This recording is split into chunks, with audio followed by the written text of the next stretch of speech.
Так. Ну, пока есть, потом запихаем, да? Так, все. Сейчас сообщу. Телеграм.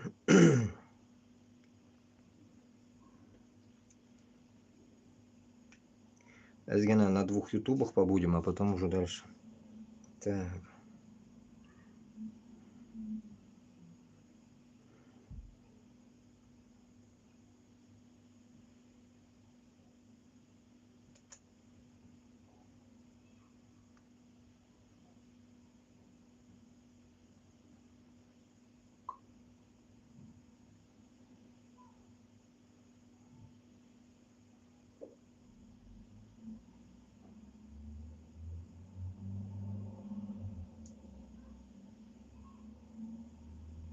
Так.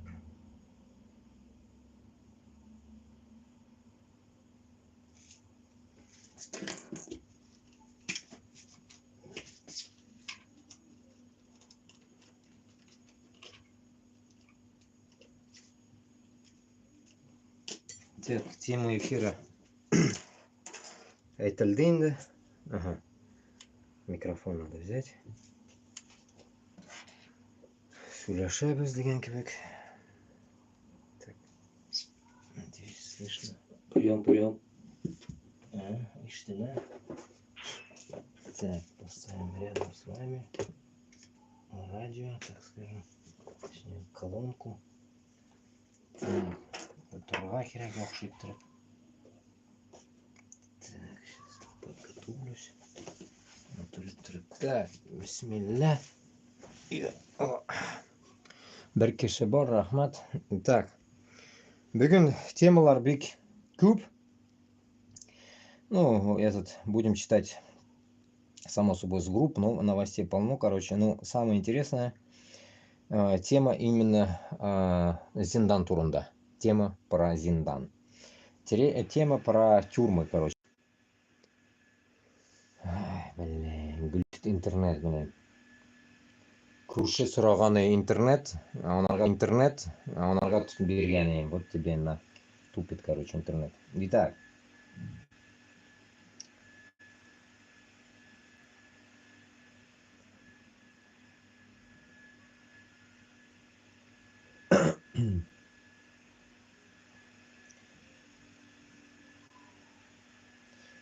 Шулай тұрып, тема эфира бетінде Зиндан, Алсыновны еске алабыз, и, само собой, Зинданда отырғанларны бөтенесін. Чөнки, мына күреп торасыз, Сирияда шундый шатлык, шундый рәхәт, Аллага шөкер, что мына гомер буе страдать итеп йөргән 50 ел, грубо говоря, 50 ничәдер ел диктатурада яшәгән халык, недавно, получается, да, за 2 недели 2 атна эчендә себе, как говорится, более-менее открыли какую-то свободу. В самую первую очередь там акцент тому, что олар хоть террорист да, башкасымы, фаркы юк. Самое интересное, что они освободили, бүтін новостиларда шуны сөйләр бит, бүтін җирдә шуны әйтәләр, освободили Зиндандан халыкны. И самые такие впечатляющие там моменты, что 43 ел утырган кеше дә бар икән. Авызына тышим. Это же ужас. Ужас. 43 ел тюрьмада, как Юсуф, о котором забыли, когда его посадили, и забыли, и через какое-то время вспомнили. Шундый, получается, приключения, как из сбрасывается интернет, просто кошмар, как меня он достал. Сейчас, как он меня достал, этот интернет, то, что сбрасывается, он не тянет на эфире, получается. Понятно. Вроде перезагрузил, сейчас будет работать, надеюсь. Шли мы? Шли вроде. Затащим, блядь. Мынамда охуеть etamiz. Kishi yo'q, блядь. YouTube'da kishi yo'q. Men пиздец херею, блядь. Ладно, короче.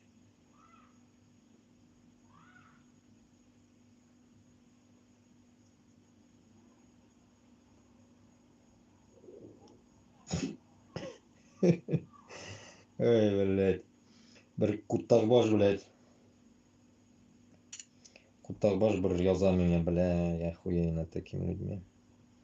Америка, оказывается, на колени нас поставит. Этот хуй один, блядь, написал мне комментарий. Вот 3 kishi hozir o'tira. Salam butuningizga. Короче, мне глючит интернет.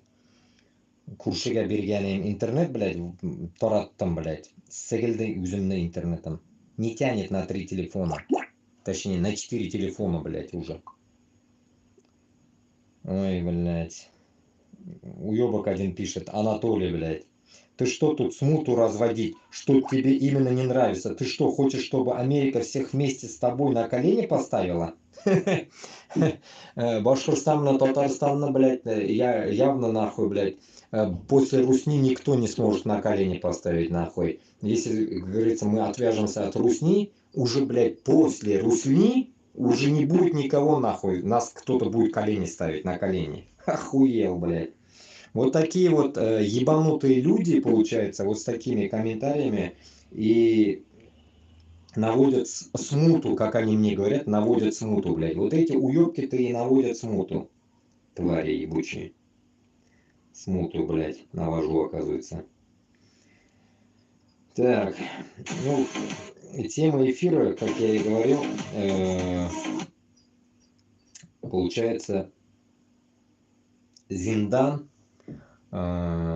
Башкортостан, хам Татарстан тоже находится в огромном Зиндане, Алсынов утра, и в тот же момент наш, как говорится, выигрыш может, да, ну, как бы даже не наш, это можно сказать, выигрыш мусульман, то, что мусульмане где-то в Сирии там победили какого-то диктатора. И это, наверное, самый большой урок для нас, что bu biz uchun zo'r dars, shunlardan biz olirga tiyishimiz ningdidir to'liq. Шун әйбердән без толык алсак, Алла бирсә, без таким же макаром должны снести своего диктатора Путина. Понимаете? Как раз таки хазар тот момент, когда этот уёбок, если на самом деле он приперся в Москву, как раз мы всех хлопнем одним разом. Поэтому я считаю, что безна цель, таким же, как и у этих, допустим, если была цель, блядь, Дамаск и другие города, наша цель Москва. Поэтому мы должны кровь из нос Башкортостан, блядь, Татарстан дойти до Москвы. Очень много негативных комментариев, я сегодня даже куда-то закидывал. Ну, реально, как мы видим, как мы понимаем, Татарстанда на самом деле татарлар все каблуки Москвы. С ними невозможно куда-то идти, блядь. Бірінші сатучы мына шулар былай енді. Бізді с потрохами продадут, блядь, сдадут эти вот эти татарстанские уёбки. Поэтому мы должны будем зачистить их полностью, двигаться Башкортостаннан, зачищая всю территорию, блядь, нахуй Башкортостанда, хам Татарстанда. Мы не должны, как говорится, их, так скажем, блядь, нахуй слушать или что-то в этом роде. Только должна быть зачистка, потому что бұлар, так скажем, блядь, яхшылыкны аңламый икән бу хайванлар. Шуларга искә алып и сезгә исләтеп, бездә дә Сириядә кебек, грубо говоря, сидят люди зинданларда бөтен Рәсәйдә, Кавказда да, Башкортстанда да, Татарстанда да и бөтен җирләрдә утыралар безнең халык, мусульманлар. Һәм башка читтән килгән Үзбекстаннан, допустим, килгән халыклар да утыралар зинданда. Шуның өчен бөтен мусульман нациясын, безне, милләтләребезне, бу урыслар, бу, грубо говоря, неверующие ублюдки пытаются, как говорится, как этот уёбок сейчас Анатолий сказал, на колени поставить. Не то, что поставить, уже поставили на колени. Поэтому без нашего на коленниктан уже чыгарга тиешбез. Без басып блядь, нахуй бұлардың бүтінсін сырып ташларға тиіспіз. Шуның үшін біз ничек болса да көтерілерге тиіспіз. И не, так сказать, не ждать, как вот я, грубо говоря, читаю, уже устал на комментарии от украинцев, которые говорят, что вы ждете, что вы ждете.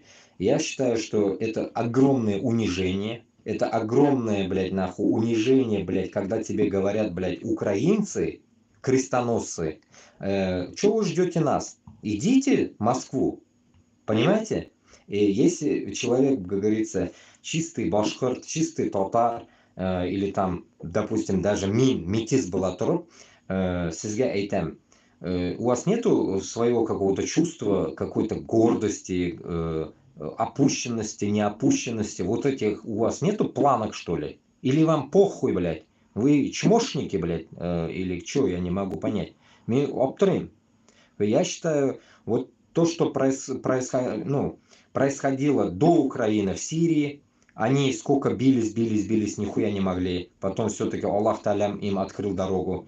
Типа потом началась Украина, потом что-то там еще пиздят, блядь, в Грузии, блядь, эти хуеплеты, московиты, которые, ну, рулят над грузинами. Продажные суки внутри Грузии. Мына шул әйберләр сезгә булырга тиеш дәрес. И вот сейчас сегодня только недавно услышал, еще что-то там какую-то хуйню, блядь, творят в Румынии. Оказывается, какая-то пидорасия, нахуй, там тоже, блядь, пиздит соединиться с Россией, оказывается. Румыны должны, оказывается, соединиться с Россией. Вот такой балаган там идет, короче. Это вот сегодня или вчера это, короче говоря, вот такая хуйня там происходит. Понимаете? Вот когда мы говорим, что вот где же дальше начнется, где же что-то будет, вот, блядь, нахуй. Уже, блядь, нахуй, московские пидорасы залезли уже внутрь Европы, в Румынию. Понимаете, смысл какой идет, блядь, нахуй? Баламутят, Молдавию не смогли, сейчас внутри Румынии баламутят. А олар бетінде, Курши бетінде, Молдавия, потом Румыния. Там рядом Украина, Приднестровье. Вот и думайте после этого, блядь, нахуй, что за кипиш происходит вообще на земле. И там еще Грузия, вот это добавок. Короче, дохуя всяких приколов, а мы никак не можем, так скажем, блядь, осознать, что это все против нас, грубо говоря, играет, понимаете? Против нас все это, вот эта херня, то, что происходит, это все против нас. А мы молчим. Я считаю, это наш косяк, это огромный наш косяк, потому что мы, как Башкортостан, Татарстан и Кавказ, и, ну, этот, Дагестан и Ичкерия, что за хуйня, опять вырубается интернет, происходило у нас, получается, в этом.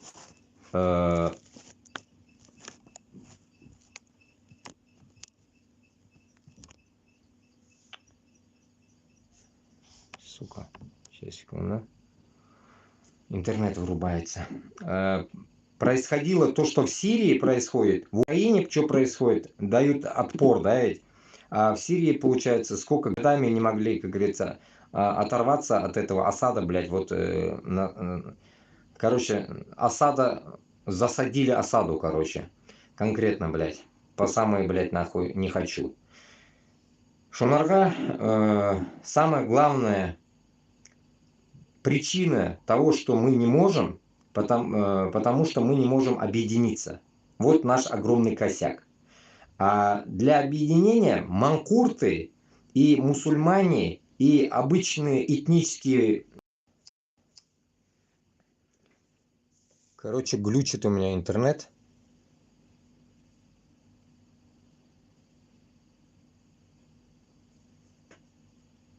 Конкретно глючит интернет.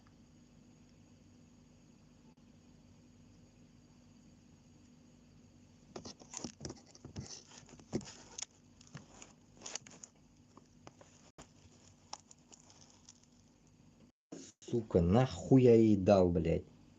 Даешь людям, блядь. Вот так получается, блядь. Ага, вот так. Короче, глюк как у меня, блядь, туалар. То работает, то не работает, блядь. Сейчас я втыкаем, блядь. Зарядник тоже тупит. Если что, этот, подключайтесь на другой канал Башкортостан Уфа. Он работает нормально. Из-за того, что поделился с соседом интернетом, пиздец теперь интернет у меня тупит. В любой момент может вырубиться. Так. Теги каналной курынный, наверное, улайма. Беркем утрный у каналда. Вот это меня прикалывает вообще. Получается, значит, мында подписанные, а теги каналга все-таки не подписанные вообще. Из своих только. Кто подписан, подписан. Так, блядь, теперь зарядник сдох.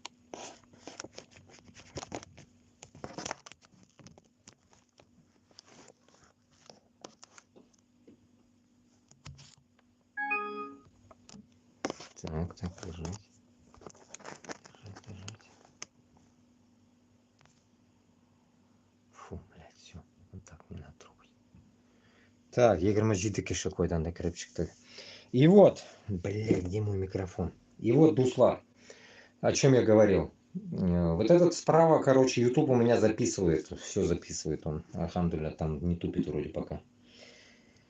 И вот, насчет Башкортостана с Татарстаном и так далее. Вот до хрена примеров, до хрена. Вот вам уж прям вот умбишкинлик новоиспеченный пример, что этот новоиспеченный пример того, что Сирия, вот это я хотел сказать как раз, блядь, улетела мысль, а то там разные группировки пошли и засадили Асаду. Исходя от этого, бездеда пусть как будто бы будет так. Разные национальности, но не группировки, пойдут и засадят нахуй, блядь, по самые яйца нахуй этому, блядь, пути. Москву. И поэтому я вам вот передаю, так скажем, комментарии людей с Украины, которые говорят, унизительно, для меня это унизительно, что они говорят, что вы нас ждете, сами-то не идете. Да, на самом деле, что мы ждем? Но там-то речь шла моя-то, как в тот день я вам говорил, не об этом, но они уже утрируют, даже когда отвечают, как бы пытаются ковыркнуть нахуй и унизить. Понимаете? Получается, нахуй, мусульмане в России до такой степени чмошники, блядь. Вообще нахуй. Значит, даже мы ниже, блядь, украинцев. Крестоносцев. Хохлов, блядь. На то пошло, блядь. Получается, нахуй, башкир, татар, чечен, Дагестан, чмошники, блядь. Последние пидорасы. Получается так, блядь. Которые хуй сосут у русских. И потом говорят нахуй, ой, блядь, а чё ж там, блядь, в Сирии, блядь, произошло, а? Победа мусульман или все-таки поражение Путина? А? Вы какую сторону возьмете, манкурты сраные, блядь? Вот объясните меня, блядь, нахуй, вот как узбеку, башкырту, татару, вот менде 3 миллят. Мына менің 3 миллятымга меня аңлатып берегіз. Сіз култак башлар на какой стороне, блядь? Ублюдки. Объясните мне, вы на какой стороне, блядь? Трусы сраные, блядь. Которые, блядь, нахуй пернуть не могут без Путина, нахуй. Вот это мне интересно, блядь. Сука, блядь, разобщенная, нахуй, всякий ИГИЛ, блядь, еще всякие, нахуй, турки там в сраку, нахуй, еще кого только там нету, нахуй. Этот гандон Эрдоган еще, блядь, приплюсовывает себя туда, блядь. Который, кстати, пиздел, одну вещь, блядь, увидел, блядь, я хотел найти в телегу закинуть, ну, блядь, пропало оно, сука. Северный Владивосток, пизжу, Ньюсти Владивокавказа. в Инстаграме. Вот оттуда оно просто выскользнуло. Я не подписан, я его даже найти не могу. И в итоге, короче, там такой пиздеж. Как хуй этот Эрдоган, гондон сраный, говорит, блядь. Өзі говорит, дүнияда iki kişi kaldı diye. Min diye на себя руку ставит. И ВВ пидор, блядь, говорит. İki kişi бар diye dünyada. Башка как будто бы yok біркімді. Это что за хуйня? Вот если кто видел это видео, найдите, закиньте мне в Телеграм.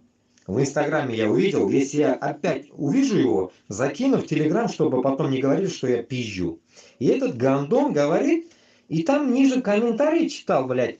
И так и не помню о чем, но там все такие, блядь, нахуй, пишут, что о, Путин класс, без Путина пизда всему миру. Вот что-то такое точно я увидел там.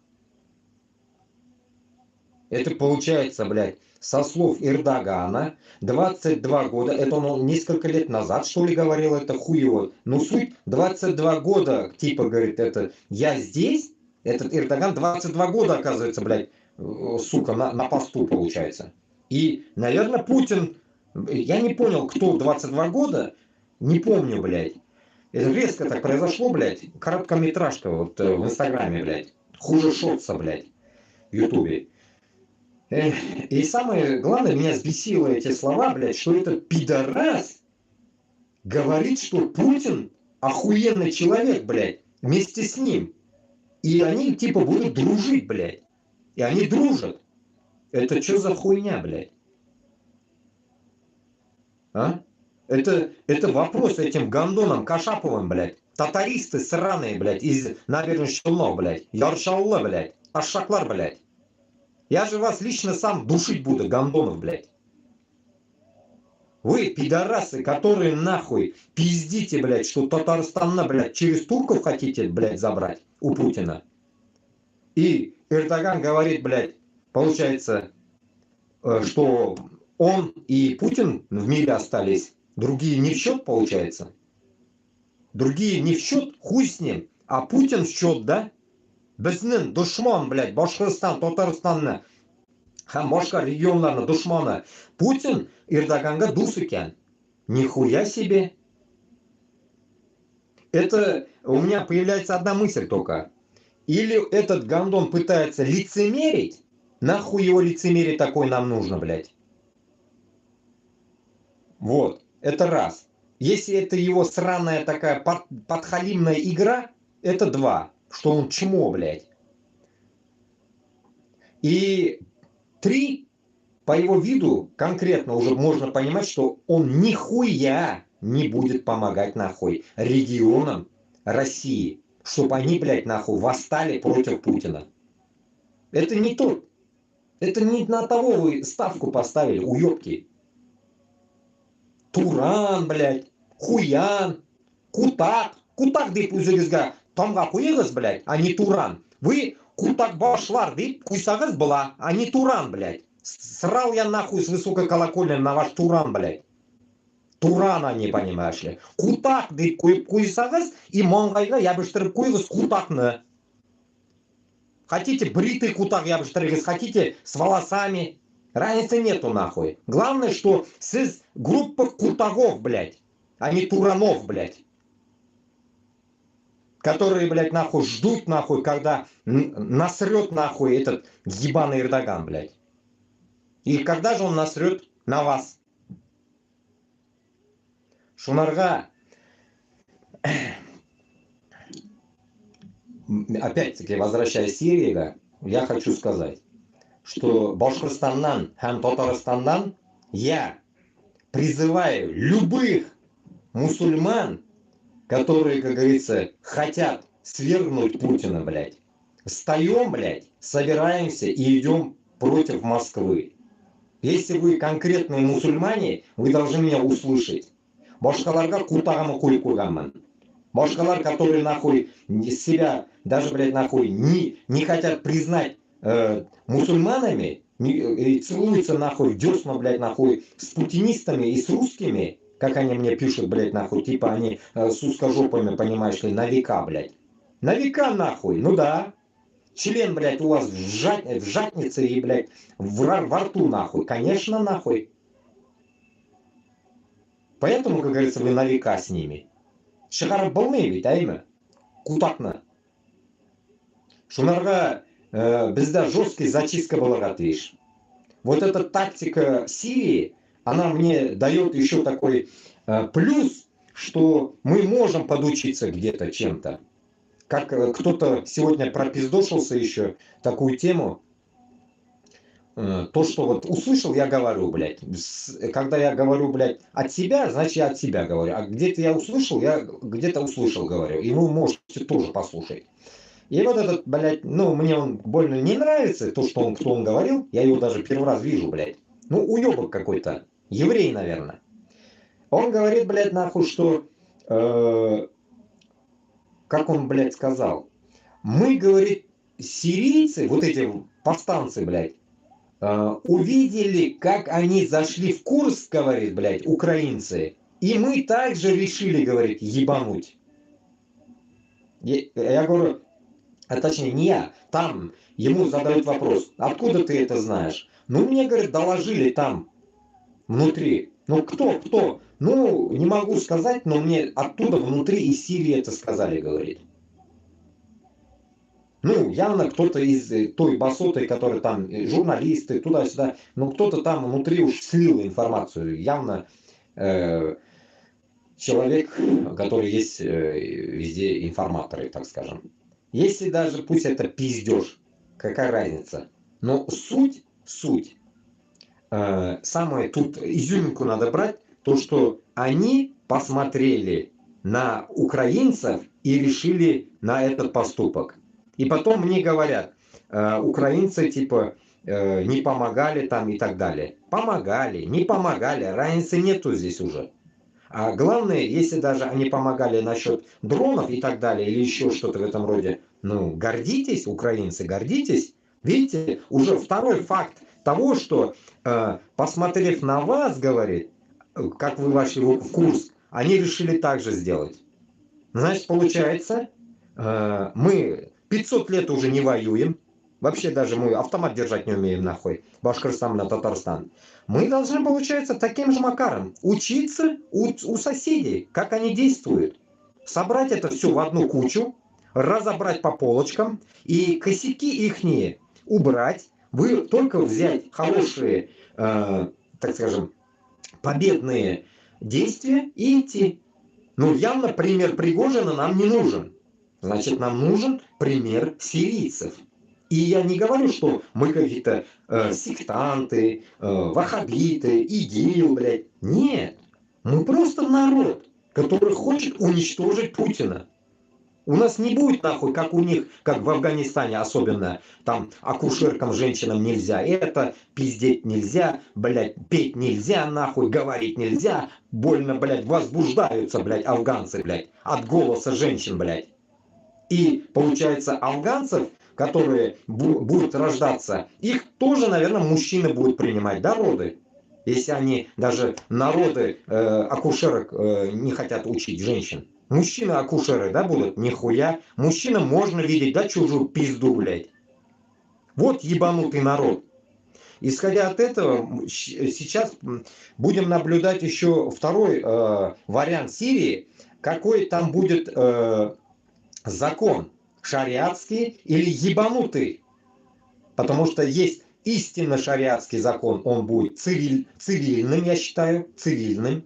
А есть ебанутый, подобие Афганистана. Да еще и разные другие какие-то выходки, блядь, этих долбоебов, сектантов. Поэтому, исходя от этого, мы только можем радоваться за тех, которые вышли из зинданов, из этой ебаной нахуй тюрьмы, подземелья, грубо говоря, в 21 веке, блядь. Нихуя, да? Похоронили живьем их, блядь. В тюрьмах нахуй. Сука, как их кормили, я вот это не могу понять. Охуеть можно. 43 года, блядь, в тюрьме жили. 43 года. Это же пиздец. И дохуя, что мы услышим уже оттуда, блядь. Уже услышали до хрена что. И я думаю, каждое вот это услышанное Башкортостан или Татарстанга, Ичкерии и Дагестана должно быть как-то аукаться, бить куда-то по мозгам, если есть у вас мозги, блядь. Хватит уже нахуй. Тупыми, блядь, жить. И когда особенно меня прикалывает мусульмане России, которые болеют за Палестину, особенно Дагестан. Там в турбинах людей ищут туда-сюда и хуйней страдали. И чё? Вы болели, и чё? И вы, ну, болеете? Но вы болеете сперва от себя исходя. Сперва вы себя освободите, ёпта. Болеть за других, блядь. Болеть можно за всех. За футбол тоже болеет, вон, долбоёбы. За спорт болеют, блядь. За бокс, нахуй. Смотрят бокс всяких, блядь, когда пиздят друг друга. Тоже болеют. И чё? Одно и то же. Болеть одно и то же. А вот действовать это не одно и то же. Харакят, баракят. Постоянно это я вам говорю. Когда у нас будет этот харакят? Когда мы уже заживем в баракяте? У нас нет в республиках баракята. Одни крысы, нахуй, в виде Хабирова, Кадырова, блядь, нахуй, Миниханова и Шаймиева. Еще Шаймиев, Гандон, где-то тоже в Инстаграме увидел, поздравляет, блядь, каким-то днем, блядь, победы. Каким нахуй днем победы он поздравляет, я не понял. Столетнее какое-то видео, наверное. На День Победы, что ли, он, на чем говорил-то это, блядь.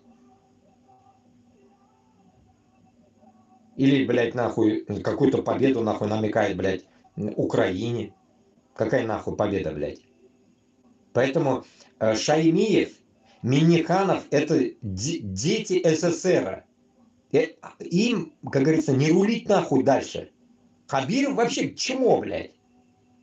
Эти ладно хоть, более-менее, блядь, авторитет есть. А у этого Хабирова вообще нет авторитета, блядь. Гандон, блядь. Залупа нахуй.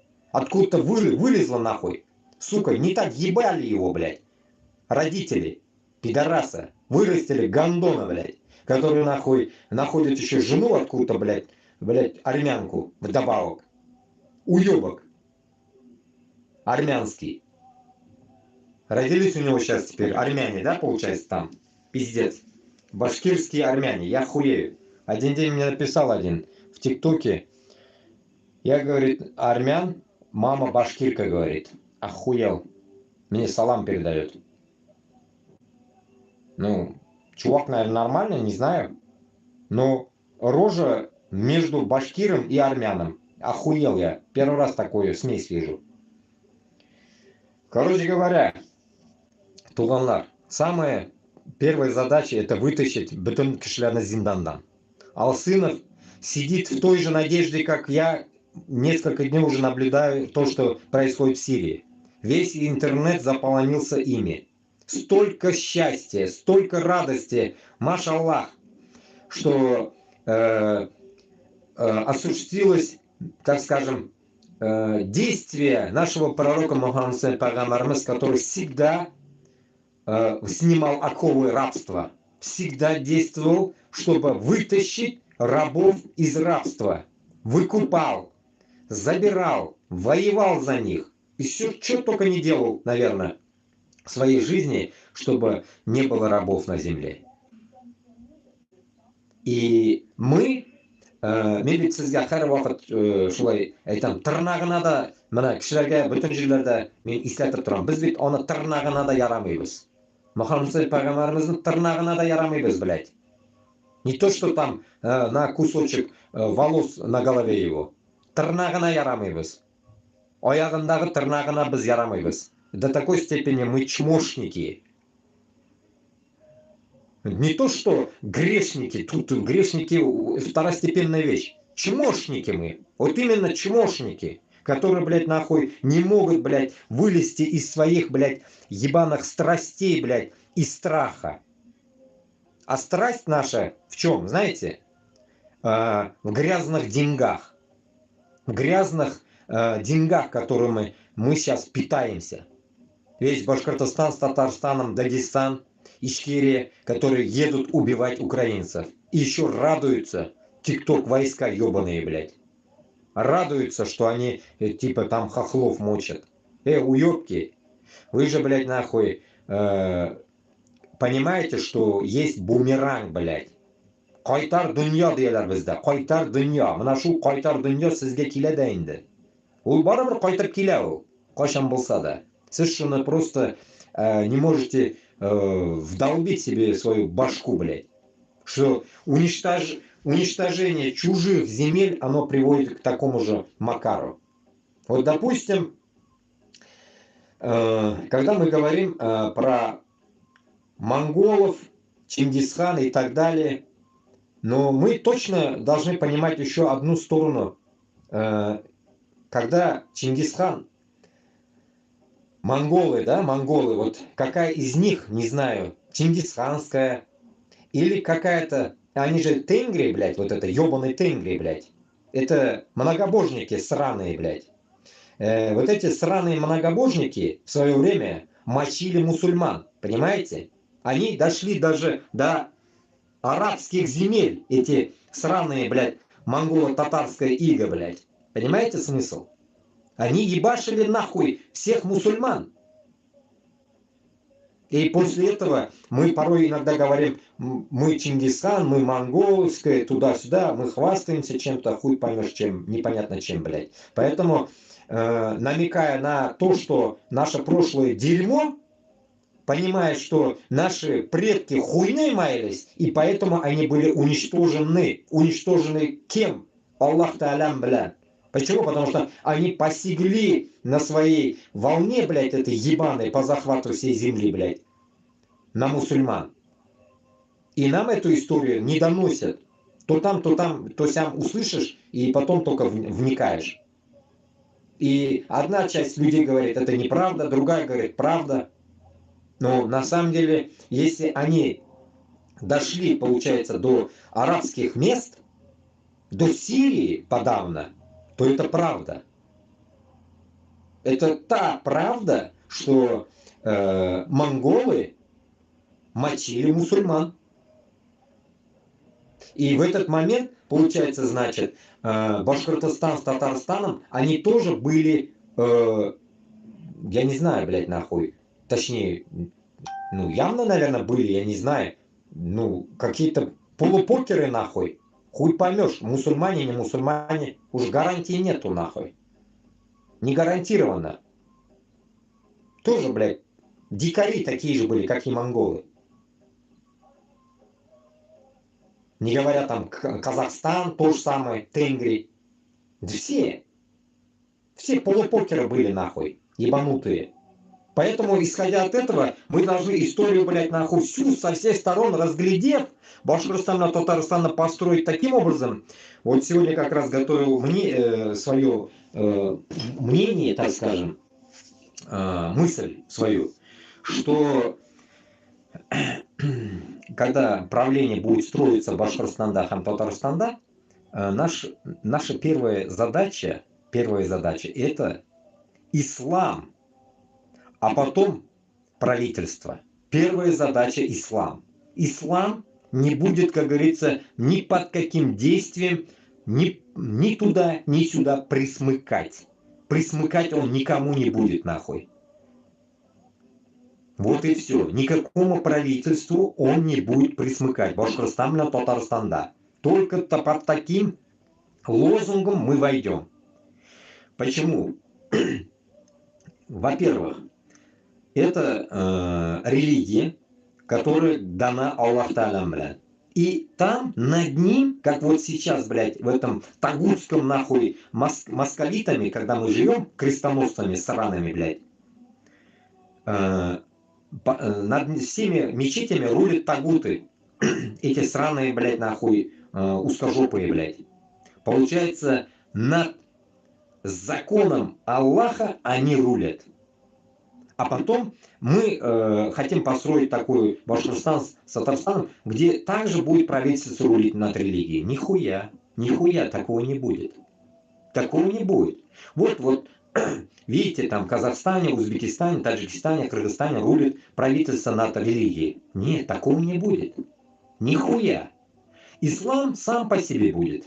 Религия будет сама по себе. Вот и все. Но добавлю, самое главное, ихняя задача, как Афганистан, как вот эта Сирия тоже, полуебанутая нахуй в голову, блядь, ИГИЛ. Вот такой хуйней страдать не будет. Это уже будет гарантированно.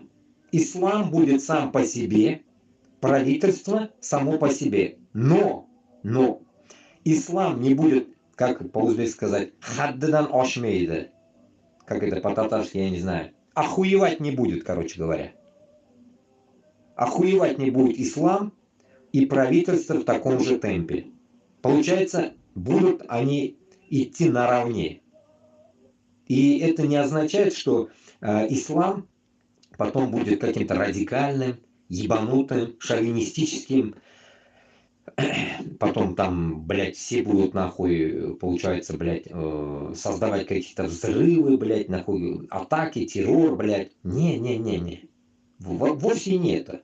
Ислам в 21 веке, он будет просто таким же классическим, как в прошлом. Но его никто не будет присмыкать, и он не обязан подчинять под себя никого. Вот примерно такая хуйня будет. Самое главное, в мечетях везде ни одной камеры не будет. Ни одной камеры нахуй. В мечетях ни одной камеры не будет нахрен. Вот первая задача. Камеры, менты, сраные нахуй, никого не будет. Мечети будут открыты 24 часа. Чтобы любой путник, который будет идти, он мог зайти туда, тахарат взять, и намаз прочитать и поспать, если ему негде ночевать. Допустим, мечети должны будут все такие, открытые двери. Никто не имеет его закрывать. Само собой, бомжатник там тоже устраивать не положено будет. Бомжам нехуй там делать. Вообще, по идее, бомжей не должно быть в Башкортостане и Татарстане в дальнейшем. Исходя от этого, воровство, что-то в этом роде, там тоже не должно быть. Может быть, если, получается, мечети будут открыты, допустим, туда можно будет в наружную площадь выставить камеру, чисто для наружного наблюдения, но не для внутреннего. Чтобы, как говорится, кто его знает, долбоёбов хватает, блядь, допустим, цыгане или какие-то еще ебанутые люди могут внутри что-то, как говорится, вытащить там, если что там есть, будет вытащить, да. По крайней мере, так, чтобы было так, чтобы культурно и никто, как говорится, ничего не хотел вытаскивать. Вот главная задача не хотел вытаскивать. А для этого кишлярны тук ясарга тишбиз біз. Сытыми. Сытые, если у людей глаза, живот, они ничего не будут воровать. Поэтому, в первую очередь, задача государства уже, а не религии, уже будет создать мощную экономику Башкортостана с Татарстаном. Исходя от этого, как всегда, добавлю сюда, с Куландыка до Ненеции, до Новой Земли, до морей, все это будет наше. Башкортостана и Татарстана. Там никто там нахуй рыпаться больше не будет. Башкортостан заберет свою часть, Татарстан свою, доверху. Там, конечно, Татарстан, да, есть преграды в виде Удмуртии и Мариэля. Ну, как бы ихняя территория останется внутри. Как бы мы же как бы забирать не будем, оно просто внутри останется и все, как бы проблем не будет. Кордонов именно на этой части не должно быть. Получается, сплошь, блядь, снизу, допустим, из Самары, получается, вверх до верху, получается, Коми, там, Удмуртия и так далее, все будет проходом. Казань, все должно быть без границ, без границ. Вот это Мариэль, Удмуртия, которая войдет в эту часть, потому что она хоть как по дороге, она входит, будет без границ. Короче говоря, Мариэль, Удмуртия, Пермь, само собой, Пермь вообще не будет уже, это будет Башкортостаном. Какая-то часть Удмуртии будет. И дальше Коми. Коми тоже какую-то часть только Коми оставим, остальное все Башкортостан будет. Если мы найдем в Коми хомяков, этих хомячков, если мы их найдем, хомячков, блин, этих, хомяк вот этих, блин, как их назвать, ёпта. Вот эти коми, короче, если мы их найдем, эту нацию оригинальную, мы им выделим землю. Их нету нахуй, значит все будет Башкортостаном, блядь, и Татарстаном. Чтоб, блядь, узкожопые там никогда не баллотировались и не выебывались вообще. Узкожопым нахуй конкретно будет такая задача. Вот как сейчас вот в Сирии происходит, асадовская вся хуитация не будет работать. Явно их сейчас скоро выкурят всех нахуй. Вот эти, особенно эти алафиты или аляфиты, блядь, как их, сука, я закидывал сегодня как раз напоминание про них.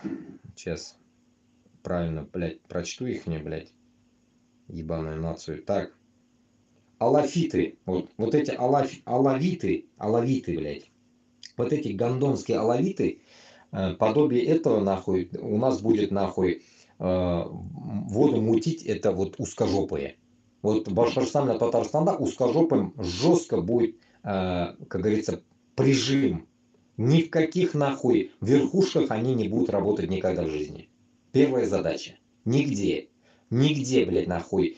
Начиная с парламента, заканчивая, блядь, нахуй, последнего, так скажем, блядь, заведующего какой-то, допустим, школой и так далее, нигде не будет они заведующими даже. Нигде.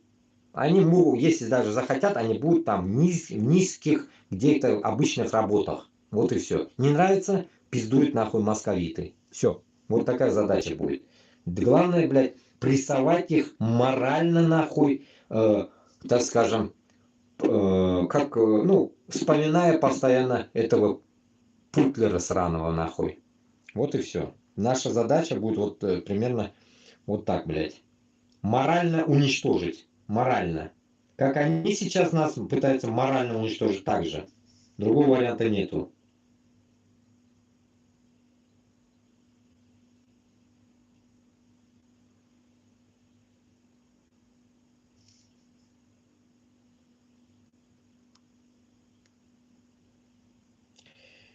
Так.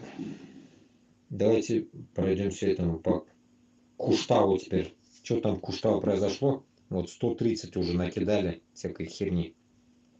Так. 130 комментариев, ну, смс вот этих новостей.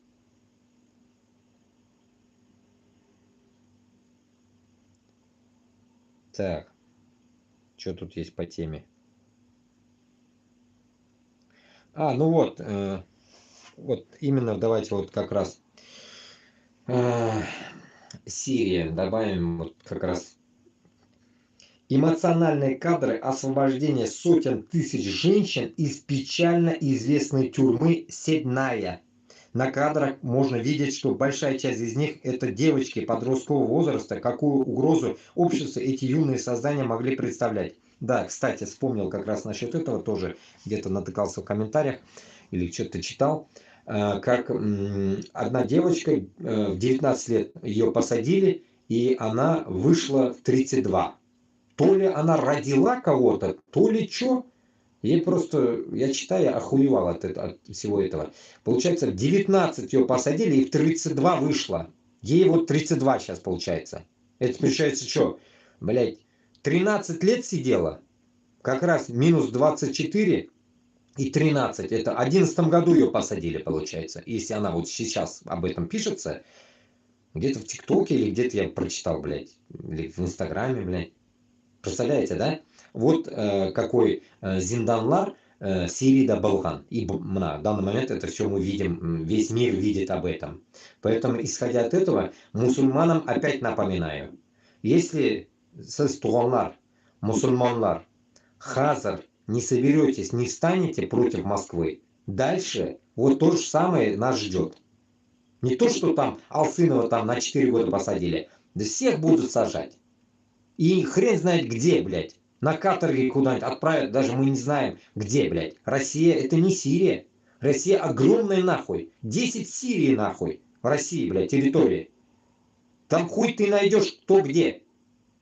Под землей бункеров тоже у нас хватает, блядь. Где рабы, где сидят, мы даже не знаем. Кто где сидит, даже мы не знаем. Исходя от этого, первая задача при входе в Башкортостан, Татарстанга вытащить бүтін зинданларны, открыть все зинданы, которые существуют в России. Прям все. всех освободить, всех по рашке освободить. И потом только будем решать, как говорится, кто за что сидел, и от этого будет исходить смысл их темы. А так всем можно дать амнистию. Полностью нужно будет освободить. Похуй, какая разница, блядь, маньяк, не маньяк, разницы нету. Главная задача, им будет сказано, идем все на Москву. Если кто на Москву не идет из этих маньяков, получается, Урос Баламул, Косой Балам, по хую, блядь, Китаец Баламул, блядь, узкожопый Балам, узкоглазый Балам, разницы нету. Если они на Москву не идут, они будут сидеть дальше. Вот первая ультиматумная программа, так скажем, по их мозгам, блядь, будет такая. Полное обмундирование и поход на Москву. Не идут нахуй, значит, будут сидеть дальше. Все, вот таким ультиматумом мы зайдем. А Алсынова, само собой, и других, мы если до этого созреем и зайдем, пока он там сидит, неизвестно он сколько будет еще сидеть. В идеале бы пораньше мы зашли бы, прям, я не знаю, хоть на следующий год мы зашли бы уже в Башкортостанга, это было бы идеально. Вытащим всех, и все, которые ближе к нам, башкортлархан татарларны, само собой, берем, как говорится, свой отряд и идем также двигаться на Москву. Другого варианта нету. Кто не захочет иногда из тюрем выйдет и не захочет идти, они могут смело идти домой и защищать, получается, территорию Башкортостана, пока мы будем идти на Москву. Вот примерно так. Давайте послушаем, что там говорят женщины.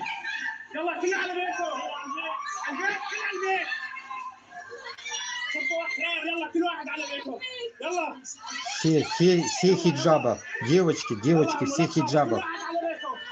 Машаллах. Ялла, давай, что-то.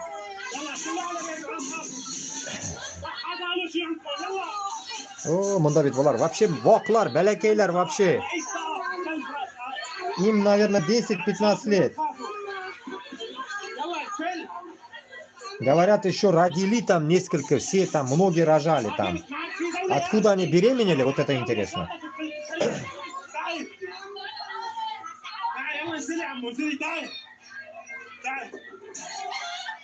В одной комнате целая толпа. Просто удивительно ужас этот. Аузубилля. В одной комнатушке, там явно, примерно, если от двери вот так посчитать, 3 на 4, блядь. Вот, может, 3 на 3, блядь. В этой комнате вышла толпа, блядь. Нет, это мало. Не, это вообще маленькая. 2 на 3, блядь. Выходит, блядь, человек 20-30, блядь. Это в 21 веке, блядь. Этот Асад, блядь, который сейчас, блядь, в Москве, да мы, блядь, мы его должны уничтожить вместе с Путиным, вместе, блядь.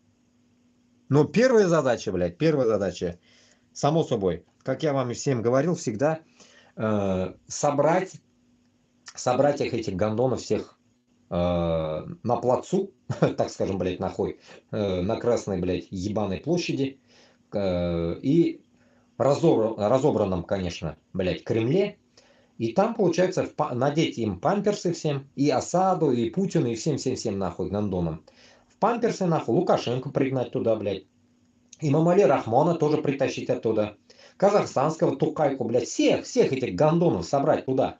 Всех поголовно собрать. Поголовно, блядь. Не только, блядь, Путин будет отдуваться от этой хуйни. Все. Из Грузии хуёв, блядь, всех вытащить нахуй. Кто там, блядь, пиздел, блядь, и кто, блядь, хуйней страдал всю эту жизнь, всех нахуй в эту сраную Красную площадь. Бывший СССР, все должны собраться там. Даже Ленина соберем туда. Гондона, блядь. Если его труп еще там лежит, вот вместе с ним, блядь, будем этих гондонов тоже там памперсы надевать и мариновать. Только таким образом. Мы их, как всегда говорю, блядь, будем использовать для зарабатывания денег. Туристы будут приезжать со всего мира, нахуй, будут на них смотреть, на этих гондонов. И посмотрим, что они будут говорить. Сразу их мочить. нельзя. Мы должны посмотреть, что они ответят, блядь. Что они ответят миру? Почему они такими гондонами были? Почему они, блядь, посадили Алсынова, у Хабирова будем спрашивать. Минниханова, почему он помог посадить 4 в хиджабе Хизбут Тахри, женщин наших, татарок? Почему? Кадырова будем спрашивать, дергать его за свой ебаный рыжий сакал, блядь. Рыжий сакалский гондон. Этого гондона будем спрашивать, какого хуя он, блядь, сажал чеченцев на бутылку. Вот, спрос до хуя будет. Их мочить нельзя. Их надо гондонов живыми взять и ввести нахуй к месту, блядь, нахуй. Тому, что, блядь, сбора, так скажем. Место встречи изменить нельзя, нахуй. По кинофильму, нахуй. Москва слезам не верит. Вот туда. Все дороги ведут в Москву. Вот примерно так должно быть, а не в Рим.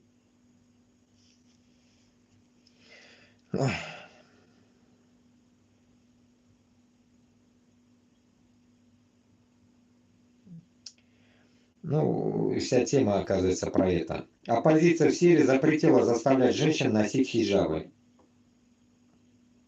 Об этом пишет сирийская газета Ал-Ватан онлайн. Согласно изданию, общественное руководство страны категорически запретило вмешиваться в одежду женщин или определять какие-либо требования, связанные с их одеждой или внешним видом, включая требования скромности. Мы подтверждаем, что личная свобода гарантирована всем и что уважение прав личности является основной для построения цивилизованной нации. Говорится о заявлении оппозиции, на котором ссылается газета. Кроме того, по данным Ал-Ватан, сирийские повстанцы запретили вмешиваться в деятельность работников телевидения, радиостанций или социальных сетей. Вот, это тоже вот из моего как раз критерия. Правильно. Насчет ислама, до этого я как раз я вам говорил, вмешиваться никто не будет. Как люди будут ходить, так и будут люди ходить. Самое главное, тут подмечу. Вот эти голубые лесбиянки, которые будут у нас, да ведь, их тоже мы не будем чмырить, трогать их или что-то в этом роде. И это не означает то, что, блядь, нахуй, я какой-то ебанутый мусульманин или что-то в этом роде. Нет. Это и есть цивилизация. Потому что джаханнам или джаннат мы не можем им определить. Они будут отвечать сами. Наше дело сказать, что есть путь ислама и мусульманства. Башкортостан и Татарстан будут, само собой, мусульманские страны. И твой выбор. Хочешь, как говорится, передолиться в жопу, передолься, твои проблемы. Лесбиянка будешь, твои проблемы. Но на том свете отвечать будете вы сами. И вдобавок, Башкортостан и Татарстан, они не будут махать вот эти сраные ихние, блядь, нахуй флаги, бегать везде, блядь, с голыми сиськами, грубо говоря. Вот эта хуйня не будет страдать. Короче, они, если даже просто как любя свою родину, или там любя природу Башкортостана или Татарстана, там, если они захотят жить, пусть живут. Но их мы не должны ни слышать, ни видеть нахуй. Чисто, блядь, нахуй, они должны жить молча. Вот эта задача будет, это главное. И это должно быть в Конституции.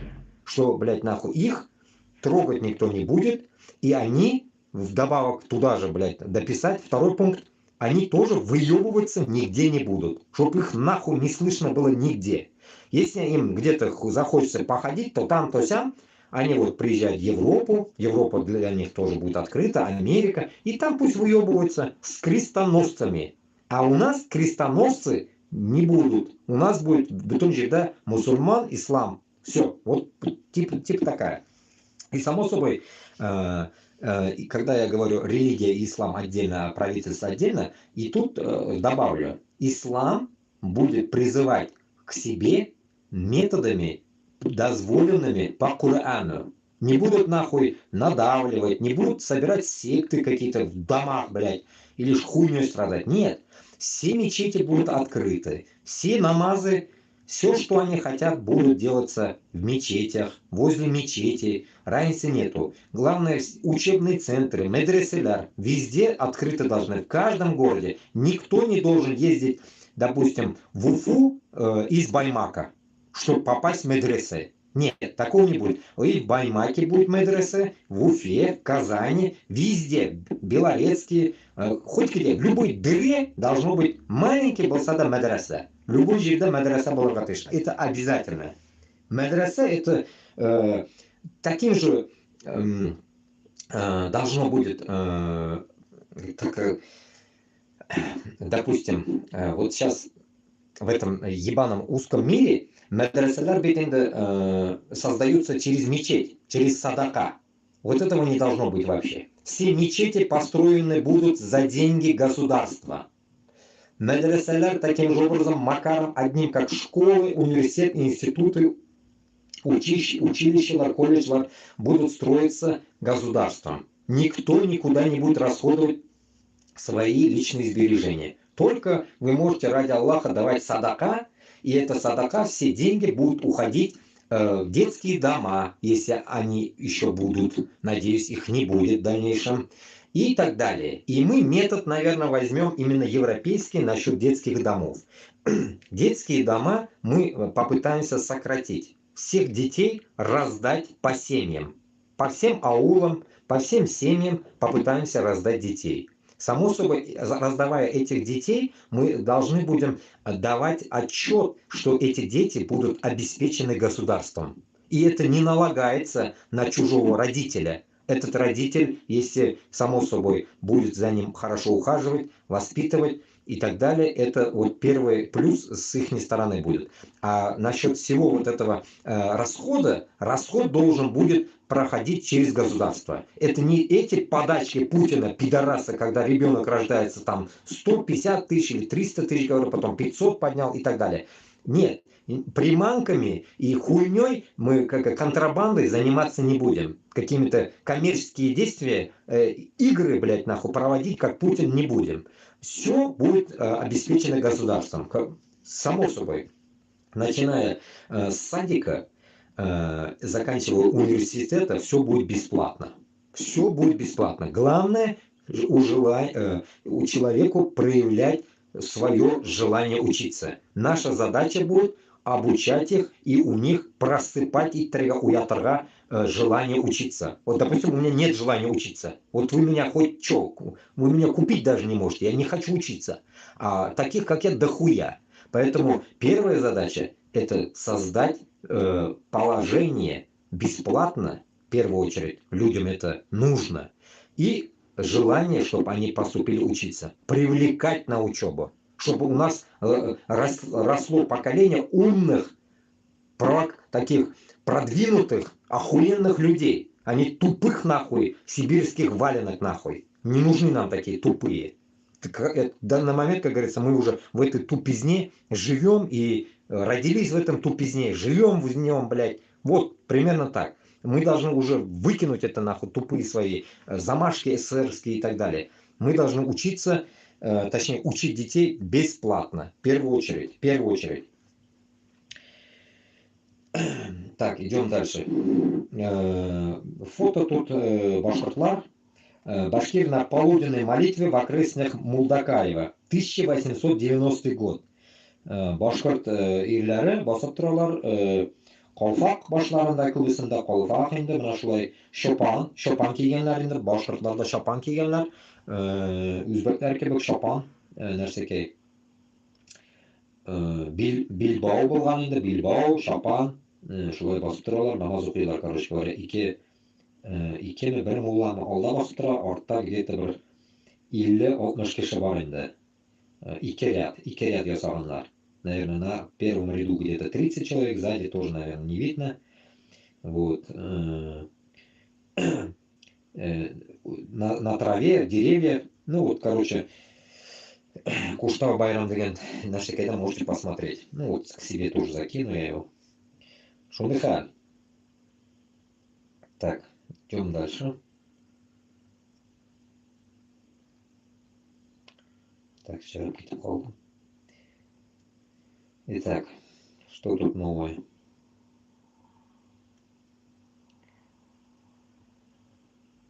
Вот это, наверное, поздравлял этот долбоёб, блядь, Шаймиев, блядь. Вот как раз свободный Урал закинули только что новость. Сегодня эта пидорасия празднует День захватчиков, которых она именует героями Отечества. Сука, о чем оно? Эти герои вырезали города на захваченных землях, сжигали села, топили людей в колодцах и в ручьях, чтобы отравить воду для всех местных жителей, забирали в рабство или в свою армию самых сильных и выносливых там, где проходило войско московитов. Население всегда сокращалось на 70-90%. Так было в землях каждого из народов, кому бы они ни пришли. Завоевав народ, пидорасия сразу пытается обезличить его, стереть полностью его язык, историю, культуру. Чем активнее народ сопротивляется, тем больше он может сохранить своего. Но в таком случае самых активных пидорасия старается устранить физически, сажая, депортируя, устраивая голодоморы. Голодоморы советского периода не были первой попыткой выморить голодом целые народы. Москва практиковала подобное и раньше. Сегодня пидорасия празднует, сколько народов ей удалось покорить и какое количество народов ее боится. Каждый из захватываемых ею стран Москва с помощью различных пропагандных трюков представляла все так.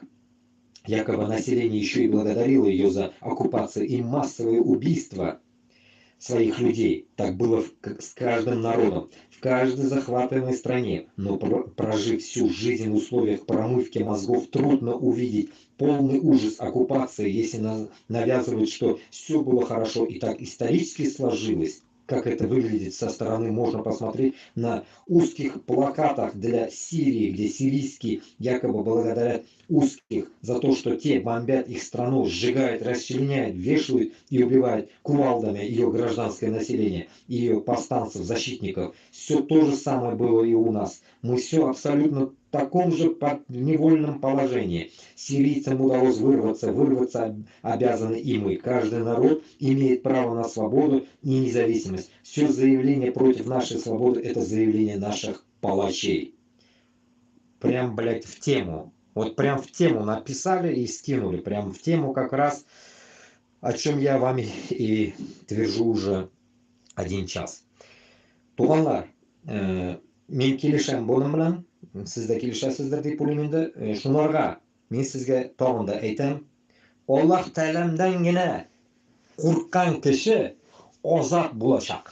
Biz Alloh taolamdan qo'rqirga o'rganirga tejibmiz. Biz Alloh taolamdan qo'rqmaymiz. Shuning uchun bizni kuvalda bilan ketirib sug'alarmi, boshqa bilan kristit italar, galadomor italar, Boshqirdistondagi ovullarni yondiralar. Biz shuni ko'rgan, точнее bizni ota-bobolarimiz ko'rgan xalqlarmiz. Biz shuni bilgan xalqlarmiz. Bizni shuni bizdan unuttirishga ulaylar. Biz unutmaymiz. Biz har vaqt esda tuturga tejibmiz. Bizni kim misqillagan, bizni kim ezgan, o'tirgan, biz ularni, как говорится, должны дать отпор. Поэтому первая задача по уничтожению Москвы должны подключиться из каждого народа, из каждого. С конца там Сахалина, заканчивая Ичкерией. Все должны подняться. Вот это, как всегда говорят, горизонтально, перпендикулярно. Все вот этот горизонты этой пидорасии должна подняться полностью. И мы больше никогда не должны называться пидорасией. Мы должны называться Ичкерия, Дагестан, Башкортостан, Татарстан, республикалары. Республика, которая, как говорится, звучит вроде бы на английском вообще, да, republic. И исходя от этого, мы должны доказать, что мы на самом деле единые и в то же время раздельные республики, но не пидорасия. Поэтому сейчас, если мы все поднимемся, эти узкожопые свиньи нахуй будут визжать нахуй и пищать нахуй, блядь, как щучхалар нахуй, пискливые нахуй, и щемиться будут хуй знает куда. А им даже некуда щемиться, понимаете?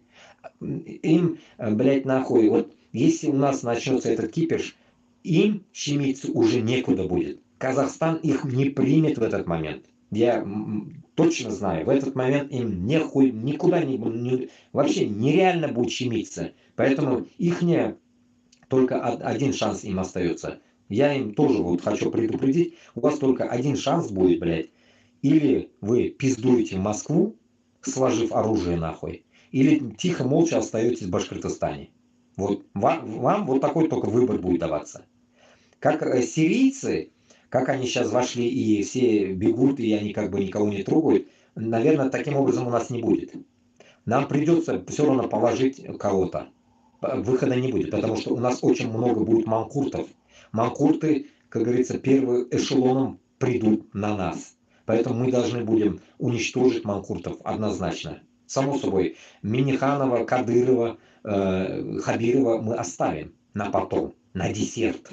А для начала мы будем мочить тех манкуртов, которые ниже стоящих гондонов, которые захотят пойти на нас. В этот момент, как говорится, пощады не будет. Также будут штабелями лежать манкурты и узкожопые, пока мы не дойдем до Москвы. Вот пока вся дорога не зачистится до Москвы, мы будем ебашить всех подряд. Беспощадно. Это они должны будут понимать. Куда хотите, щемитесь нахуй, но первая задача, блядь, это выход к Москве, чтобы найти этих гондонов Путина, Соловья, Скобееву нахуй, Попова, блядь, Хуёвы, блядь, всех этих гондонов, Соловья, этого сраного балабола, блядь, нахуй, Яхуда сраного, блядь, которого даже обычные яхуды тоже, блядь, чмырят, блядь, этого яхуда, потому что продался нахуй Путину, блядь. Вот так вот. Поэтому в каждой нации есть манкурты. Они-то не знают это, что Соловей манкурт еврейский. Исходя от этого, мы-то знаем это слово и обозначаем его, кто он на самом деле для своей нации, как говорится, яхудской. Вот примерно так. Не говоря о других, которых я даже не знаю, блядь. Там половина яхудов, блядь.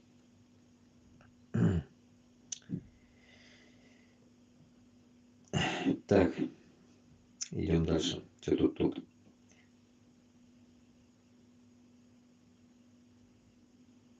Так.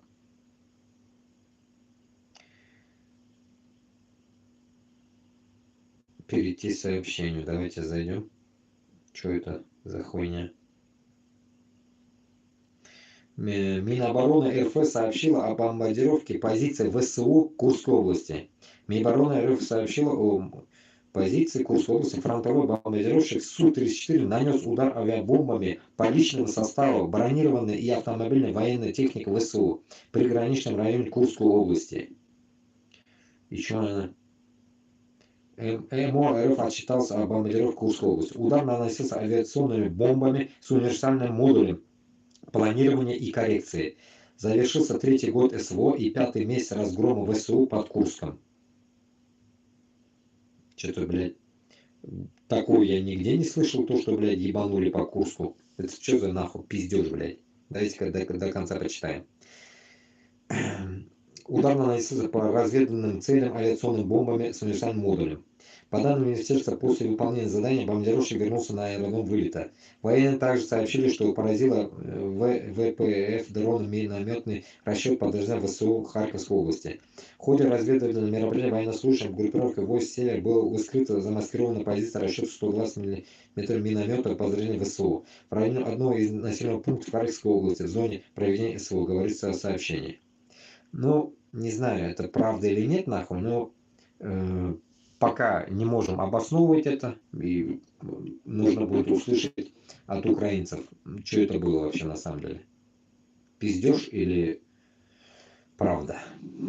Ну, если даже правда, мы уже верим, мы должны верить, что путинососы, блядь, бомбят все подряд, нахуй. Детей, не детей, все подряд. Так что, ну, тут удивительного ничего нету, блядь. Так, идем дальше. Автоматически списывать долги россиян со счетов без суда сможет налоговая с 1 ноября 2025 года. Без суда. Уведомление будет приходить через госуслуги или заказанное письмо. А на оспаривание долгов отведут 30 дней. Если этого не сделать, деньги спишут автоматически. Да похуй вообще, блядь. Так, самая большая статуя Хафиза Асада в Сирии была снесена. Культ личности Хафиза Асада уничтожается по всей Сирии. Молодцы. Таким же макаром мы также уничтожим нахуй все скульптуры нахуй Ленина, блядь, коммунизм, блядь, путинизм. Весь этот нахуй сборище гондонов нахуй нужно будет очистить. кресты Башкортостандан, Татарстандан снести все кресты. Ни одного креста нахуй не должно быть. Только кресты, которые Кабарстанда калганларны, аларны тотынбыз инде, зираттагыларны теге, как-то на русском, кладбище. Кладбище уж не будем трогать, потому что мәйтләр инде, как говорится, в этом не при делах. И мы же, как говорится, не будем именно уничтожать христианство, да? Мы чисто будем уничтожать, блядь, все кресты, поставленные именно под таким лозунгом, то, что это вся русня, и это типа их земля. Нихуя. Башкортостанда, Татарстанда, само собой, и также все, по всем местам, Перем, Коми, там то же самое будет очистка. Полностью. Нигде не должен торчать крест. Нигде. Особенно огромный, залитый бетоном, блядь, там, как его там заделали, приделали, не-не-не. Не должно быть, как этот Рамиля Саитова. Само собой, Рамилю Саитову тоже надо освобождать. Да до хрена там. До хрена. Айрат Бельмухаметов, его тоже надо вытаскивать. Всех надо вытаскивать, пока не живы. Поэтому туганнар, басырга кирәк. Җитте куркып ятырга. Җитте. Давайте җыелыйк. Җыелыйк. Менә бит мен сезне көтеп торам да инде. Телеграм каналым бар, YouTube бар. Любой мынандай написать можете. Давай, брат, бир телеграмны, сөйләшәбез. Давай, мы будем собирать людей. Давайте будем собирать людей. Давайте пойдем уже на Москву. Что мы хуже, что ли, этих сирийцев? Чем мы хуже? Аларны да аягы бар, шундый кулы бар. Шулай автомат тоталар, шабалар, йөгерәләр. То же самое. Плюс еще они в мучениях жили все это время, в палатках. В палатках всю жизнь жили. Как кто-то мне говорит, натренированные они, блядь. Ну, окей. А мы-то прохлаждаемся. Живем, блядь, на комфортабельных квартирах, блядь, Уфада, Татарстанда. Рахатланып яшап ятабыз. Что, мы не можем взять и пойти на Москву? Или вам жалко умирать, блядь? Все-таки, наверное, вам жалко умирать, да? Жить хочется, да? Вот наше, вот именно, вот до чего докатила нас русня, что мы, как говорится, полюбили жизнь. А бороться за жизнь мы не любим. Мы любим жить, но бороться нет. Пусть будете сосать у русских, блядь, но своя жизнь дорога, да, ведь вам, блядь. Но в Украине умереть вам не западло. Не западло, да, получается? Ой. Депутат Госдумы Евгений Федоров: рядом с мигрантами жить безопаснее, чем с россиянами. Нихуя, что он такое сказал? Допустим, гражданин России. Ну, писали бы об этом. То на фоне большого количества преступлений мигрантские преступления не были бы видны. А когда про этих вообще ничего не пишут, а про мигрантов, что это мигрант, узбек или кто-то пишут, то на что их мало, их, кстати, в 8 раз меньше, по данным МВД, чем в 8 раз меньше на 1000 человек. Обратите внимание, не вообще меньше, а на 1000 человек меньше. То есть жить рядом с мигрантами безопаснее, чем жить со среднестатистическими гражданами Российской Федерации. Чистая статистика. Не статистика, я вам добавлю. На днях Башкортостанда, блядь, зверское убийство 2 пидорасов. Гандоны, двое, блядь, СВО там, кильянар, и убили, блядь, своего хозяина, блядь. С женой вместе. Еще таким зверством воевали. И чё, как это после этого? Угнали, блядь, со своего, взяли оружие и машина. И по сути они ничего не взяли, блядь. Но их, альхамдулилля, поймали. Но уже отправляют, блядь, на СВО. Заебись, да? Работает, блядь, Москва. Вот в каком ебаном, получается, государстве вы живете. Получается, нахуй, убийцы только что 2 убили, и они едут убивать украинцев. Ну, конечно, убийцы же, они опытные уже, будут убивать. Нужны такие. Ну, как собакам. Собакам, когда ты даешь мясо с детства, они начинают убивать других. Потому что хотят крови. То же самое. Маньячело. Как Цымбалюк говорит, маньячело, блядь, Путин. Ну, на самом деле, блядь. Поэтому хочется увидеть живого Путина, нахуй. Вот я лично хочу, блядь, дойти до Москвы и увидеть, я его лично сам хочу вытащить даже, блядь. Гондона этого, нахуй, и посмотреть на ему в глаза, Гондону. Задать пару вопросов. Пидор. Маньячело сраный. кайфовал, да, говном, блядь, нахуй, убивая, блядь, народ, блядь. А вот первый вопрос, наверное, у меня был бы такой, этому пидорасу. Пути, блядь. Не говоря другим еще, сукам, всяким. Подобие Пригожина, блядь, подобие вот таких мутантов. Итак, что тут, блядь, что за хуйня?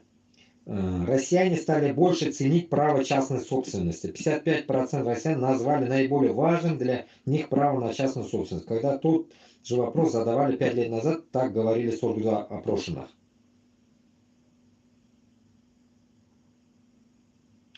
В этом вопросе интересно вот что. Право частной собственности прямо противоречит традиционной российской установке на патерналистские ожидания в отношении государства. Ожидания насчет бесплатной медицины или бесплатного образования, ожидания усиления социальных выплат. Это как раз рудимент таких патерналистических подходов. У патернализма есть неприятная сторона. Эффект выученной и беспомощности, когда человек сознательно отказывается от ответственности за себя и передает ее государству, либо в традиционное общине. Приоритет частной собственности переводит социум в иное качественное состояние ответственного отношения к себе, что важно персонально ответственное отношение. Именно в такой обстановке возникает баланс между социальным государством с его обязанностями перед человеком, но при этом государство неизбежно начинает диктовать человеку нормы и правила поведения. И частной жизнью и ответственностью человека перед собой и государством, которое выливается в понимание и осознание своих прав. Проблема в этом, что число проблем в том, что в чисто патерналистском обществе права человека практически равны нулю. Само это понятие становится оксюмороном.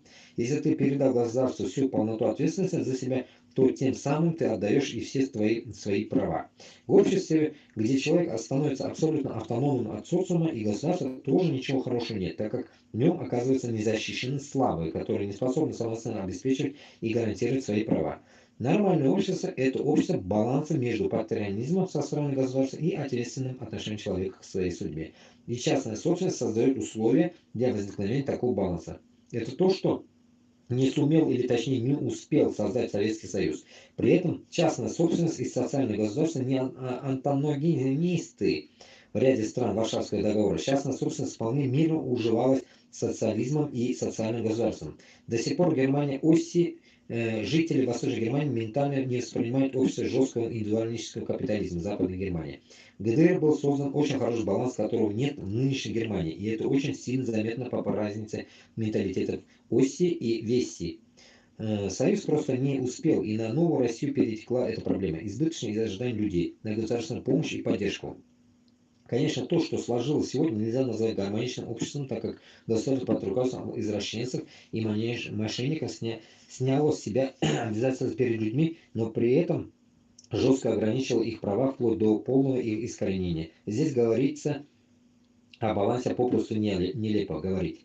О балансе попросту нелепо. Но сам факт того, что значительное число людей считает частную собственность приоритетом, и главное, их число растет, это явно отрадный факт. Короче, хуй поймешь, но суть, какая-то тема, хуй поймешевская, блядь. Насчет частной собственности и государства я вам до этого уже говорил. Примерно, если его так обозначить можно. Башкортостан или Татарстанда, само собой, на все расходные мероприятия будет отвечать государство. Медицина, школа, садик, все, блядь, нахуй на шее государства будет. На шее. И это не будет, нахуй, вот этим каким-то хуйней, вот это слово ебанутое, нахуй, вот этим патногенезом, блядь, каким-то. Вот этим генезом, нахуй, ничего не будет означать. А будет конкретная, нахуй, задача, что государство это всего лишь менеджер, который, блядь, будет распределять все добытые ресурсами, так скажем, все приходы экономические, расходы, просто будет, как говорится, распределять народу и для жития государства. Примерно вот так. Все, вот таким методом мы будем жить, иншаллах. Первая задача государства – это защита народа от любых агрессий. нападков, нахуй, узкожопых, или еще кто-то, нахуй, посягнет на нас. Вот это задача. Это значит военная структура, мощная, где военные, получается, должны будут также обеспечены, само собой, государством от и до. Не как вот это сейчас пидорасии, нахуй, творится, блядь, нахуй. Идут, блядь, в Украину воевать, а одевайся сам, блядь. Или там этот начинать, блядь, на мангалы деньги собирать, нахуй. Еще на что-то собирать, на портянки, нахуй, и на памперсы, блядь. Заебали, нахуй. Вот этого дерьма у нас не должно быть, само собой. Мы должны от детского сада бокшадан башлап үскә хәтле біз должны будем обеспечивать бөтен халыкны бөтенләйгә белән. Потому что государствода до хрена җитәрлек үзенең нәрсәсе, ресурсы. Так что әллә нәрсә кайдандыр эзләп йөрергә кирәк түгел безгә. Вот и все. Надеюсь, эту тему мы будем так попутно затрагивать только в дальнейшем. Relaxation тема опять. Так, участница форума БРИКС в Чечне подала в суд, чтобы доказать, что у нее были непрозрачные штаны. Что за нахуй? Непрозрачные штаны. Кто такая? В конце апреля в Грозном проходил международный саммит БРИКС. Среди спикеров было две: Екатерина Величкина и Рублева. Последний выступил, уехал и ничего странного не заметил. Странность началась, когда организатор ввел форума «Россия 809» попросил Рублеву прислать им фото одежды, которой она выступала в Грозном. Екатерина, конечно, удивилась и спросила, а в чем, собственно, дело. Тут Рублевой рассказали, что до организаторов дошли слухи, будто в Чечне и женщина выступала в просвечивающих штанах. Там ее якобы засмеяли и выключили микрофон, унизили и вообще чуть ли не погнали со сцены. После этого Рублеву еще, по слухам, запретили приглашать на ток-шоу в качестве эксперта. Так. Короче говоря, хуйня какая-то тупорылая. Нам похуй, просвечивающий, не просвечивающий, нахуй. Мы уж такой хуйней явно мы не должны страдать. Наша задача, блядь, уничтожить Москву, блядь. Вот это, блядь, что за лавин, блядь. Так. Потеря Сирии как пункта до заправки и логистики подрывает все условия РФ на африканском континенте. Российские аналитические Z-каналы. Сирия ключевой узел для российской операции в Африке. И тут смотрите. Понятно. Значит, карта.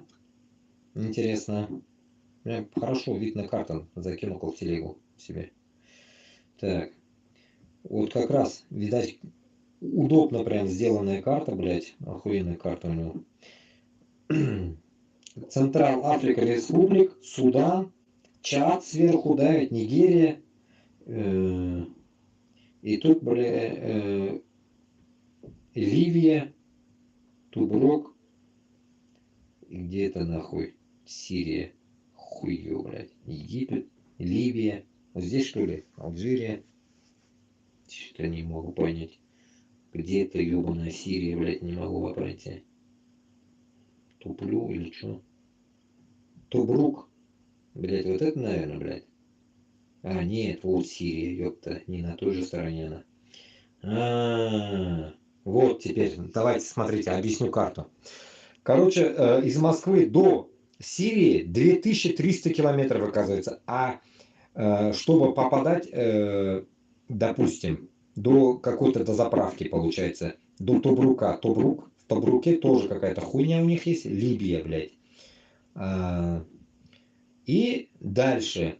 Нигер, Мали, короче, вот же эти гондоны в Мали, блядь, пидорасы, они еще, блядь, Центральной Африканской Республики, Бангу, там тоже что-то мутят, блядь, или что, я не могу понять, конечно, но суть, получается, 2900 туда лететь придется, оказывается, блядь, на 600 км, блядь, дольше, тут 2300, там еще, итоге, получается, они заправляться будут у ёбки Ability to arrive without refusion and cargo.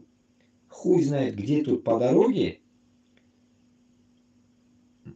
Блять, на Турции, что это, Молдавия, что ли, или что, где они, блядь, заправляются тут? Романия, Молдавия, да? Получается, в этой ебаной этой, что ли, заправляется? Где они заправляются, интересно, блядь? Короче, 2900. Или просто не заправляется, или просто 2300. Короче, по дороге им, оказывается, приходится заправляться в два... Ну, вот с Москвы вылетели, и где-то, блядь, в Крыму, что ли, блядь, где-то там должны они заправиться, блядь. Потом дальше до Сирии долетают.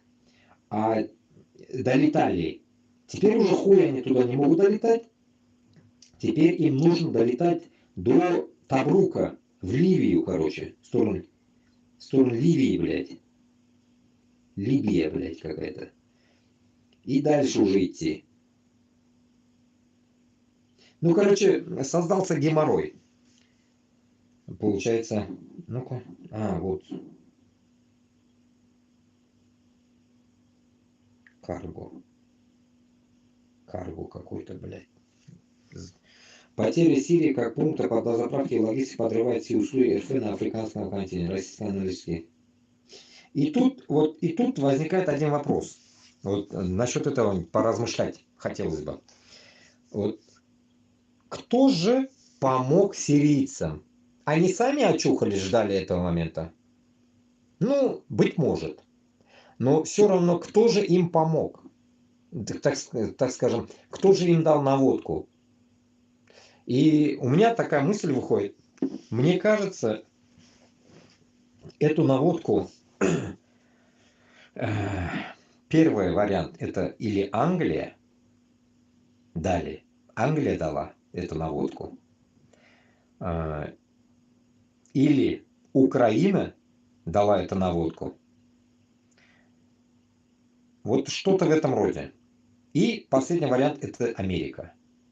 Вот примерно вот это что-то меня вот это интересует. И тут еще подключают каким-то боком нахуй это Франция. Франция каким боком туда, блядь, влетает, тоже интересный момент.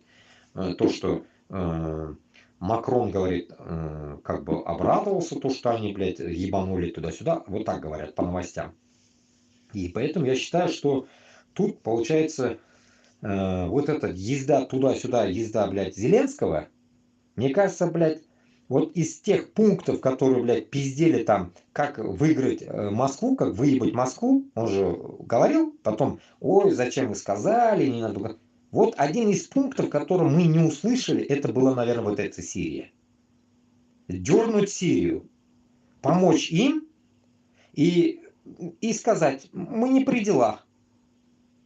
И тут вдобавок еще Турция приплетает себя. Понимаете? Вначале отнекивалась, а потом говорит, да-да, с молчаливого согласия этого гондона Эрдогана. Получается, ну как, делая вывод из этих всех, блядь, пиздежей, получается, нахуй, эту Сирию просто хотят, как американский пирог, разделить на несколько частей. И тут, получается, большую роль, может, играет это Англия, Турция и какие-нибудь евреи или Америка. Вот так, примерно вот такой дележка, наверное, будет. Делить они будут или нет, но суть, помощь вот прилетела из этой среды, понимаете? Даже, знаете, вот толчок к этой помощи, это уже помощь. Вот этот толчок кто-то сделал, мы, наверное, может, когда-нибудь узнаем в дальнейшем. Кто на самом деле был инициатором этого толчка. Поэтому, почему я затрагиваю эту тему? Всегда я кидаю, так скажем, блядь, заяву украинцам, а не туркам. Почему? Потому что контингент, который находится возле тебя, он тебе может каким-то боком помочь. В данный момент у нас кипиш приближенно к России, это Украина. Еще, не дай Аллах, в Грузии еще что-то там образуется. Вот сегодня тоже в ТикТоке видел прямой эфир, там пиздец, что-то там все стоят, там что-то шум, блядь, пипа, блядь, какая-то хуйня там творится. Вот. Там тоже вот чуть-чуть остается, кому-то если оружие дать, то пиздец там что-то будет, наверное.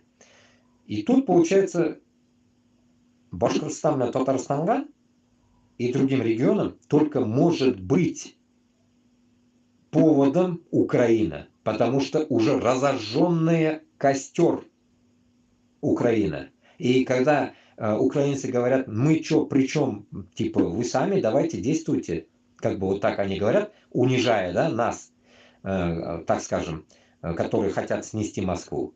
Для меня это как унижение, когда они так говорят. Ну, я бы ответил бы им. Я как бы даже и вот отвечаю, да, здесь, но показав себя, ответил бы им, вот тем, которые вот таким образом говорят. Но, как сказать, это можно ответить тогда, когда син ортаңнан босып тұралар башқұртлар һәм татарлар, готовые пойти на Москву. Вот если за мной кто-нибудь будет стоять, и мы вместе будем стоять, мы можем ответить примерно таким лозунгом. Таким, так скажем, людям, которые скажут, при чем тут мы, делайте сами. Чего вы ждете? Да. Чего мы ждем? Мана шунда суть и стоит. То, что мы ждем что? Чтобы нас вот так унижал каждый, блядь, хохол или кто-то там, типа мы их ждем? Поэтому я считаю, что в Сирии вот этой хуйни явно не было. Они никого не ждали. Но ФАС-команда была. Понимаете? И у них явно вот этого унижения им любым способом предъявить невозможно. Потому что они жили на пороховых бочках. Они жили постоянно в военной системе. А мы живем дома. И Шунарга, я считаю, что в данный момент наша задача подняться кровь из нос и дать таким же, утереть нос этим же украинцам и пойти на Москву, не слушая никого. И не слушая весь мир подавно. Не то, что там, блядь, украинцев. Хуй забить.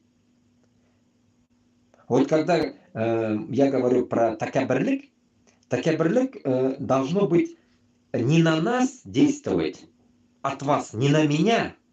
На меня выебываться не надо. А вот мы вместе можем выебнуться.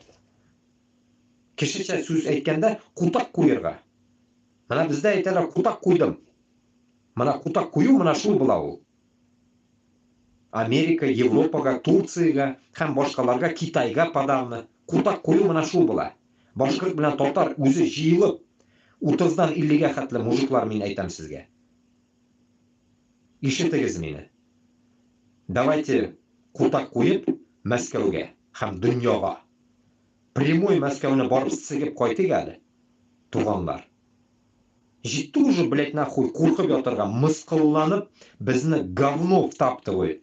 Сездә нәрсә, ир горурлыгы юкмы сездә? Үләбезме? Калабызмы? Похуй. Не в этом суть. Суть утереть нос всем нахуй на земле, что мы, башкортлар һәм татарлар, мы можем, когда мы сплотимся ради Аллаха, единого Аллаха, который нас создал. И мы докажем это. Шунарга мин сезне шакырып калам мына шул юлга. Безнең бу беренче һәм азаккы джихадымыз булырга тиеш. Анардан соң уже бер качанда без беркем белән дә басып алынырга тиеш түгелбез. Чөнки без уже четкий стратегия белән яшәргә тиеш булабыз. Беренче создать үзебезнең әскәрләрне.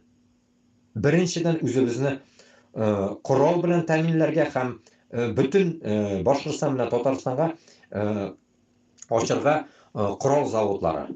Оружейные везде заводы должны быть. Танковые, БМП, бөтен әйбер бездә үзебездә чыгарга тиеш. Обязательно. Бөтен заводлар бездә булырга тиеш. Җир бездә җитәрлек, эш тоже үзебезгә җитәрлек булачак шунда как раз.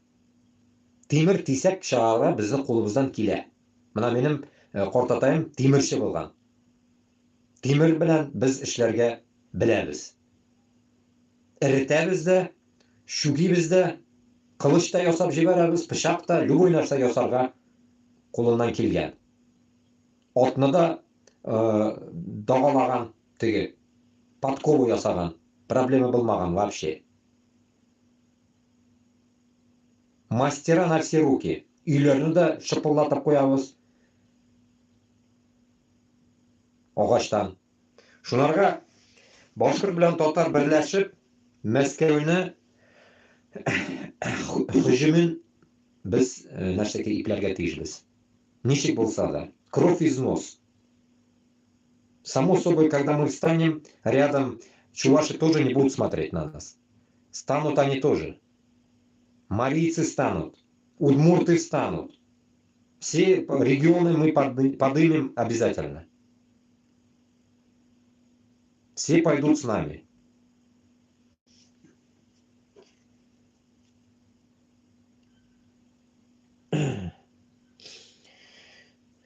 Так, дальше идем. Чё кто-то пизданул. Самое большое разочарование связано с народом. До 93 года я серьезно думал, что народ жертва системы, что коммунисты его изнасиловали, лишили свободы. Оказалось, что не народ производный от коммунистов, а коммунисты производные от народа. Валерия Новодворская, 1950-2014. 64 года умерла эта женщина в очках. Сказанова правду. Мен келишем bilan да, урус болса да, еврей болса да, неизвестно, кто это по нации. Да, когда высказываем, что коммунизм ебал мозги, то ебало, это ебало. Нет, все-таки однозначно, все-таки манкуртство не отменить. Мы избавиться должны от этого манкуртства. Ул дегені, мына сөзі бойынша понимать можно, что не в хозяевах дело, а дело в манкуртах. Когда мы осознаем, что мы не манкурты, вот только тогда будет победа за нами. В данный момент вы манкурты, и sizga хужа керек. Хужасыз siz даже нос себе подтереть не можете.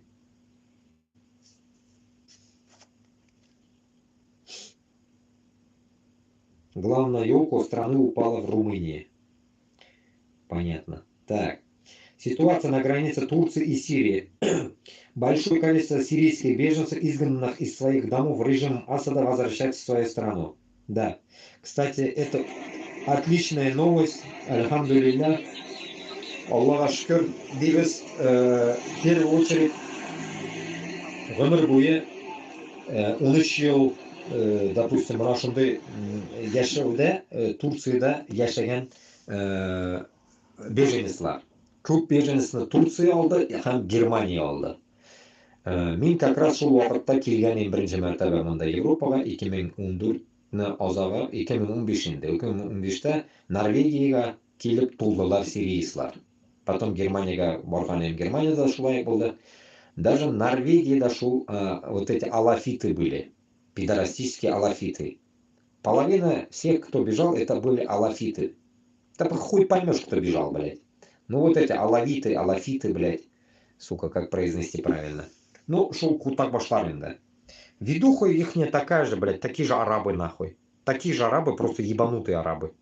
Вот эта асадовская нация, блядь. Алавиты, блядь, сраные, нахуй. Как сегодня почитал, что за хуйня это. Это и мусульмане, христиане, еще какая-то хуй поймешь, какая-то хуйня. Короче, три в одном, блядь. 3 в одном. Ну, грубо говоря, многобожники. Грубо говоря, ебанутый народ, блядь. Который не определился, нахуй. То ли они христиане, то ли они мусульмане. Хуй поймешь, блядь. Вдобавок еще шииты такие же есть, оказывается, блядь. Вдобавок, вот такой ебанизм, блядь. Эти алавиты, еще шиизм, еще, блядь, вот это ебанизм христианства. Ну, короче, ебанутый народ, конкретно. Вот для меня это считается ебанутый народ. Это, грубо говоря, можно сказать их манкуртами. Вот манкурты. Біздің манкуртлар, мына Башқұртстан мына Татарстандағы манкуртлар, мына вот это и есть. Вот это и есть, блядь. Это разобщность людей, которые не определились в жизни, блядь. Ебанутый народ, я считаю, таких людей. Потому что мозгов нет. Живя, блядь, сука, на земле по 100 лет, если у людей нет мозгов, нахуй, это уже, блядь, я считаю, что, блядь, это отсталые люди. Почему? Потому что, блядь, нахуй, они думают, что они на пути каких-то секты, и они считают, что это на правильном пути, который, нахуй, так скажем, как и шииты, блядь, нахуй, склонны нашему Мухаммаду Пайгамбарымызға күйеуіне Алиға. Ну, я считаю, что игнорируя Мухаммада Пайгамбарымызны, игнорировать иткан халық, это уже никчемный халық, блядь, никчемный вообще, блядь, нахуй. Не говоря о том, что хер с ним, это христиане, католики и так далее. Кому уже как бы они родились такими, им вера пришла такая вот. Но если есть вот такие еще ебанутые нахуй шииты, плюс добавок еще вот это поеботина непонятная нахуй, алавиты, ну это все, это диагноз нахуй. Это диагноз, и в этом диагнозе вся Сирия жила вот это 50 чем-то лет, блядь. Грубо нахуй полвека, блядь. В этом тупом нахуй мире жили они, диктаторском. Исходя от этого, тугандар, Башкортстанда, Татарстанда халыкка әйтәм, халыкка таратыгыз бөтенегезгә. Бөтенегез таратыгыз халыкка. Без андый кешеләр түгел. Алла гына сакласын, без андый гомерне һичкашан не потерпим. Это хуже даже, система хуже даже вот этого путинского, понимаете? Это система тупорылых людей. Исходя от этого, Башкортостан, Татарстан будет свободным. У нас не будет вот таких нахуй критерий, блядь, склонности на какие-то ебанутые действия. У нас будет свобода. Свобода во всем.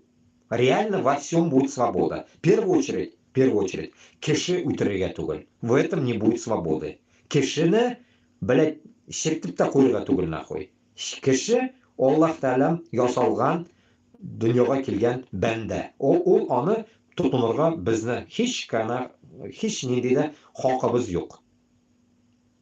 Хотел на узбекском сказать. Һич канака хакымыз юк. Порой вылетают слова разных, как говорится, моих наций. Идем дальше. Кремль заявили, что предоставить осаду убежища решил лично Путин. Ну и хуй на них. Хуй на них, блядь. Я же говорю, блядь, пусть собираются. Күрәсезме? Башкортстан и Татарстан, Ичкерия, Дагестан должны понимать. Мына күрәсезме? Аллаһ Тәгалә үз хакшы белән, үзенең теләкләре белән нам, получается, сам на блюдечке приносит. Асада, Путин, скоро и Лукашка туда прилетит. Понимаете, все туда. Аллах Тааля нам делает облегчение. Нам только нужно просто дойти до Москвы. И все мы, как говорится, возьмем их тепленькими. Понимаете, как легко все происходит. А вы не можете это уловить, потому что у вас нет веры в Аллаха.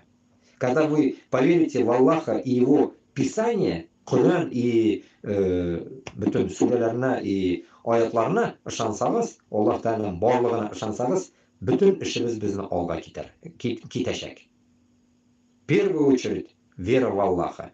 И видя вот эти все примеры, это и есть, так скажем, весточки от Аллаха, что истина где-то рядом. Но мы не можем увидеть эту истину, потому что мы не действуем. Всегда я вам напоминаю, наша задача действовать. Кымылласаң, как говорится, эшләгән тешни.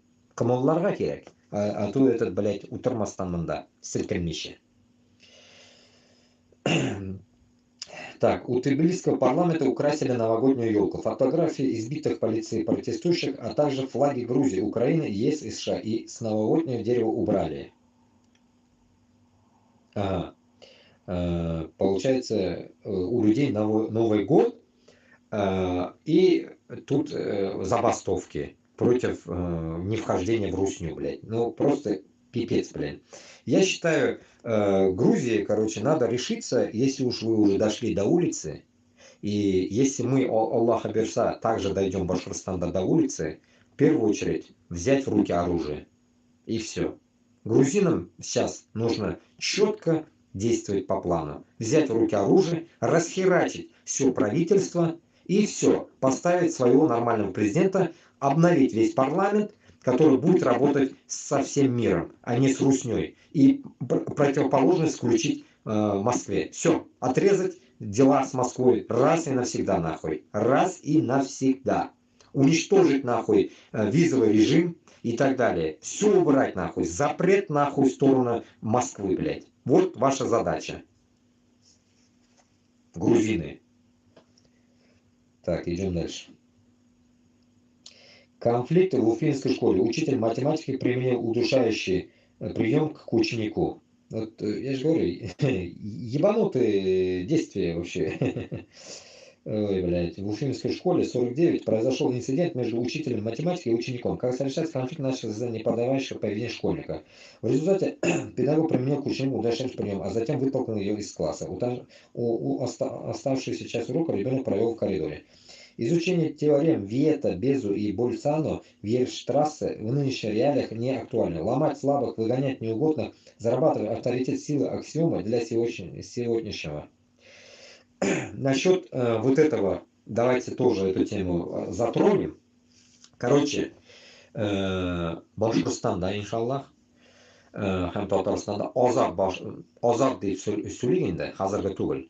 Азат Башкортстанда һәм азат Татарстанда мәктәптә обязательно бөтен тишегендә була камера. Ана мәктәпкә без куябыз камера, это точно. Бөтен тишегенә камера куябыз, кто прав, кто виноват, чтобы оно писало. И тем самым это все должно писаться в директорскую кабинет, само собой, видеонаблюдение, охрана и так далее. Любой инцидент должен проверяться охраной. Допустим, вот в классе какой-то хуйня потасовка пошла, охранник должен тот же секунду прибежать в этот класс и разобраться, в чем проблема. Не приводя к этому родителей, блядь, и так далее. Разбор полета должно быть происходить там, потому что защита учеников – это защита, обязанность защиты государства. Вот и все. Само собой, киргенда чекканда тоже вот этого всего дерьма не должно быть. Мәктәпкә киргенда чекканда, блядь, нахуй, оружие кто-то не приносил и так далее, блядь, нахуй. Это тоже жестко должно будет проверяться. Жестко. Но и в то же время не должно доходить того, что, блядь, охранник не пускал ученика в класс из-за чего-то. Нет, вот этого ебанизма не должно быть. Любой, кто пришел учиться, он должен без вопросов заходить в школу. Этого не должно быть вообще. Охранник чисто проверяет его на, металлоискатель, блядь, и все. Пикнуло, проверили, нахуй. Не пикнуло, все, прошел, нахуй. Вот что-то в этом роде, блядь. А так, гестаповская школа у нас не будет. У нас будет рахымлы, яхшы мәктәпләр булырга тиеш. Все будут учиться правильно. И самая первая задача это изучение нравов, так скажем, поведения человеческого вот этого воспитания детей особенно. Вот эту тему нужно будет продвигать. Именно исламскую. Не какую-то нахуй узкожопую. Именно исламский вид, как говорится, нравственности. Именно мусульманского поведения должно быть преподаваться в школах. И само собой башкорт һәм татар мәктәпләрендә бу бөтенләй бер була. Башкорт һәм татар мәктәпләрендә будет само собой разговариваться и преподаваться все уроки на наших языках. Все уроки. Это не забываем. Так. Блоги Федор Телин. Бесчеловечный режим Асадов, который держался больше 50 лет, рухнул меньше, чем за 2 недели. Федор Телин. Общественный деятель. Что за хуйня? Что он хочет? Лишний повод всем задуматься, что нельзя терять надежду даже в самых трудных обстоятельствах. И что он хочет сказать? Бесчеловечный режим Асадов, который держался более 50 лет, рухнул меньше, чем за 2 недели. Да, были годы кровавой гражданской войны, но решающие события произошли молниеносно после нескольких лет сравнительного затишья. Здесь добавлю свое. Аллах Таалам ашам дисә безгә бөтен капкаларны, бөтен дарвазаларны, любой ишекләрне Аллах Таалам ашам дисә, ул шул секундта ачып куярга может. Шул секундта. Onun өчен бит әйтәм бит инде. каты догада булырга тиешбез. Бик нык каты догада гына булган халык бүтін жерде жаңда жеңіп шығашақ. Бүтін суғышта жеңіп шығашақ ол. Ешқашан ол юткызмый, как говорится, не проиграет. Невольным участником освобождения стала Украина. Благодаря их мужественной борьбе Путин уничтожил мятежный ЧВК «Вагнер» и оттянул большую часть сил из региона. Важно отметить, Израиль, который фееричной операцией с пейджерами ликвидации верхушки Хизбаллы и части КСИР заставил Оятол переключиться на сохранность стратегических объектов на территории своей страны и озаботиться собственной безопасностью. Теперь демократическому сообществу важно не допустить установления режима, подобного талибам в Афганистане или йеменским хуситам, и урезонить Турцию, которая при любом удобном случае устраивает расправу над курдами самыми вменяемыми силами на территории страны. В любом случае радует, что тиран повержен, Путин и Иран лишились важного союзника в регионе. Лишний повод всем задуматься, что нельзя терять надежду даже в самых трудных обстоятельствах. Орфография Кунос, автор сохранения. Так, Минюс РФ включил Федора Телина в список иноагентов. Не знаю, что за чувак такой, бородатый какой-то, такой, хуй поймешь, кто такой, блядь. Федор Телин, блоги какой-то. Короче, не знаю, о чем тут пишет, кое-какие места я согласен, но где-то я не согласен. Теперь вопрос курдов и турков. Смотрите, тут такая тема тоже есть.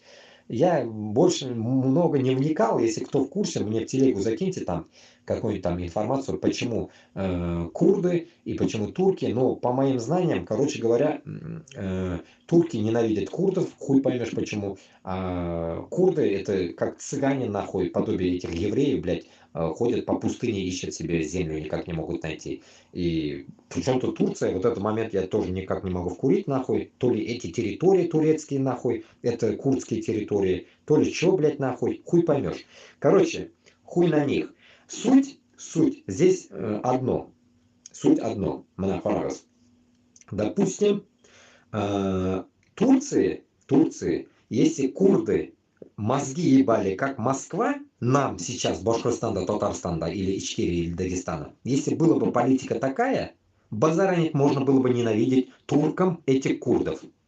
Но если тема не такая, и курды вообще не при делах нахуй, и курды просто хуй поймешь, откуда вылезли и потеряли свои земли, окей. Какого хуя, блядь, Турция, блядь, против курдов? Интересно, да? Вот поэтому я вот этого момента я не могу понять. Я не изучал насчет этого, потому что мне нахуй эта Турция неинтересная. Как говорится, и почему они, блядь, между собой грызутся, тоже мне это неинтересно, по идее. Но в дальнейшем, может, услышим, узнаем, вот так почитаем. Но самое интересное, что если даже что-то там было или не было, турки что-то наезжают на курдов, вот я дохуя здесь курдов видел, общался, курды, блядь, мне 100% понравились больше, лучше, чем, блядь, турки, блядь. Турки, те еще пидорасы, нахуй. Курды вообще другие, нахуй. И в Германии у меня были знакомые, блядь, даже, можно сказать, друзья у меня даже. Курды, блядь, вроде нормальные, блядь. А турки ебанутые, нахуй. Вот это я точно знаю по своим, блядь, нахуй критериям, блядь, человеческим. Вот по-человечески понять я могу. Получается, турки прессуют курдов. Хуй поймешь почему. Вот тут загвоздка. Исходя от этого, я понимаю, что, блядь, нахуй, Турция не зря сказала, что на земле, говорит, как я в начале эфира говорил, Путин и я, говорит, остались на земле. Нихуя себе, блядь, нахуй, возомнились, нахуй. Получается, нахуй, другие народы вообще никто, да? Поэтому я лично, нахуй, не признаю, нахуй, ихнюю ни помощь, да вообще нахуй, чтобы они даже на нас, нахуй, не смотрели, нахуй. Они нам, нахуй, Башкортостана не нужны, эти турки. Вот и все. Они такие же захватчики, нахуй, как и все другие. Поэтому нам захватчики не нужны. Нам избавиться бы от своего захватчика узкожопого. Еще турков приплетать сюда. Примерно так. Но тема не закрыта. Это мы будем в дальнейшем когда-нибудь узнавать будем. Кто-нибудь закинет что-нибудь историю курдов и турков, потом поймем.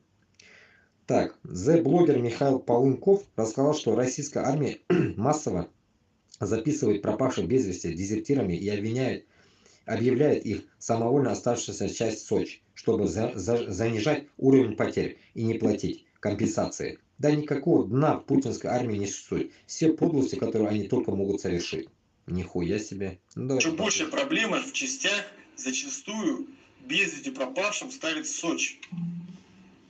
Самовольно оставившая часть. Сочи, да. Есть немало примеров тому, что это или покрывательство преступления, или еще что-то. Но это приобретает, не знаю, столько массовый характер, но, судя по обращениям родственников, это не единичный случай. И, судя по моему опыту, я знаю такие факты. Вот, например, командира 8-го полка Пузик расстрелял военнослужащего. Угу. Командира этого бойца на его глазах. Матушка мне обращалась, этого солдата. Он пропал без вести. Ну, нет с ним связи. В части заявили, что он находится в Сочи. Но солдата уже нету, по-моему, с лета этого года. Никаких о нем известий. Все. А числится он в Сочи, в 8-м полку. Ну, вот видите. Вот видите, Туганар. Когда это подсчеты, давно еще не заходил, блядь, Башкортостан на ищи Башкортостан. Я вам башкортларга, татарларга, мен бит аны не придумываю, и как бы я конкретность, блядь, пытаюсь донести вам. Башкортостан, там Татарстанда, то, что вы числа видите, это пиздеж. Пиздеж, понимаете? В Сачах, блядь, не в Сачах. Поймите, сугышка киткен хар балагыз, иригіз, егетігіз, Башкортостан һәм Татарстаннан. Ул дигәне сез уже аны үлемгә җибәрдем дип җибәрегез аларны. Если вы так хотите уничтожить их. Алар юк дип хисапны шулай итегез инде. Кичегез аны уже. Все, онытыгыз. Җибәргәннәр булса. Поймите бер әйберне. Киткән Сочида буламы, үлгән буламы, фаркы юк. Югалган буламы, нәрсә дисәгез дә аны как хотите называйте. Ул уже утилизированный кешегә әйләнә. Полный рост. Тере кайтса Аллага шөкер, тере кайтмаса дигәне. Ул дигәне уже шунда үлгән, или, блядь, окопка тыгып издеваться итеп атып үтергәннәр, или сугышта үлгән. Все. Ну вот это, блядь, мясорубки, блядь. На захватах, как это называется, блядь, на штурмах, блядь. И все на этом. Грубо говоря, вы утилизируете своих мужей. Мужчин своих. Любой категории. Папа, сын, брат, разницы нету. Вот и все. Вот это вы запоминайте. И число пропавших, как та сука сказала, племянница Путина, блядь, 48 тысяч человек, блядь, дали ДНК. Вот туда добавьте нахуй, что это было, как в новостях говорят, 500-700 тысяч. Вот это и есть. Миллион. Миллион утилизаций, да, было. И этот миллион, как в тот день я говорил, разделите на все регионы. И как на первом месте было Бурятия, потом Башкортостан, и сейчас Башкортостан, потом Татарстан. Потому что уже Бурятия, да, некому умирать, блядь, там уже некому идти, блядь. Идут только Башкортостаннан, Татарстаннан. И ну вот и думайте. Значит, минимум Башкортостана, Татарстанда по 100 тысяч сдохло. Если миллион даже будем раскидывать, по 100 тысяч, блядь, это минимум поздыхало, блядь, на этой войне сраной. Хуй с ним, блядь, даже грубо снизим, блядь, по 50 тысяч с региона. Ну, можно сказать 50-100. Вот это будет правда. А потом уже остальные регионы разделите эти 800 тысяч. На нашего Ирак Туганар. Шунарга не нужно как бы тут обольщаться, блядь, что Путин, блядь, делает нам добро. Особенно комментаторы, блядь, которые пишут мне сейчас в другом ТикТоке, нахуй, затрахали, нахуй. Башкортостан, Татарстан, ТикТокта утыр, Ютубта утырмайдысам, ТикТокта утырай екен шулар. Им хихи-ха-ха нравится, оказывается, там. У них хихи-ха-ха там, блядь. Одни негативы, нахуй. Я их комментарии в ТикТоке не удаляю принципиально, не трогаю сейчас. Потому что там захуя их, блядь. Даже нереально удалить это все. Дерьмо. Просто гүзім білән генә ташланып үтіп кеттім, ушларым китә анда, блядь. То, что там угроза на меня, это хуйня, а то, что, блядь, пишут, ты что, ебанулся? Оказывается, я ебанулся, получается. Они, оказывается, не ебанулись. Я говорю, давайте уничтожим Москву, а они, оказывается, правы, что они уничтожают украинцев. И кто тут нахуй прав? У кого руки в крови в данный момент? Я-то вообще пока чистый, Аллах ашкер. В крови-то руки у вас, Башкортостана, Татарстанда. И это нужно признавать. Внутри кто остался, вы за это, понимаете? Вы за это. Как они говорят, за РФ, диган берсе, блядь. Вспомнил. Букву З вот это нахуй, сраная нахуй. Английская. А чё ж там английскую букву З используете нахуй? Русскую З надо было поставить, блядь. Такую Зюзю, блядь. Тетя Зюзя. Нет, у них английская З. Вы же узкожопые нахуй. Хуй вы, блядь, используете нахуй латыницу, блядь, а не кириллицу, блядь. Шунды хардуслар. Сейчас. Так, сейчас этот YouTube вырублю нахуй. Зайдем этот. Bu YouTube'da bilmiyorum bu YouTube kanalsa bulgandır. Bir kişi oturmayı, блядь. Bir kişi oturmayı да. Просто удивляюсь, блядь. Мне кажется, его тоже кто-то бахнул, блядь. Что-то произошло с ним. Одним махом блоканули, мне кажется, его. Лучше я буду в ТикТок записывать. Сейчас я врублю ТикТок. Что-то происходит в ТикТоке. А сейчас почитаем. Вот ТикТоке как раз вот. Алга Татарстан, Алга Башкортостан. Муслим какой-то пишет. В котором упоминает вас Кремль Кремль на файла юг, урыс бизнесмены баласын тотып выкуп сұрарға керек.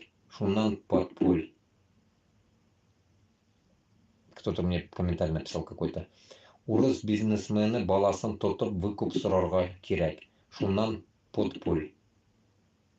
Что за подпуль, блядь? Ну-ка, внутрь зайдем.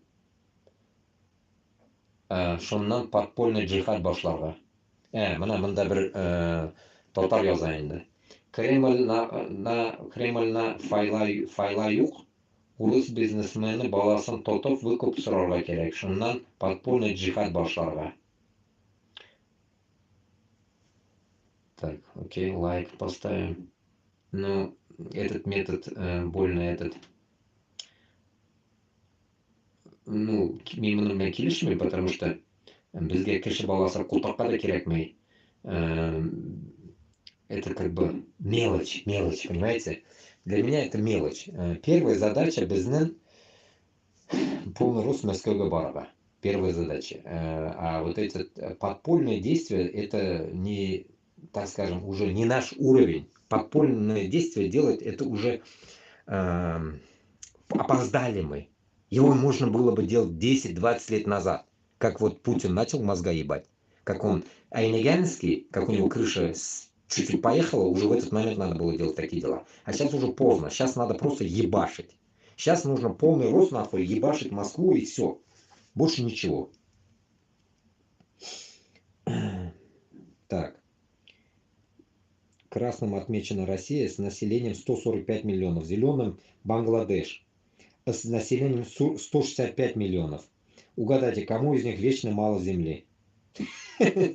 Да, здесь прикол, конечно. Да, в Бангладеше 165 миллионов, оказывается. Я думал, блядь, 200 миллионов.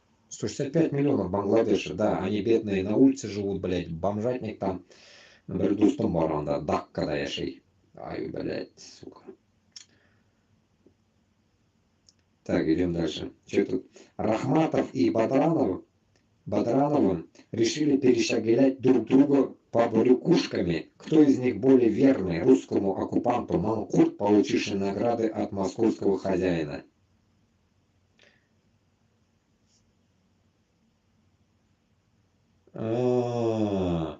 Этот сраный, который аспекты нахуй ведет, это Рахматов, блядь.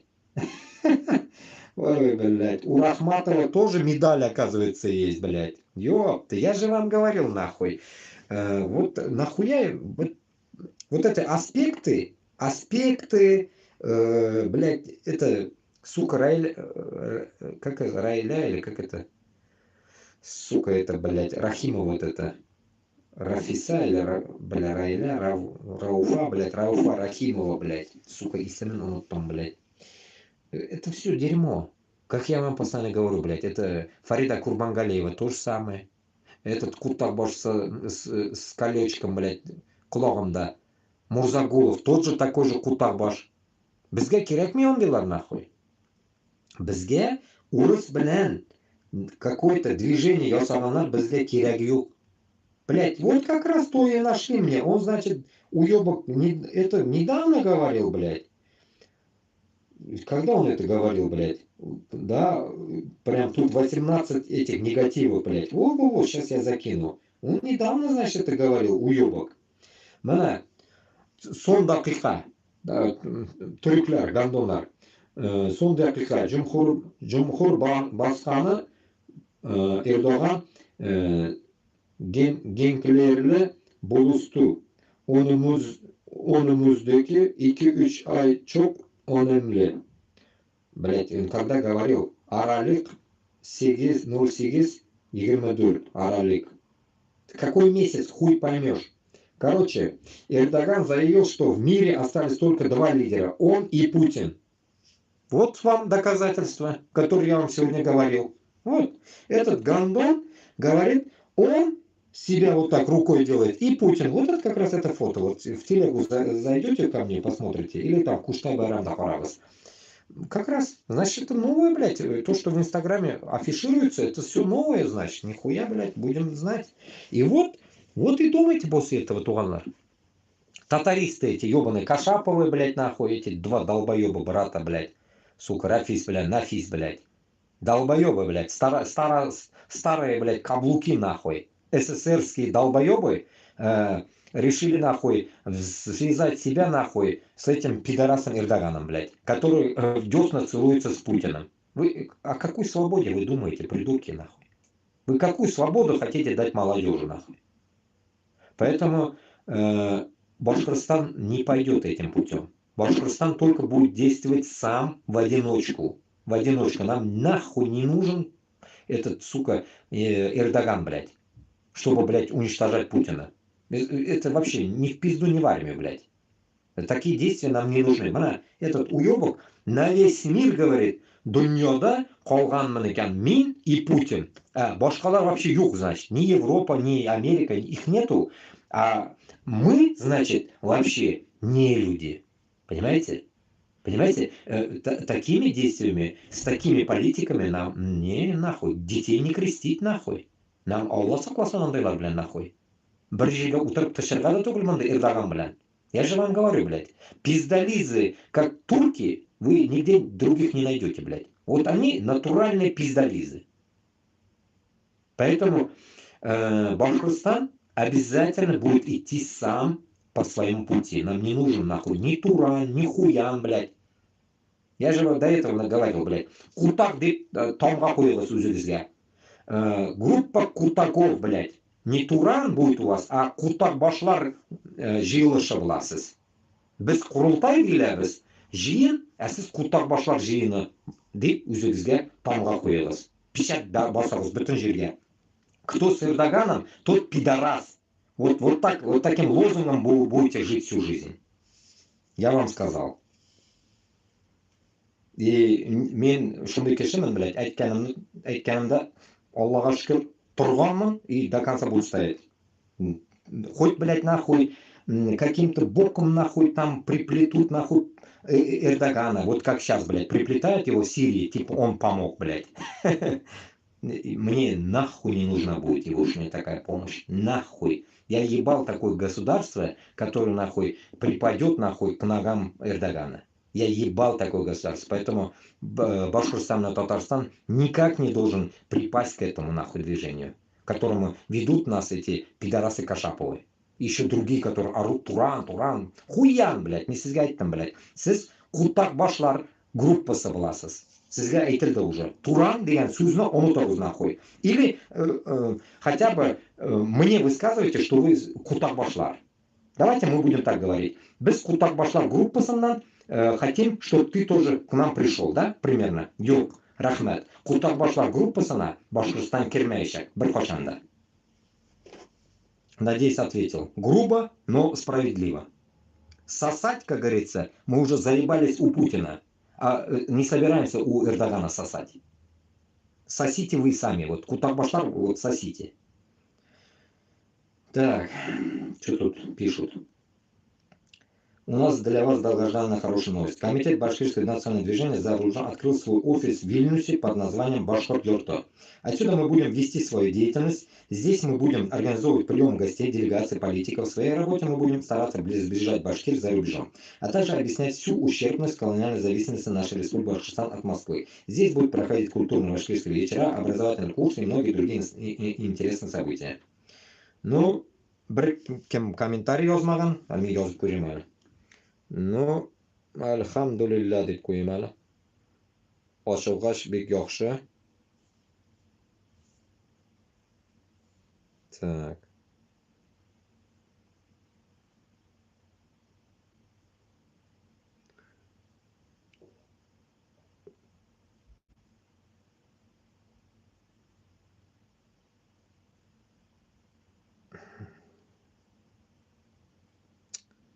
Заебали, блядь. Комментарий не могу написать. Телеграм надо, блядь, блокировать эти каналы. Так, сейчас я загружу. Суки, блядь.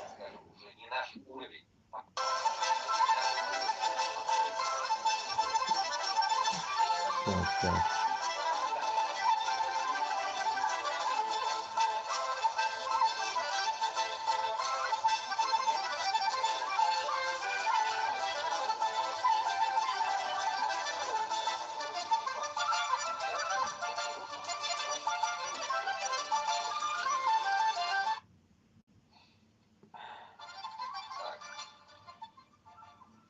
Отмечена Россия с населением 145 миллионов, зеленым Бангладеш. Так, секунд, туганлар. Бында бит инде надо писать, блядь, как я ратным шел заполнение. Братнага блокировка шлядler тойканны, помните? Типа, блядь, высказывался дохуя прямолинейно, блядь, нельзя там туда-сюда. Пошли они нахуй. Так.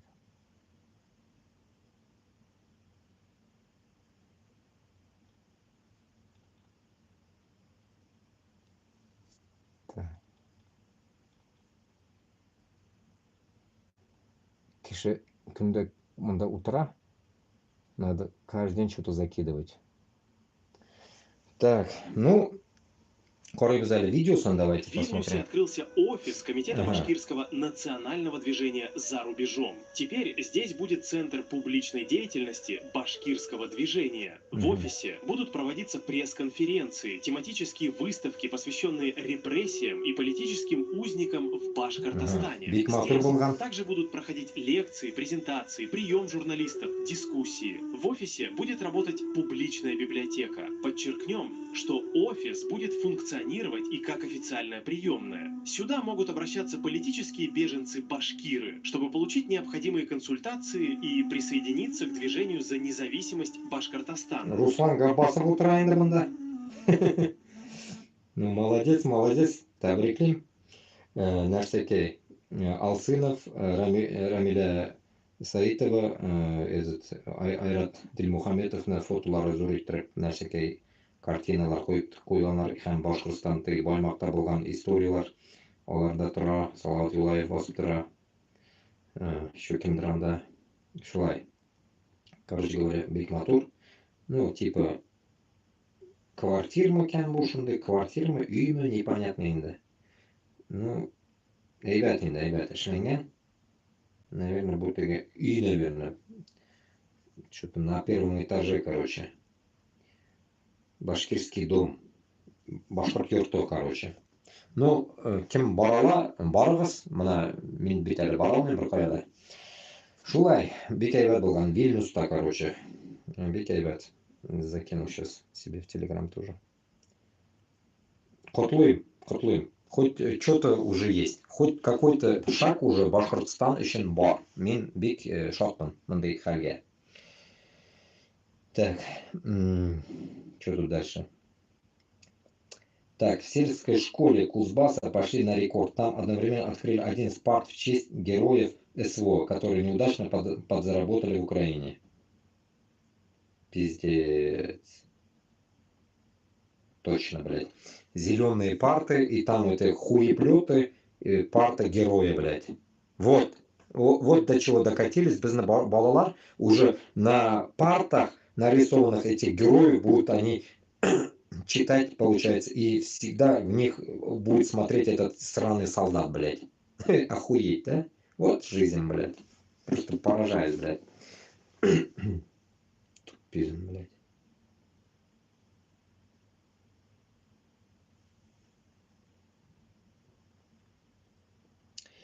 Сегодня, блядь, прикол, что ли, опять?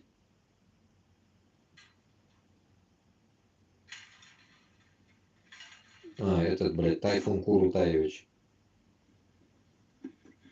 Чиновники, что, работать будем? Или я зря прибежал? Сегодня отмечается Международный день борьбы с коррупцией. Список из 20 высокопоставленных уголовников и подследственных команды Хабирова здесь. С праздником, Ради Фаритович.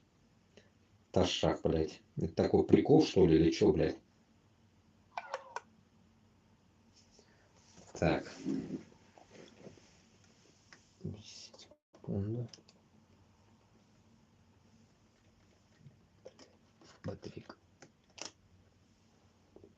Батарейка утра. Жрет, короче. Так. Что тут? Стрим Майка Фейгина. Что он говорил, блядь? Что вы молитесь на этот эфир? Каспер Рековери спрашивает, такой ник у человека. Марк, вопрос, если распад России произойдет, Якутия сможет отделиться? Самый большой по размеру субъект. Вот Фейгина что-то не слушал, ну давайте новый эфир, наверное. Вы знаете, может кто не знает, якуты это же тюркоязычный язык. Может кто не знает. Это очень своеобразный регион, на самом деле. Принято считать, что это некое подобие северных народов и так далее. Но это не совсем все так. Это наследство еще Орды. Вот. Претензии сепаратистские на самостоятельность есть у всех народов и автономии в России. Я абсолютно считаю, почти всех. Почувствовали бы они возможность отделиться, стать, обособиться, ну, так они бы ей воспользовались. Не все выдержат эту независимость. Не всем гарантируют, там, Нивхи, например, или там, Чукчи. Или кто-то, я не знаю, я не предрешаю за эти народы, захотят, будут. Если ситуация сложится такая, что выбирать между независимостью и сохранением связи с Россией, ну, каждый народ сам должен решать. Надо дать эту возможность. Якутии в той же степени, как Башкирии, или Башкортостану, или Татарстану, республикам Северного Кавказа. Но, безусловно, каждая из них, каждая из этих автономий в состоянии реализовать свою претензию на независимость, на отдельность. Вне всяких сомнений. Вот эти сталинские тезисы о том, что окруженная другим государством страна не может реализовать своего суверенитета, это все сталинские тезисы, их можно не брать в расчет. Мир так изменился, мир преобразился настолько, что стремление к обособлению независимости, оно часто игнорирует какие-то географические, политические, исторические и другие аспекты. И спокойно справляется с вопросами этой самой независимости, безотносительно там, есть выход к морю, нет выхода к морю, еще что-нибудь. Да плевать хотят. Люди хотят независимости, да, надо им дать. Вот мой тезис всегда перейдет. Надо дать эту независимость. Если люди увидят, что это не лучше, чем сохранять эту связь с метрополией, они сами решат, возвращаться им или нет. Ну, вот так происходит, например, в Великобритании с референдумом о независимости Шотландии, других таких же территорий. В Испании такой налево-направо происходит с референдумами, в Каталонии, в других местах. Люди должны убедиться в необходимости сохранение независимости или там перехода к независимому статусу, или же наоборот сохранению связи с такими же территориями там, в едином государстве. Но люди сами должны решить. Возможно, это откроется только с преодолением Путина и путинщины. Я, например, сейчас улавливаю, вижу тезисы всяких людей, уехавших за границу из числа активистов российских, и говорят, вот, если уж России грозит распад по итогам войны или в результате войны с Украиной, только лучше уж Путин. Зато распада не будет. Серьезно, что? Да вы ебанутые, что ли? То есть вы готовы сохранить статус-кво и путинскую тоталитарную систему, только не дай бог не избежать распада. Что вы молитесь на этот распад? Никому в голову не приходит, что Россия – это тюрьма народов. Какой она была, такой и осталась. Уж лучше будет там несколько Россий, свободных, независимых, демократических, нежели одна большая тюрьма на всех. Что прекрасно в этом концлагере? Да, разумеется, народы сами должны решать. За них нельзя это решить. Быть им вместе или нет. Может, они решат быть вместе, тогда нет никаких проблем. Форм этого достаточно есть. Референдум, голосование, выборы, все что угодно. Но я еще раз повторяю, нельзя быть заложником того, что упование на единство страны должно мешать прогрессу и свободной жизни этих народов. Не, только не дай бог не распад. Ну, не дай бог не распад. Поэтому что Якутия, что любая другая автономия, любой другой народ внутри этой агломерации гигантской российской должен иметь право на обособление, на отделение. А что там будет? Ну, слушайте, жизнь – это вообще риск. Чревато смертью, кстати. Вчерашний Может, народу не повезет. его интервью, стрим. Может, они исчезнут в потоке, в вихре Ответы на вопросы исторических событий, а может, останутся. За тысячелетия, что существует человечество, вы представляете, какое количество народов, стран, империй кануло в небытие? Ну что ж, такое тоже бывает. Не всем суждено остаться на этой исторической карте. Раствориться у других, исчезнуть, вымереть. Свобода того стоит. Стоит. Как все это устроено? 22 219 зрителей нас смотрят, почти 10 тысяч поставили свои лайки. Ну вот вы сами услышали. И там два комментария. Ренат какой-то и Лия.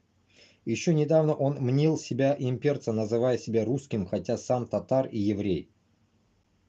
Нихуя, он татар и еврей, оказывается, он добавок, блядь.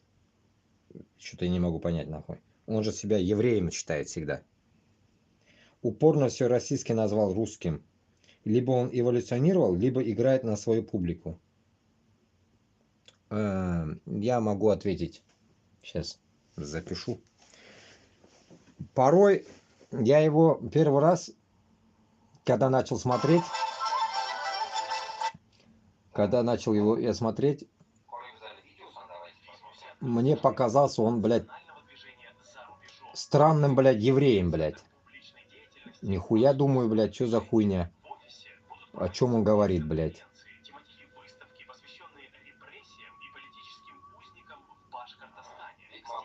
Также будут проходить лекции, презентации, прием журналистов, дискуссии. В офисе будет работать публичная библиотека. Подчеркнем, что офис будет функционировать и как официально. Так, секунду. Сейчас.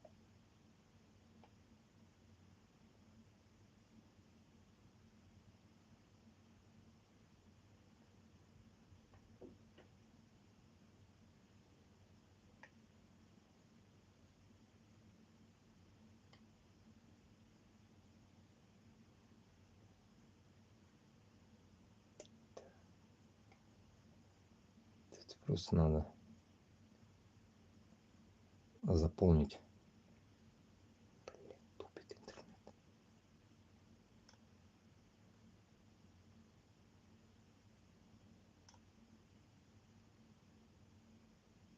Заполнить надо название.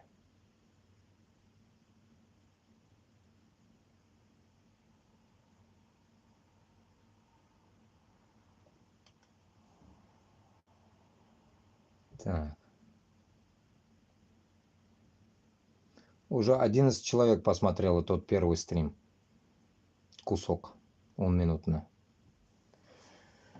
Рахмат, кем қараған болса да, туғанлар, кто в ТикТоке сидит. И вот, насчет Майкла Фейгина.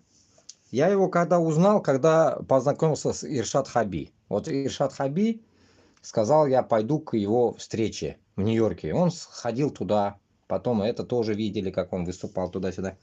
Ну, Фейгин из Самары вроде бы, он оттуда, короче. Что он топит, что не топит, для публики играет или как, я не знаю. Но самая суть, что какие-то вещи он говорит для, так скажем, общего понимания, что распадется Россия. Не распадется. По его мнению, получается, можно понимать, что ему похуй все. Переобулся он, не переобулся, мы не можем ничего сказать насчет этого. А вот то, что он говорит, можно улавливать то, что говорят вообще где-то, как новость. Вот как новость мы можем использовать для себя. А то, что всегда мен сізге айтам бетінде, мен сөйлегенні де қойсыңыздар, что вам понравилось, алыңыз, таратыңыз, ұшамаған жерімді, таратмаңыз. Вот мына шулай ол. Это так работает. Где-то мне тоже же все новости не нравятся, допустим, Габасова, подавно этого Кашапова ебаного. Вот, примерно так же.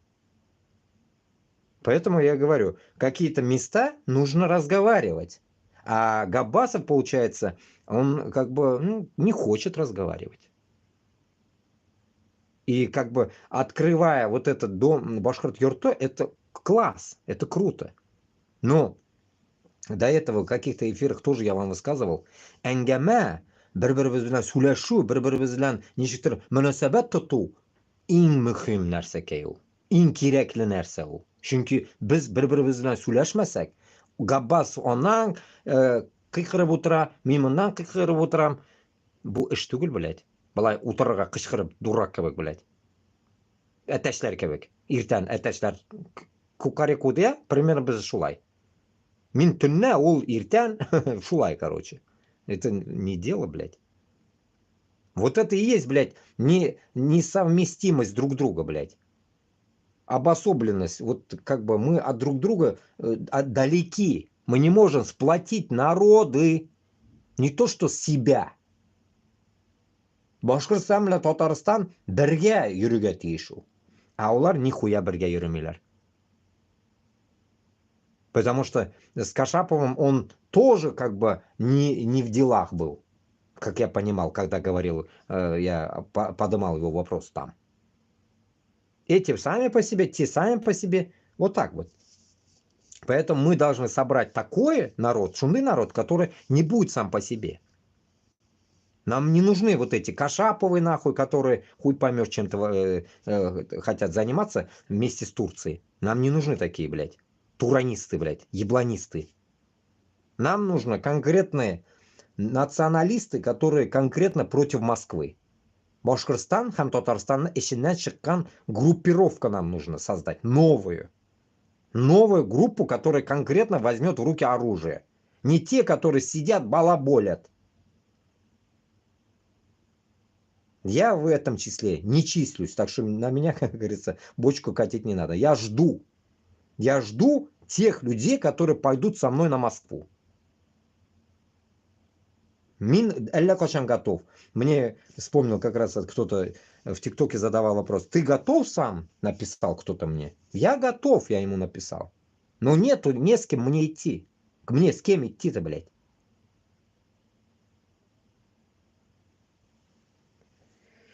Второй кто?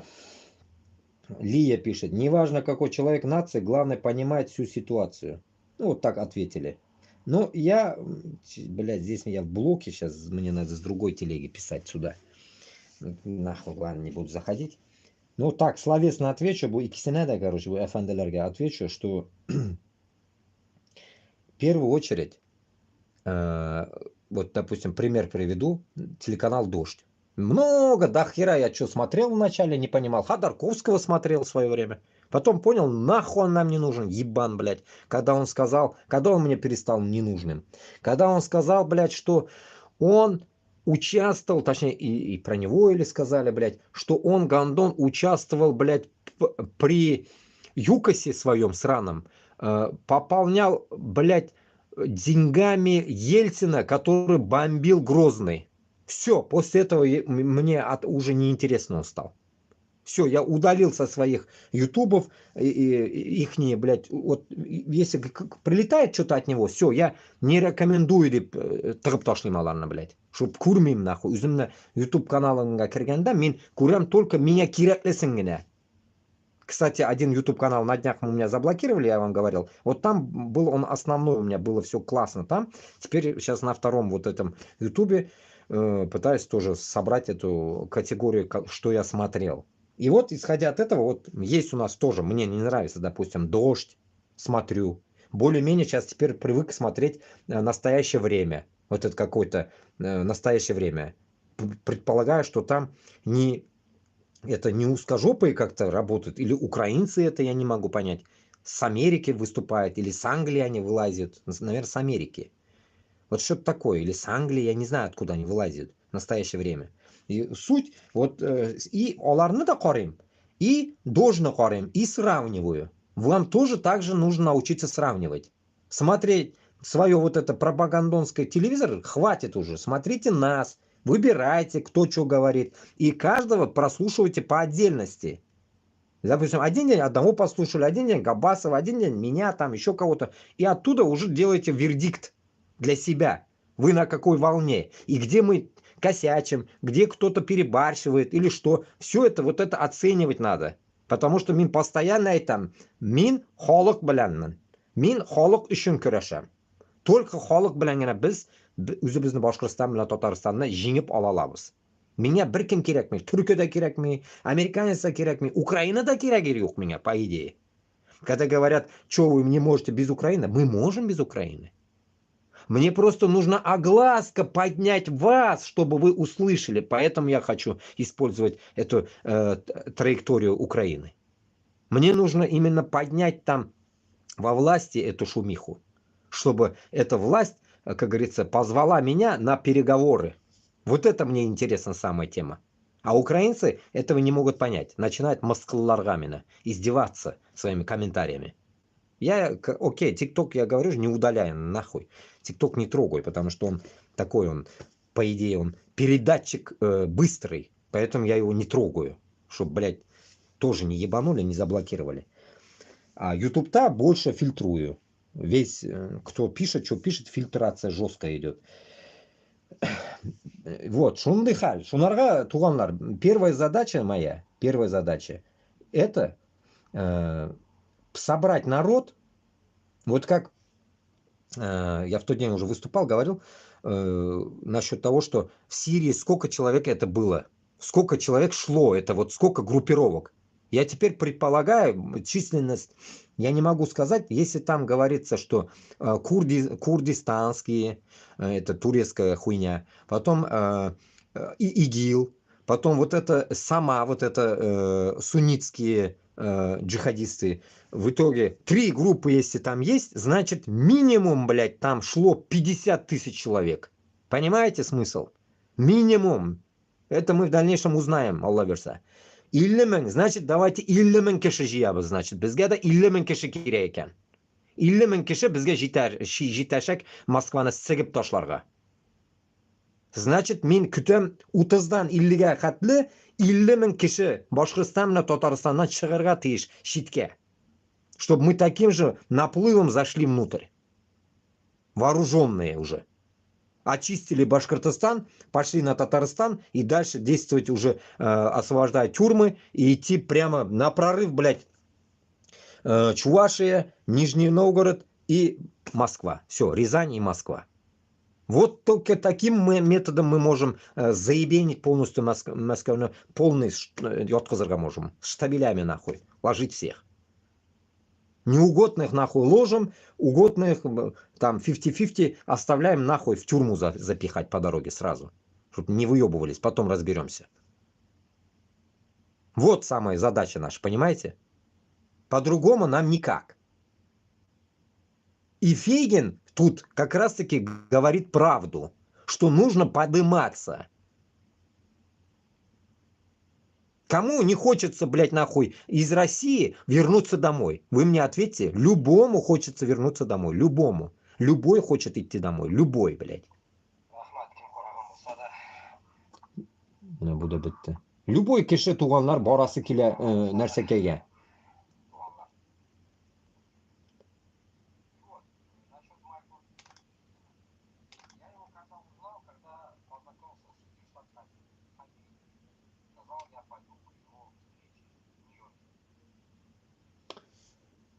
Секунд.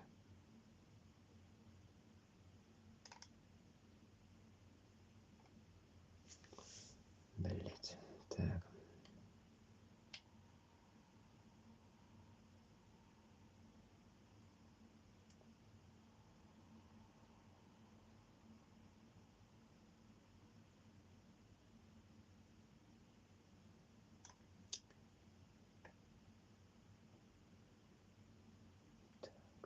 Секунд.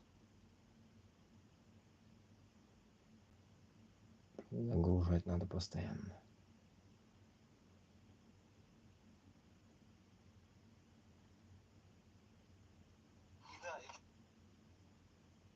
Хочу сказать.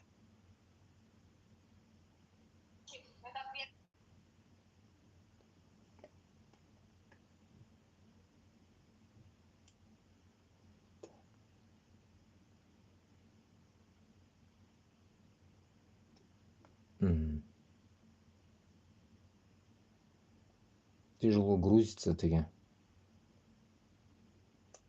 Так скажем. Не тянет.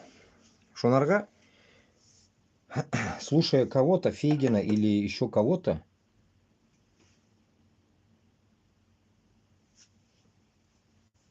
блять, батарея утра. Мы должны просто уловить суть его планов. Примерно. Послушать другого, третьего, пятого и тем самым уже делать для себя вердикт.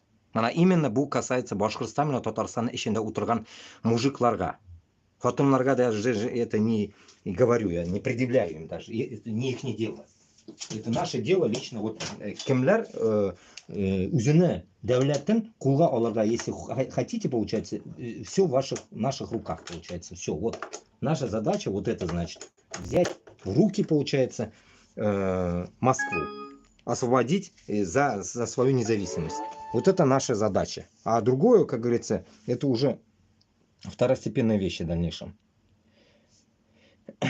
Так, идем дальше. Что тут дальше пишут?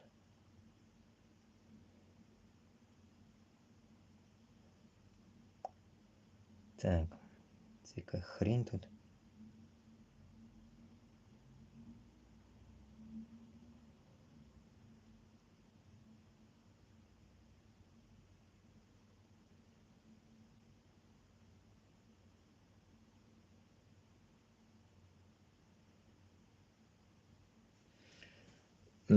Так, российские демографы неожиданно обнаружили сверхсмертность молодых мужчин. До 30 лет мужчин действительно больше, чем женщин. До 30 лет мужчин действительно больше, чем женщин. У нас рождается примерно 104 мальчика на 100 девочек. Но основная проблема начинается после 25-30. В так называемой цветущей возрастной группе от 25 до 45 лет у нас отмечается мужская сверхсмертность. По сравнению с Европой она 5-6 раз выше, говорит демограф Юрий Крупнов. По его мнению, связано с это некой безбашенной моделью поведения мужчин. В связи с этим, считает демограф, нужно запустить национальный проект по спасению мужчин. О том, что главная причина сверхсмертности мужчин в сегодняшней России это война, он, конечно, ничего не сказал. Как и о том, что единственный проект, который поможет снизить смертность, это остановка работы военного мясокомбината. Астафирлах. Он, если это сказал бы, он старик, аксакал, старик в очках, блин. Шешлер да агарып өткөн, сакалы да ак. Бу бит прямой түрмөгө кете бит.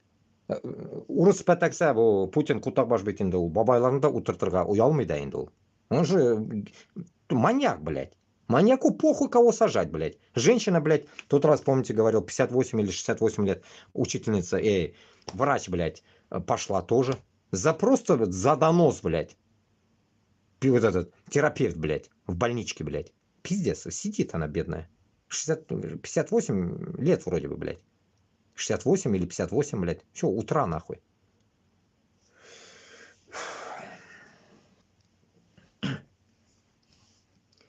Ну вот это и есть, что как раз опять-таки доказывает одна весточка тому, что уже, если вы до такой степени не хотите понять, 1 миллион людей. Значит, получается, вот как раз ту численность, которую примерно я ищу, здесь описано. 25-та 45-ке хәтле. Кеше юк. Бүтін ир кешеләр үлеп киткән. Бу дигәне, мин сезгә һәрвакыт әйтәм, 30-дан 50. 30-дан 50 дигән кешеләр Мәскәүгә барырга тиеш. Алар юк, инаң башы, блядь. Где вас брать, блядь? Молокососу брать не будем, я же говорю. А эти гондоны даже с 25 лет берут в армию. Ну, точнее, блядь, мы знаем, берут с 18 лет, блядь. Ну, имеется в виду, подохли с 25 до 45 эти, блядь, манкурты.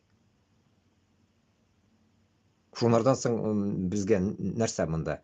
Нинди халык белән барасың Мәскәүгә сугышырга? Еще бит әле с этой фигни нам нужно взять тех людей, которые склонны к нам. Аны бит әле яртысы шул 30-дан 50-гә хәтле бит эчендә бит шул манкурты есть, которые топят за русню. А их точно не вытащишь за границу. Они точно не пойдут с нами на Москву. А чтобы идти на Москву, нам нужно конкретно, люди, которые, так скажем, как мы, конкретно обезбашенные люди, которые должны отомстить узкожопым. Тут скрывать нечего. Месть. Одна месть только, блядь, нахуй. Жаждет наших, блядь, нахуй. В жилах, блядь.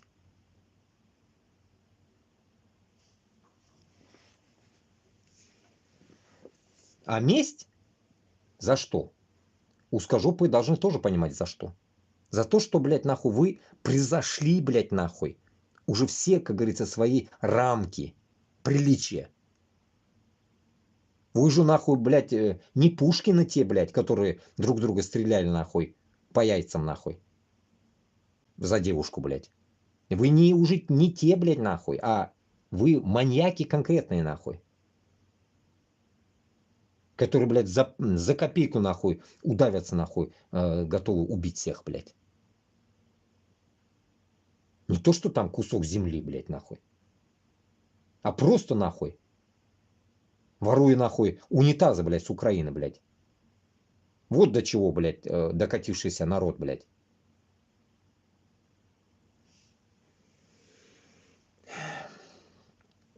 Когда-то всегда говорили мне читать Дейла Карнеги, блядь. Я ненавидел читать, блядь. Пиздец, эта книга валялась у нас, нахуй она нужна была. Ну, сестры мои читали, тетя читала. Когда мы ненавидим своих врагов, мы даем им власть над нами. Они воздействуют на наш сон, аппетит, кровяные давление, наше здоровье и наше счастье. Наша ненависть не приносит им вреда, но она превращает наши дни и ночи в кошмары. Дейл Карнеги. Да. А я добавлю еще от себя. Ненавидим своих врагов, это и есть. А это как раз-таки, если звучать будет оно по исламу, по-мусульмански, это вот этот как раз-таки нафс, который нафс страха. Представили, да? Нафс бывает на еду, там, на бабу, там, на какую-то, я не знаю, на что-то нафс, да? Мы не можем укротить. А здесь именно нафс работает против нас. Нафс страха. Нафсом страха мы полны. Точнее, вот Башкортостан, Татарстан халкы полон, не говоря там все регионы, блядь. Нафс страха. А как его можно разделить? Нафс страха это, так скажем, не страх перед Путиным прямолинейно, а нафс страха это когда ты думаешь, что ты потеряешь все. Это в первую очередь такой нафс. Потеряешь деньги, если ты вякнешь что-нибудь против. Потеряешь свою свободу. Набутылят нахуй. Нашвабруют тебя, блядь, нахуй. Кутыня. и так далее. Вот этот нафс страха. Но примерно Дейл Карнеги как бы говорит, так скажем, про ненависть врагу. А наш враг всегда, когда мы держим уразу и в Рамадан, Аллах Та'аля, что нам сказал? Он сказал, боритесь с своим нафсом. Наш враг, нафс, даже во время Рамадана, это шайтан. Все шайтаны в оковах шул вакытта бер ай без рахатланабыз. Но бер ай ичендә беренче и битми торган нафс шайтаныбыз ичебездә кала ләсәң ул. Һәр вакыт ул безнең белән. Һәр вакыт. Менә шул нәфс безне ашата да, ашатмый да. Акчага теге туясың, туймыйсың, аны да шул нәфс эшли. Любой нәрсәгә безне ичебездә шул шайтан утыра. Шунардан соң вот этот Дейл Карнеги, он же явно не мусульманин. И он не может как бы по-мусульмански мыслить. А мы можем, альхамдулилля. Исходя от этого, безнең мыслительләр Аллаһ Та'аля Коранны безгә шул өчен калдырган, чтобы мы созидали по нему и жили по нему. И исходили от того, что Аллаһ Та'аля уже безгә дәресне биреп куйган. Просто нам надо впитать его, как губка. Не какую хуйню впитывать, а впитывать естественные вещи, которые нам дано уже. В первую очередь, это избавляться от своего дебильного нафса, который жрет нас внутри по жизни. И вот, по его словам, страх ненависти к своему хозяину, так скажем, боссу Путину. Вот можно предоставить это, как тут говорится, кто-то. Ну вот у нас кто, блядь? Мы рабы, а над нами вот этот Путя ебучий из Кремля. И тем самым, получается, мы вдолбили себе в голову, что мы потеряем все, если мы пойдем против него.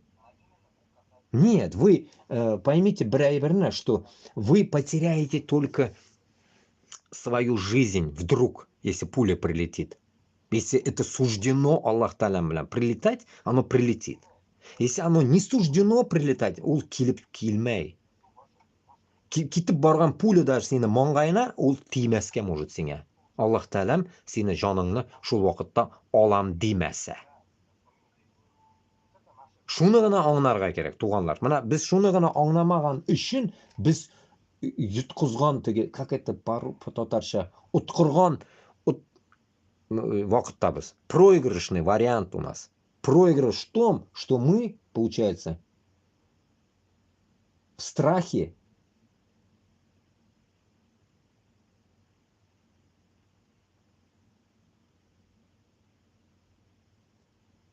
перед самими собой, перед своим нафсом. Нафс это, так скажем, по-русски это эго, чтобы, если кто не понимает, по-русски это эго. Сейчас, секунду, сохраню.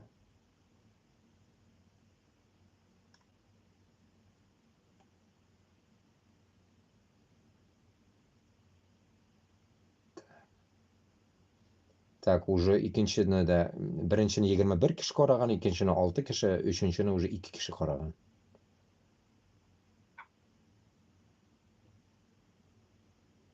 Так, рәхмәт караганларга.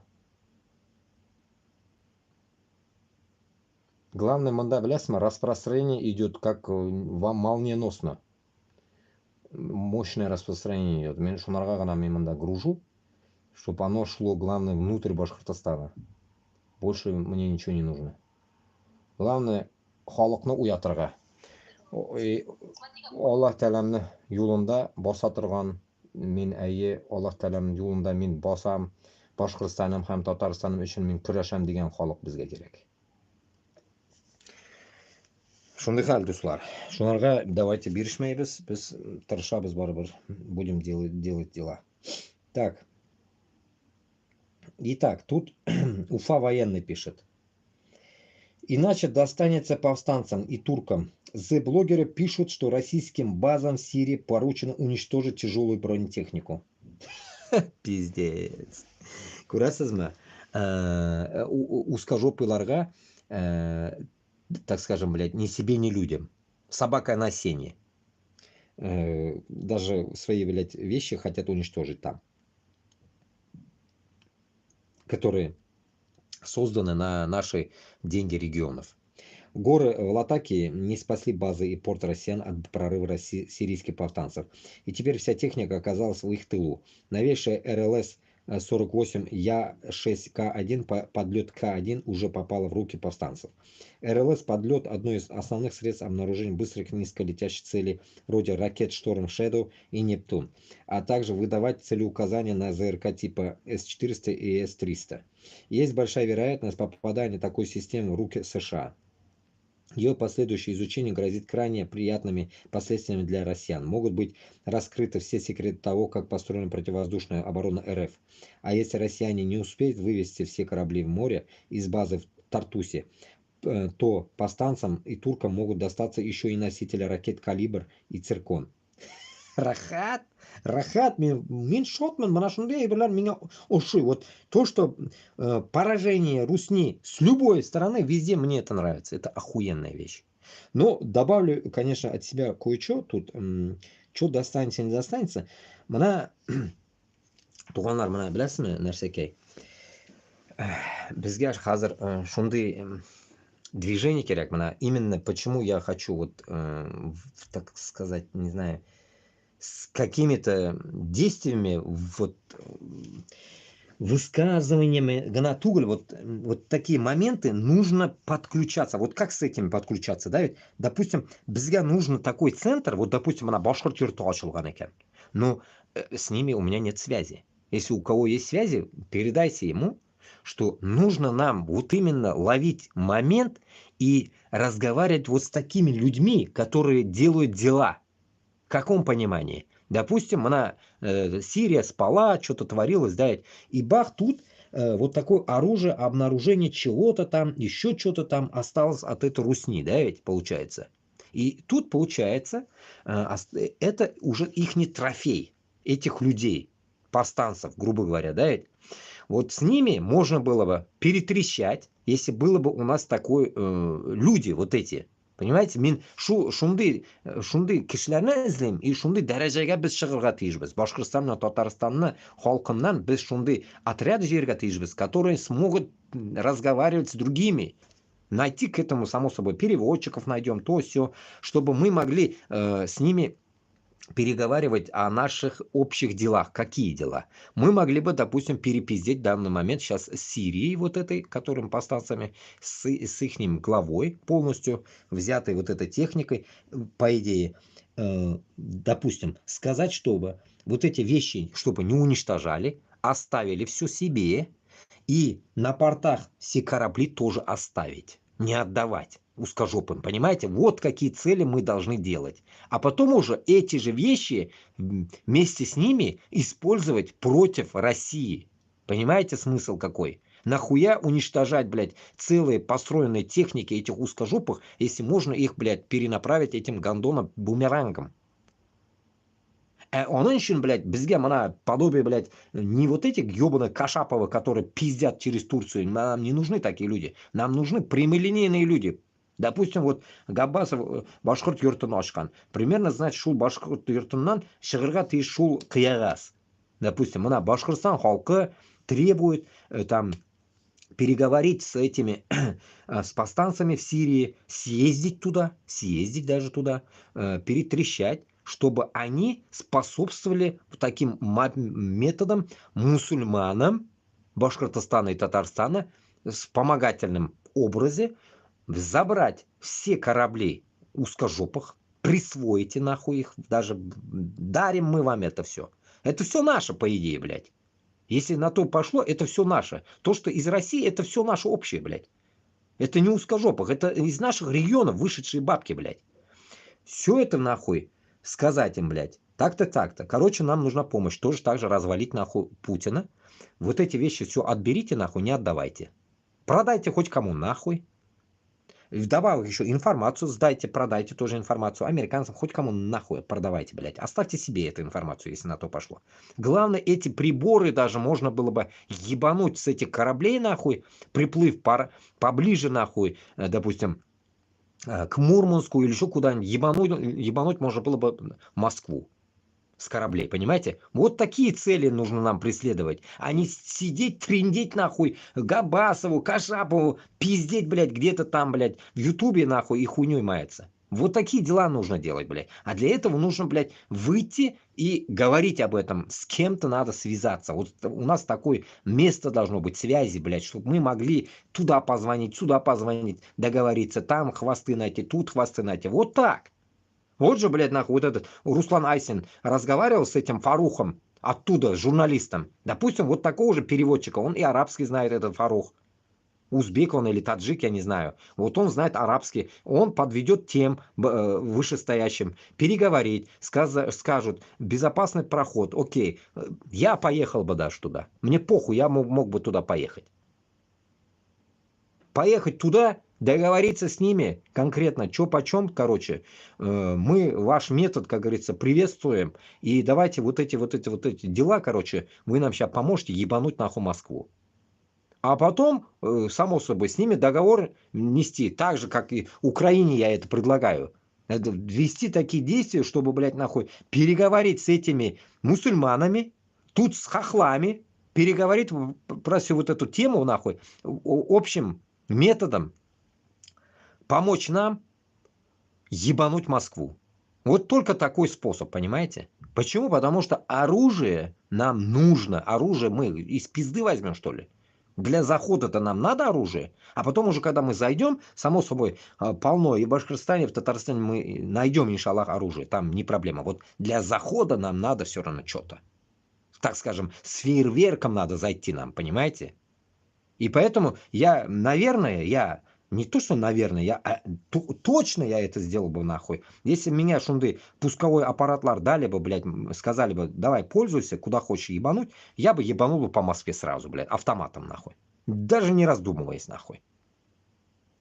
Все, блядь, нахуй направления, только Москва была, блядь. Сколько мы видели, блядь, до Сирии 2300, до Сирии 2300. Вот 2300 Shadow, да, Shadow летят туда. 5500 говорили. Какие-то Shadow вроде летают туда. Как тут говорили? Шторм Shadow. Вроде бы они туда летят, 5500. А они есть в Украине. Кто-то давал им, блядь. То ли немцы, то ли хуй чей это, блядь, Англия или чье это, блядь, оружие. Вот такая тема. Поэтому, как говорится, готовые, блядь, действия нужно просто брать и, как говорится, воспользоваться. И с ними договориться. Вот и все. Когда уже, как говорится, мы возьмем свою независимость, мы оплатим эти все расходы ихние, которые они на нас потратят. Примерно вот так, я думаю, действовать нужно. Это как раз-таки этот способ такой, что здесь момент по-братски, по-мусульмански, помощь, как говорится, мусульманской умме, помощь как регионам, как говорится, захваченным со стороны Украины, если рассматривать, захваченным так же, как они сейчас пытаются русня захватить Украину, вот такая же хуйня, одинаковая. Один способ здесь. Выход из этих, блядь, нахуй, колоний, диктаторов. И как раз таки, блядь, нахуй, это оружие, которое до этого в начале эфира говорил, вот сейчас додумал, да, до конца эфира, так скажем, как раз им тоже это было бы месть, нахуй, засадить Асаду, нахуй. Асад как раз, если он в Москве, нахуй, в Москва-Сити сидит, 19 квартир, говорят, у него, нахуй, там. Я же говорю вам, Москва-Сити, блядь, ебануть только так. Я же говорю, Москва-Сити мы не оставим, нахуй, живых. Москва-Сити, түбінен, нахуй, полный рост, нахуй, сырып түшірген, нахуй. Или башынан атырға, или түбінен, нахуй. Чтоб как, блядь, в Америке два вот этих вышки, блядь, близнецы, нахуй, как ебанули, нахуй, в каком-то году, блядь, Бин Ладен, как на Бин Ладена повесили. Вот так же ебануть.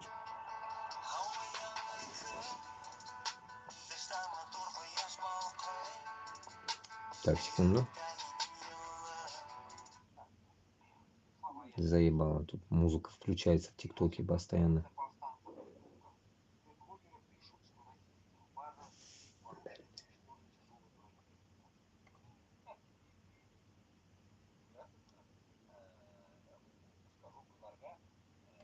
Стрим. Так. Блядь, дурь была, биш была, блядь, он нахуй.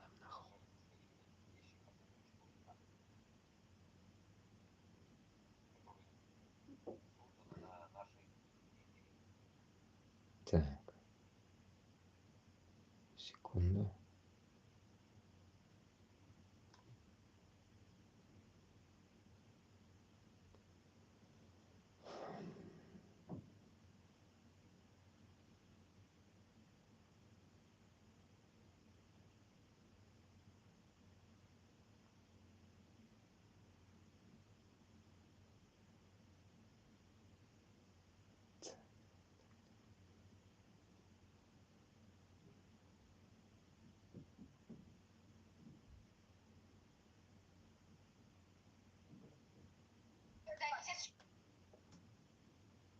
Так, грузится вроде бы. Так, второй стрим 8, 7. Третий стрим 7. Четвертый уже 1 посмотрели. Ну, грузит, херово грузит. Так, все понятно. Читаем дальше, да? Или я дочитал его?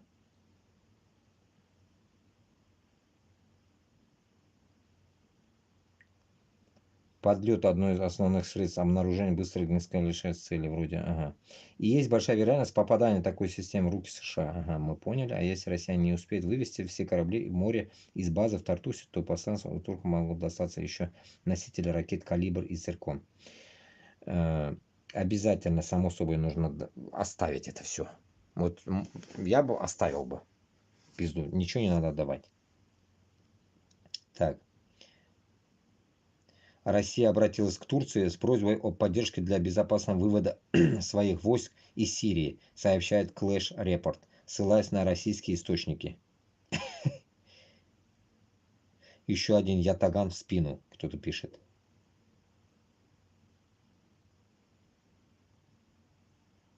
Кто-то подъебывает. НАТО, помоги. НАТО, помоги. Да, нет, НАТО, помоги, а тут орали же, Путин, помоги, в Курской области, нахуй. Так, дальше. Хочу еще раз напомнить, если кто забыл, эту войну начала Россия. Безо всякой причины. Россия никого не защищает, не борется с НАТО или фашизмом, а просто так напала на соседнюю страну. Солдаты не гибнут героями, а уничтожаются как захватчики. Россия в этой войне агрессор. Чей-то комментарий, мне кажется, это. Шулай, как сказать, порой вспоминаю к этому моменту такие комментарии вот в ТикТоке, еще где-то пишут мне постоянно. Ну, пишут это, казахлар даже пишут, и еще какие-то люди пишут, по разным языкам пишут, что татарлар, эти манкурты никогда не будут свободными. Вот такую хуйню пишут. Ну, башкортлар, не знаю, говорят, но татарлар не будут, да. Татарлар никогда не предадут урысларна, да. Как это, блядь, здесь только вспоминаешь прикол. Без шансов Тайфун Курултаевич, блядь. Хз, как дальше жить, блядь. Манашунды халит туганлар. И я считаю, что порой, блядь, у меня тоже такие, блядь, сомнения выходят в голове. Вот не поверите. Вот манашунды сомнения гамин килям иногда. Это такое жесткие сомнения, что если оно на самом деле вот так, как народ со стороны видит, ну, разные же комментарии, разные люди, разные мысли. Но это самый негативный момент. Что если... А я в глубине еще думаю, что не только мында татарлар, башкортлар да шундай ук. Мен ведь столько комментарийлар оқып шықтым башқұртлардан, столько до хрена Башкортостаннан да. Сколько я удалял в ютубах, пока мои ютубы не удалили. До хера, что я начитался там, блядь. Я и какие-то грузил куда-то. Юалда вещь, блядь, стерлась, блядь, там 1000 видео было. Больше, наверное. 1000, там, 1500, может. Вот и все. Поэтому, исходя от этого, нам Бигзур Эштройнд. Халыкны, оңгыра халыкны, которые топят за русню, переделать на нашу сторону. Вот наша задача. А вот Сирии, да, все наоборот. В Сирии, получается, вообще другие, блядь, уёбки,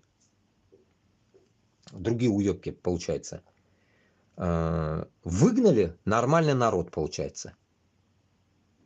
Вот эти, блядь, алавиты сраные, нахуй. Ну, как узкожопые, грубо говоря, выгнали башкортларна, допустим. И башкортлар вернулись на свою Башкирию. Үзіні Башкортостаннан қайтқан кебек. Бұлар қайттылар.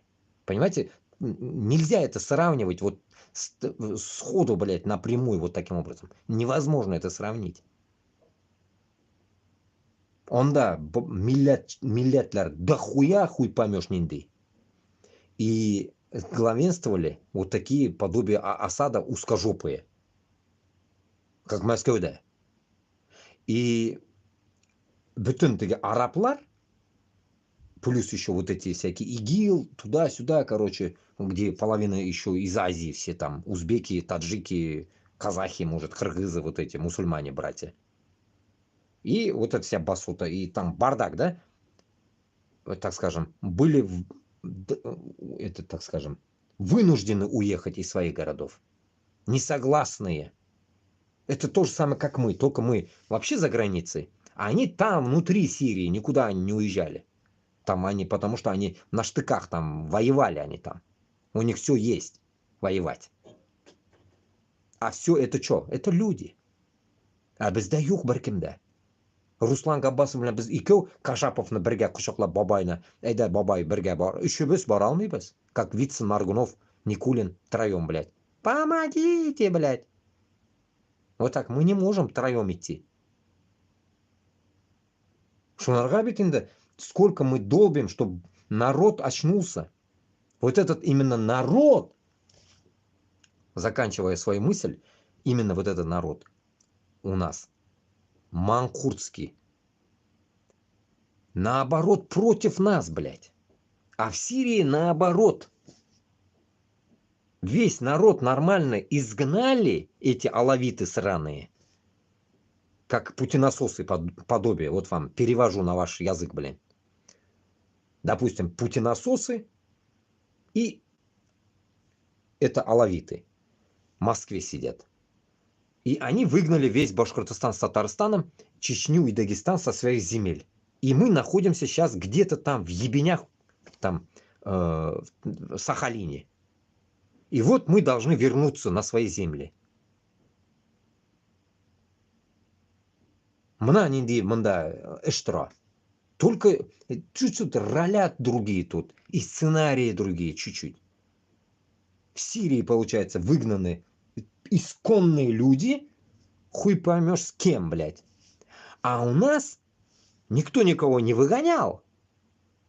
Выгнанные это мы сами несогласные уехали. А внутри манкурты рахатланып яшап яталар, аузына сигим урыслар белән бергәләшеп, блядь. Целуясь десна, давая в жопу. Авызга алып притом еще. Рахатланып суырып яталар урыс белән, урыс кутагын. Без монда сезгә аңлатып җитәлмибез никак. Сез аңламыйсыз нихуя. Вот в чем ваш косяк. Это жесткий ваш косяк. Минем милләтем башкорт һәм татарны косягы бу. Не говоря, что чеченларда да шул ук хуета, Дагестанда да шул ук, блядь, дерьмо.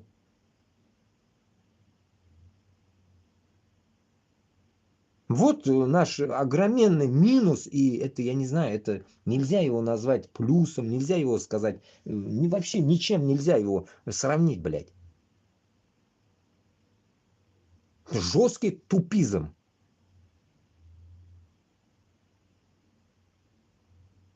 Вот пример.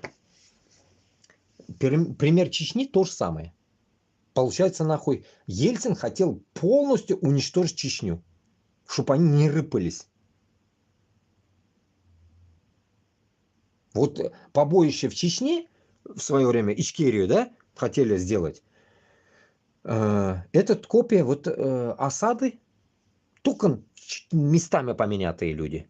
Осады и ополченцы. Ополченцы это чеченцы, а Асад это вот эти ебаные нахуй Путины насосы, Ельцины нахуй, Горбачевы. Вот это хуйтация вот эта вся. Такая же война, блядь, одинаково. Нацизм пиздецовский, блядь. А алавиты это конкретные нацисты. Только в арабском мире. Нацизм в арабском мире тоже существует, блядь. Вот это и есть нахуй. А мы Башкортостан һәм Татарстанның ішінде предаем друг друга.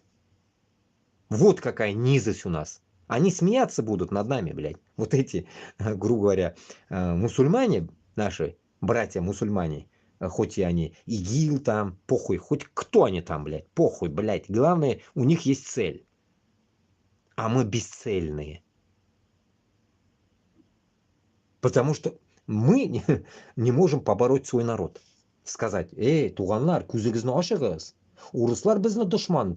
Мин сезгә дошман түгел. Мин сезгә наоборот ярдәм бирәсем килә.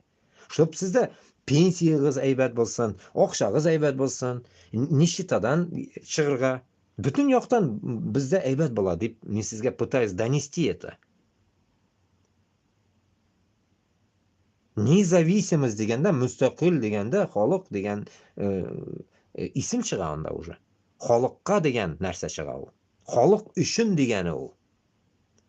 Путин асослар халык өчен яшәмиялар. Алар үз кесәсе өчен генә яши бит алар. Безнең өчен яшәгән халык юк. Аңлагыз шуны. Без үзебез өчен яшәргә тиешбез. Безне өстебездәге хуҗалар без өчен яшәми. Алар үзене дөньясын кайгырта. А без нәрсәне кайгыртабыз? Мы ничего не можем, блядь.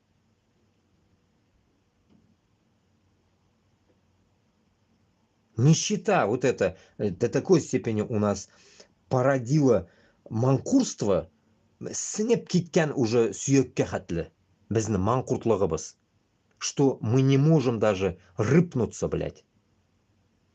И шунарга мин үземне башкорт каныма һәм татар каныма мин дошманмын хәзер. Моны шун белән хәзер битемне күрсәтә торган булсам, мин враг номер 1 булам. Бөтен дөньяга. Чөнки мин сезгә ачык-ачык бөтен әйберне сөйлим. Яшерә торган нәрсәм юк миндә. Вот по этой теме миндә яшерә торган әйбер юк. Допустим, личные мои какие-то, может, вещи есть, менә үземне яшерәм. Это мое личное пространство. А менә халыкка, Башкортстан, Татарстан өчен, сезгә аңлатыр өчен, что Путин менә шундый, урыслар менә шундый, аңлатыр өчен бер нәрсә яшерү юк, бөтен интернет тулып ята. Укыгыз, карагыз. Мин шулай дип уйлыйм, потому что когда вы, допустим, в одно слово говорите, что гастарбайтеры, приезжие забирают ваши деньги, грабят вас, понимаешь ли? Вот это и есть ваш ебанизм русского мира. Потому что сезне уже как бы шулай, как это, зачипировали, блядь. В мозг вам так влили, что вы вот так вы высказываетесь. Вот таким методом вас уже, блядь, уничтожили. Кишелек башкорт белән татар гостеприимный халык, мин ышанып калам, алар шундый нәрсәкәй. Менә үзебез кебек, мин допустим, менә без шундыйбыз. Мехрибан, рәхимле.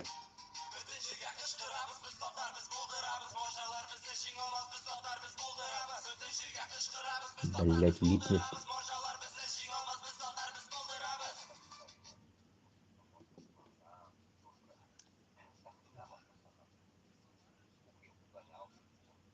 Хадер, секунду.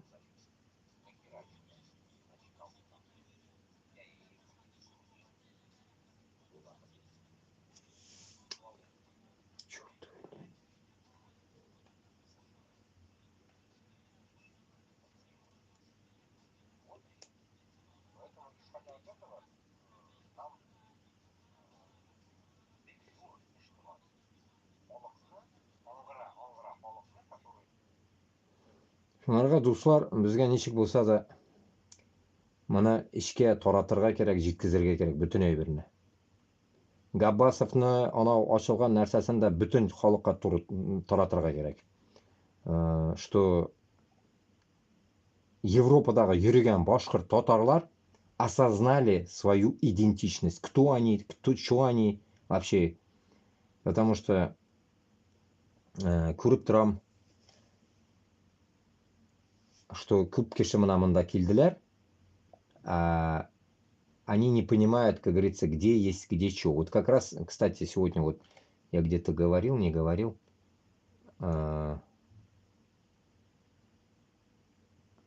что этот ушлепок, блядь, в Телеграме, наверное, говорил я, блядь, не помню, где я говорил. Кому-то я говорил, блядь.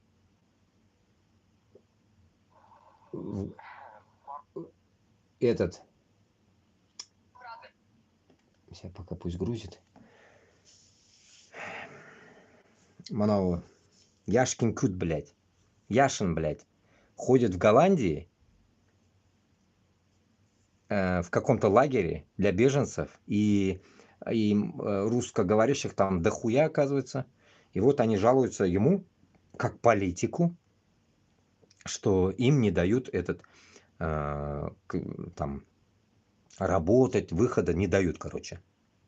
У всех это проблема. Вот здесь приезжие из России, у всех это проблема. Что не дают то, не дают это, тянут, мозги ебут нахуй, там, не рассматривают дела, блядь, и так далее. Вот такая хуйня. А почему? Потому что русню никто не любит. Россиян здесь не хотят никто, блядь, нахуй приласкать, оставить. Нахуй никому не нужны мы здесь. И вот он типа пытается что-то там достучаться, написал туда-сюда, короче. Ну вот, через какое-то время посмотрим, еще будут об этом говорить, еще там. Реклама будет. Результат есть или нет от этого. Шунарга айтам бит инде. Только үзеңне жериңдә син хуҗа булырга можешь. Чужой земле тебя все равно не примет никто. Башкортмы, татармы, урысмы, похую. Поэтому безгә моны Европада яшәгән кешеләрне, если, так говорится, башкорт татарлар булса монда, сплочениясын уйларга кирәк. В данный момент, если мы вот так попали, мы должны как-то сплотиться. Если даже это уже делает узкожопые. Узкожопые к этому пришли. Почему узкожопые могут сплотиться в каком-то своем кругу, а мы не можем? Не говоря о том, что Башкортстан мен Татарстанның ішінде шул хәл юк.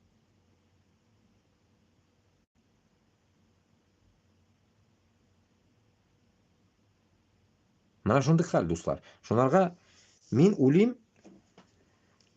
беренче үзебезне, холкыбызны алмаштырырга тиешбез. Холк бездә пиздец военный, блядь, как бездә әйтәләр. Холк ебанутый бездә.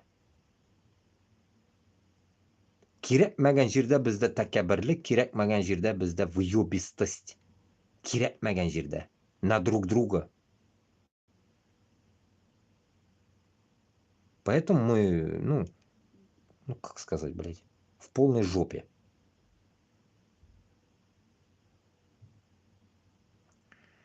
Вот так, двигаемся дальше. Вот здесь, что за хуйня, думаю, творилось. Напротив новогодней елки сожгли чучело Звияда Харазишвили, Харебы. главы Департамента специальных задач, который курирует избиения и пытки протестующих. В Тбилиси формируются отряды самообороны, чтобы защитить участников акции протеста от тетушек. На кадрах, распространенных активистам и блогерам Доди Харкели, видно несколько десятков молодых мужчин в масках. Один из них говорит, что теперь никто не сможет ни запугать протестующих, ни совершать на них нападения. Они намерены патрулировать улицы. Давайте посмотрим, что за хрень.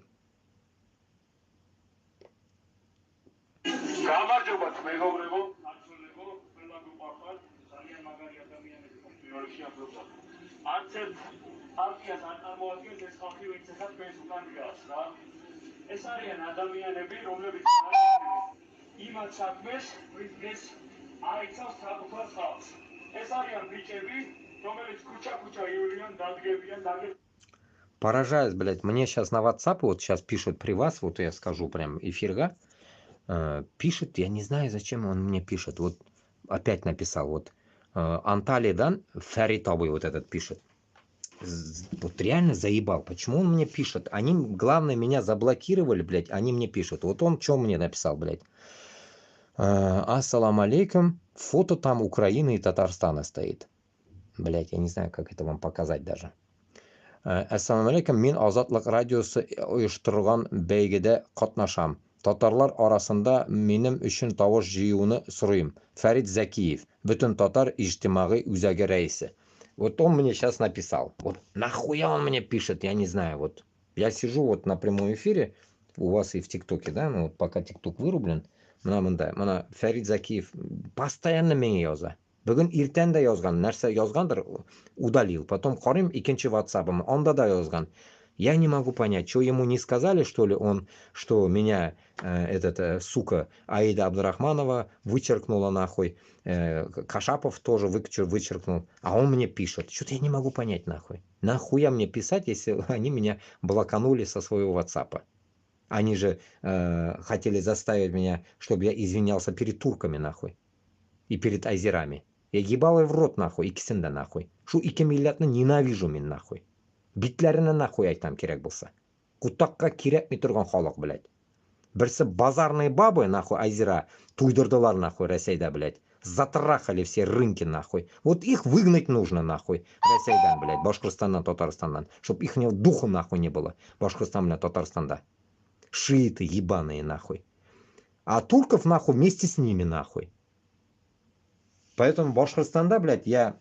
Все равно, иншаллах, буду добиваться, чтобы, блядь, Башкортостанда нигде, нахуй, турки, нахуй, нигде ничем, нахуй, не церемонились, нахуй. Их духа не будет, нахуй. Башкортостанда туркларна, нахуй. Не говоря айзеров, блядь. Все, нахуй, вычистка будет. Зачистка, вот и над ними будет зачистка конкретная, нахуй. Нигде их не будет. Вдобавок армяне, само собой, блядь. Армян, айзер, турк, нахуй, bizni базарларда, хам bizni вообще Башкортостанда нигде не будет, нахуй, афишироваться вообще, блядь. Ниже травы, ниже воды, нахуй. Ниже плинтуса, нахуй, будут ходить, блядь. Не нужны ихние тиджараты, не нужны ихние кафешки, не нужны ихние, нахуй, эти, блядь, сраные шаурмы, нахуй. Ничего не надо, нахуй. Башкортостанда только будет, нахуй, свое, наше. Бишбармаки, вон, плов там, вот эта тема. Будет все свое, блядь. Сыккенмен, нахуй, айзерында, туркында, нахуй. Туркында, блядь, как это, блядь, туркы, блядь, нахуй, сыккенмен, нахуй. Полный туркы, блядь, блядь. Туркын көрәсім келмей, нахуй, шуларны. Сыккенлерны. Второй смс написал, давайте прочитаем при вас же. Чего они пишут, блядь? У меня такое чувство, нахуй, что в эфире они сидят у меня, блядь. Кто-то из них в эфире сидит. Нахуя мне это писать тогда? Видео отправил 30-секундное, нахуй. Пизду заебали, нахуй. Потом выложу, что он мне отправил. По идее, их тему рекламировать даже не хочу. Они же с турками, он же вот из Турции пишет мне, с Анталии. Нахуй он мне нужен? Так. Так, идем дальше. Глядя на то, как в Сирии празднует падение режима Асада, стоит напомнить, что в 2021 году он набрал на выборах президента страны 95% голосов. Путин в 2024 87% голосов. Колезев какой-то писал. Да нам похуй, что он набирал, блядь. Башкортостан, блядь, Татарстанда, блядь, набирал, не набирал, нахуй. Такая тема не будет котироваться, нахуй. Башкортостанда особенно, блядь, нахуй. Мына парламент, блядь, кемно куя, нахуй, президентом, шул была, блядь. Никто нахуй его, никто не будет выбирать, нахуй. Выборы, хуивры, вот этой хуйней маяться не будем. Вот и все. Башкортостанда конкретно, блядь, еще утра бір, кутакбаш, блядь, все кита и кинчится киля. Мына шулай, блядь. Вот этот киля китаны, может быть, как говорится, халыкка дадим как бы выбрать по районам. Допустим, Башкортостан, Иске Башкортостан, һәм яңа Башкортостаннар была бит инде. Перем и Коми, вот это все тоже переходить, Ненеция, все будет переходить нам. Оларда инде вообще пока нулевой цикл была, само собой, там, потому что на безне халык был бит инде анда, пока еще. Иске Башкортостанда, так скажем, Иске Башкортостанда, я считаю, нужно будет выборы такие делать, чтобы, допустим, бірінші башлауда, допустим, давайте вот там, с этого начать мы можем, допустим, как вам сказать, блядь, нахуй, әлифбә бойынша инде, допустим, Аскинский район, допустим, Аскын, допустим, Адан башлайбыз. Деген районнан, допустим, бір киши була. Мына шуннан олар будут выбирать. Все, мына шул Аскын районы, допустим, Башкортостанда начинает президент буларга. 3 ел ул була. Потом икенче район, Б, допустим, Бурзян районы. Бурзяннан, допустим, была. Баймактан была. Мына шулай була ул. Вот примерно вот такой надо сделать, блядь. Мына шунда потом они выбирают. Допустим, Баймактагылар выбирает своего президента. Допустим, Алсынов была. 3 ел Алсынов была. 3 ел гына, блядь. Было все. Потом Бурзян была. Тоже 3 ел была. Потом что-нибудь Верхний Еркеево, допустим. Верхний Еркеево, В, буква В, допустим. Нәрсекей, этот... 3 ел была, тоже бренде кутак башына қоябыз, 3 ел была. Вот примерно мына шулай была, понимаете? Мына шунды тема надо будет загонять, блядь. Мына шунда потом они выбирают. И не нужно сюда причитать нахуй, допустим, Чекмагуш, Уфа, там, блядь, Кырмыскалы, еще что-то. Нет, они не будут выбирать. Выбирать будет тот район, в котором, допустим, будет его этот, так скажем, блядь, нахуй, его день, да, точнее, его год, блядь, придет, допустим, шул район будет выбирать себе президента. Все. Сегенмейбіз нахуй, бүтін Башқұртстанда выбор өткізіп, блядь, башқұры, блядь. Онарға оқша әрам етті, блядь. Просто шунда гана выбирает, нахуй, захотят, вот давайте скажут, вот этот будет. Все, вот его мы ставим, и все, мы его зондируем, кто такой, что он такой, ухаган, ухамаган, нәрсе, блябіз да, ага, все, давай, и все, ставится. Само собой, еще годовой категории была анда. Куйла президентом, допустим, там, Утызбиштен, 45-ке хатлы норма, мына шундай кіші бұларға тиеш, я думаю. Или там Утыздан 45-ке хатлы. Мына шундай кіші бұларға тиеш. А не сопляки, там, ни ниже, ни выше, и не как Путин 50 нахуй. Не нужны нахуй. 30-45. Вот 30-45 это вот эта президентская ставка. Все. Дальше не надо. Дальше пусть живет своей жизнью, блядь. 3 года оттарабанил, иди нахуй. Мына шундыга на тему бұларға тиеш. Парламент такая же хуйня. Парламентта, допустим, контроль жесткий бұларға тиеш. Парламентта вот это надо будет додумывать парламентно, сколько годов они могут служить. Вот, допустим, или 3, они тоже так же меняться должны будут каждые 3 года, или 6. Вот примерно вот так, 3 или 6. Оларда да какой-то норма койырға керек была. Ну, это в дальнейшем именно. Так, дальше идем. Что еще важно? Асад с помощью России и Ирана наступал и побеждал последние 10 лет. Потерял власть за 2 недели. Так нынче проходит слава мира. Реакционные режимы могут несколько затормозить неизбежно, но не предотвратить его. А режимы Асада и Путина – типичные случаи реакционных, состарившихся политических режимов. Побеждают те, кто не сдается. При отступлении меняет стратегии, регенерируется и продолжает борьбу. Сохраняет спокойствие для адекватной оценки ситуации и безошибочного выбора момента для действия. Килиша Главная задача,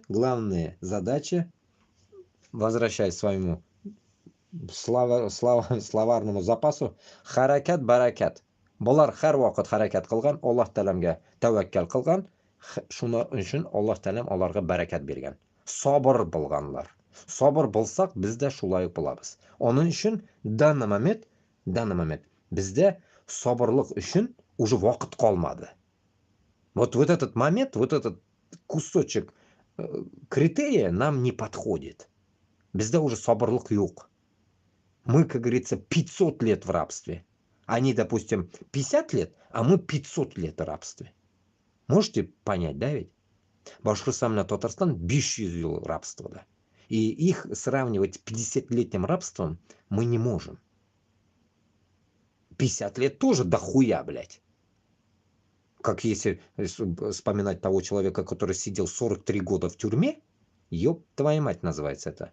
Шунарға 500 жыл рабство Башқұртстан мен Татарстанны исендә обязательно қалырға тиеш. Исендә булырга тиеш улай бер. Онытмаска тиешбез без шул нәрсәне. Без шуны оныттык, без үзебезне, халкыбызны полностью югалткан булабыз.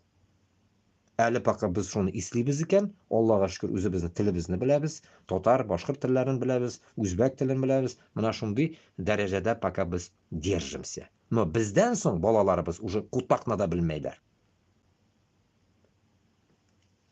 Шуның өчен без калдырырга тиешбез. Алсынов кебекләрне бөтен чыгарырга кирәк. Ни за что утыралар зинданда алар.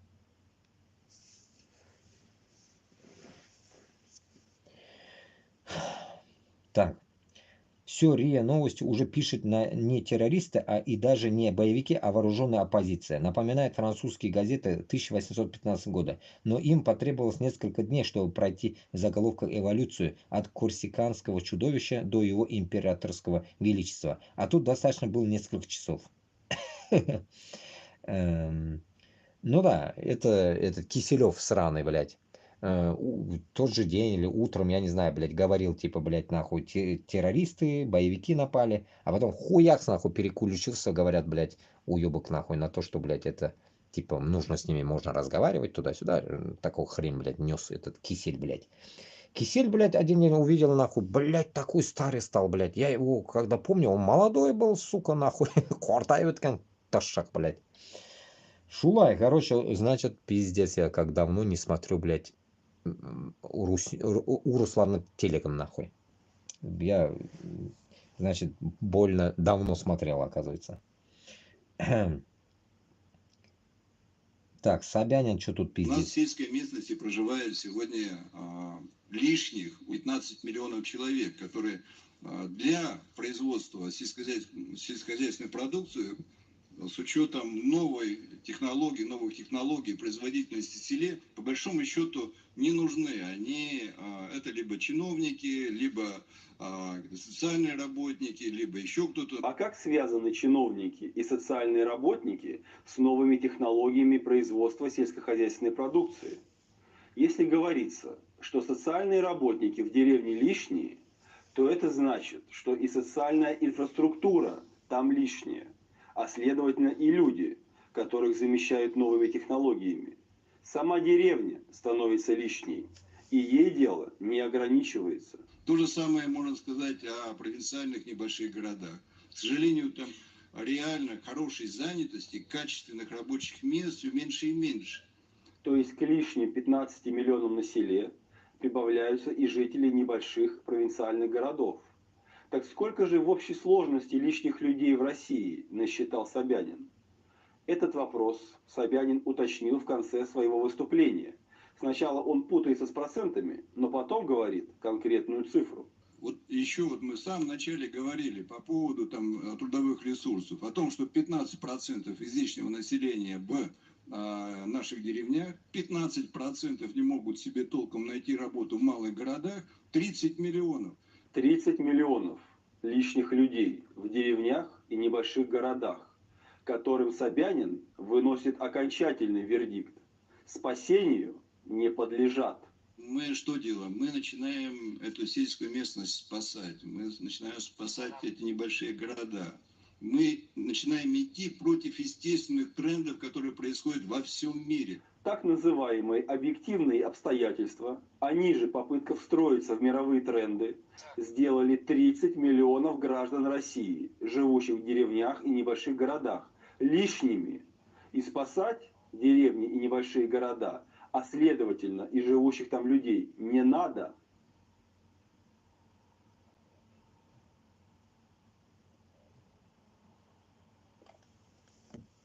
Теперь добавлю свое. Бля, вот это не могу доделать.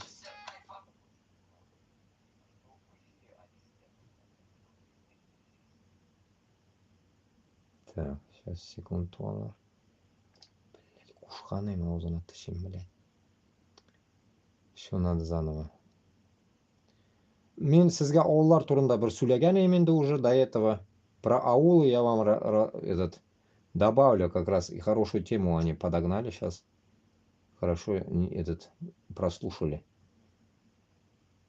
Так, ауларны, само собой, мы будем возрождать. Бүтін дүние ғұмыр бойы ауылда яшаған, ауылны яратырға керек. Мына мен де ауылдан. И ауыллар обязательно булашак. Вот никак ауыл булмайшак деп булмай. Бу мына Кутакбаш, мен бу Собянин дейтін мэр Москвы, я этого пидораса знаю, его действия, то, что он творил в Москве, знаю. Я дохуя жил в Москве, знаю, что за хуйня. В первую очередь уловил в его словах одну вещь, блядь, уничтожение аулов. Для чего? Чтобы все рабы, получается, сосали хуй только, блядь, в больших городах. Значит, в Москве. Регионы уничтожить. Это означает уничтожить регионы. Вот, допустим, Курский разъебали. Путин, помоги, помоги. Вот это, вышел же прикол нахуй в ТикТоке везде. Вот это помоги будет. Для чего? Чтобы там истребить народ. Потому что там не нужны люди. Все люди нужны, блядь, рабы в Москве. Строить нахуй колоссальные, огромные города, для них нужны рабы. А в деревнях нахуй им, блядь, распыляться, туда надо газ загонять, нахуй, свет тянуть, нахуй, туда-сюда, балабаттар, мектеп ашырга керек, детсад ашырга керек, нахуй. Лучше олар Москваны везде, и там Екатеринбургны жиялар, еще где-то, нахуй. Они вот так думают. Нихуя. Нихуя. А без, как конкретно, мы должны, блядь, эту ихнюю мысль, нахуй, срубить в корень, нахуй. Уничтожить Москву в первую очередь, а Башкортостан, Татарстанда, наоборот, развить сельскохозяйство, развить колхозы. От мал туарларына, урдак, бүтін бірні, птицефабрики пооткрывать. Все делать наоборот в этом, на селе, ауылда. Ауылны көтеруге, Алла берсе. Бірінші біздің ішіміз шу була. Муртаза Рахимов Башкортстанны яратты да бит, но акчаны да яратты ул. Акчаны яраткач, бүтін жерге разорваться не смог он. Поэтому біз акчаны ярату үстүндө турмаска тийишбиз. Біз милләтне яратырга тийишбиз. Милләтне. Милләт бизне авылларны ярата. Башкорт татарлар авылны ярата, мен ышанам шунарга. Ни өчен бездә авылларда шундый матур иттереп өйләр корылган, нәрсәгә без шулай корабыз шу өйләрне? Чөнки без авылны яратабыз. Шәһәрдә акча эшлибез, авылда яшибез. Но без хәзер шул нәрсәне должны пересмотреть. Авылда да кеше яшәргә тиеш, и акчасын да табарга тиеш, и сигенеп шәһәргә туда-сюда йөрмәскә тиеш. Шәһәргә килсә дә концертка килергә может, туда-сюда театрга килергә может. Мына шулайрак. Так яшәргә тиеш һәрбер үзе районда. Өтәләнеп нахуй Сибиргә, Мәскәүгә барып эшләп йөрүләрне туктатырга кирәк. Вообще полный рост, блядь. Полный рост, это все дерьмо надо оставить. Это, блядь, новшество никчемное, которое, блядь, просто издевается над людьми. Потому что наши коренларыбыз, бізді оседлость. Мы оседлые люди. Мы, значит, оседать должны. Там, где мы оттуда вылезли. Нехуй нас, блядь, менять шило на мыло. Допустим, мен Уфадан болсам, мен, әлі қоя, кетмен бетінде баймаққа, блядь. Или хуй поймешь қоядыр, блядь. Әрбір кіші үзілді отырға тиіш, блядь. Үйінде. Сәгеніп үйремәске тиіш по другим районам, блядь. Да, он может, само собой, переехать, если не нравится, другой город. Это его право, само собой. Но везде, куда они будут переезжать, должно быть удобство. Газ, свет, су, в первую очередь. Ошарға, магазинлар, базарлар, торговый центрлар, эшлер, завод, фабрика, бүтүнөй бир болорго тийиш. Өзүнө турган шахрында. И каждый должен там найти свою специальность. И крайний случай сделать вот такой вариант, как в Норвегии. Это уловка того, что из той темы, которую я постоянно озвучиваю, брать нужные вещи только из-за границы. Нужные вещи. Хуевые скидывайте. Я же вам говорю всегда. Мои слова некоторым не нравятся вам. Скидывайте, берите только нужные моменты, отрезайте, вырезайте и распространяйте. То же самое. В Норвегии была такая тема. Допустим, в Норвегии нету собственных жилья у многих. Наверное, блядь, 70% нету собственного жилья. И вот они что делают? Допустим, они живут в Лафатенах. Вот я жил в Лафатенах. Живут в Лафатенах. И они хотят, допустим, в Тромсе жить. В Тромсе или там, допустим, в Ставангере. Допустим, они хотят жить в Ставангере. Они же не будут, допустим, бросать свой дом и ехать в Ставангер. Потому что они там работу нашли. Или там им нравится. И вот как раз-таки они не покупают себе дом. Пожили они в своем родном Лафатене. И они захотели переехать, допустим, в Ставангер или Осло. И они просто, блядь, звонят куда, говорят, я хочу туда. Ну все. И ему вот эта программа, которая переводит туда-сюда их с работы на работу, ему там снимает жилье. Все, он едет, блядь, на готовое жилье и работу там уже находит. Он говорит, я работу нашел там, все, ему предоставляет жилье, он все, это все, человек обустроен, все, хуйней не мается. Не снимает нахуй ни у кого-то, блядь. Ему все вот это предоставляется. И какую-то, ну, за жилье, конечно, он платит, наверное, уж платит, само собой.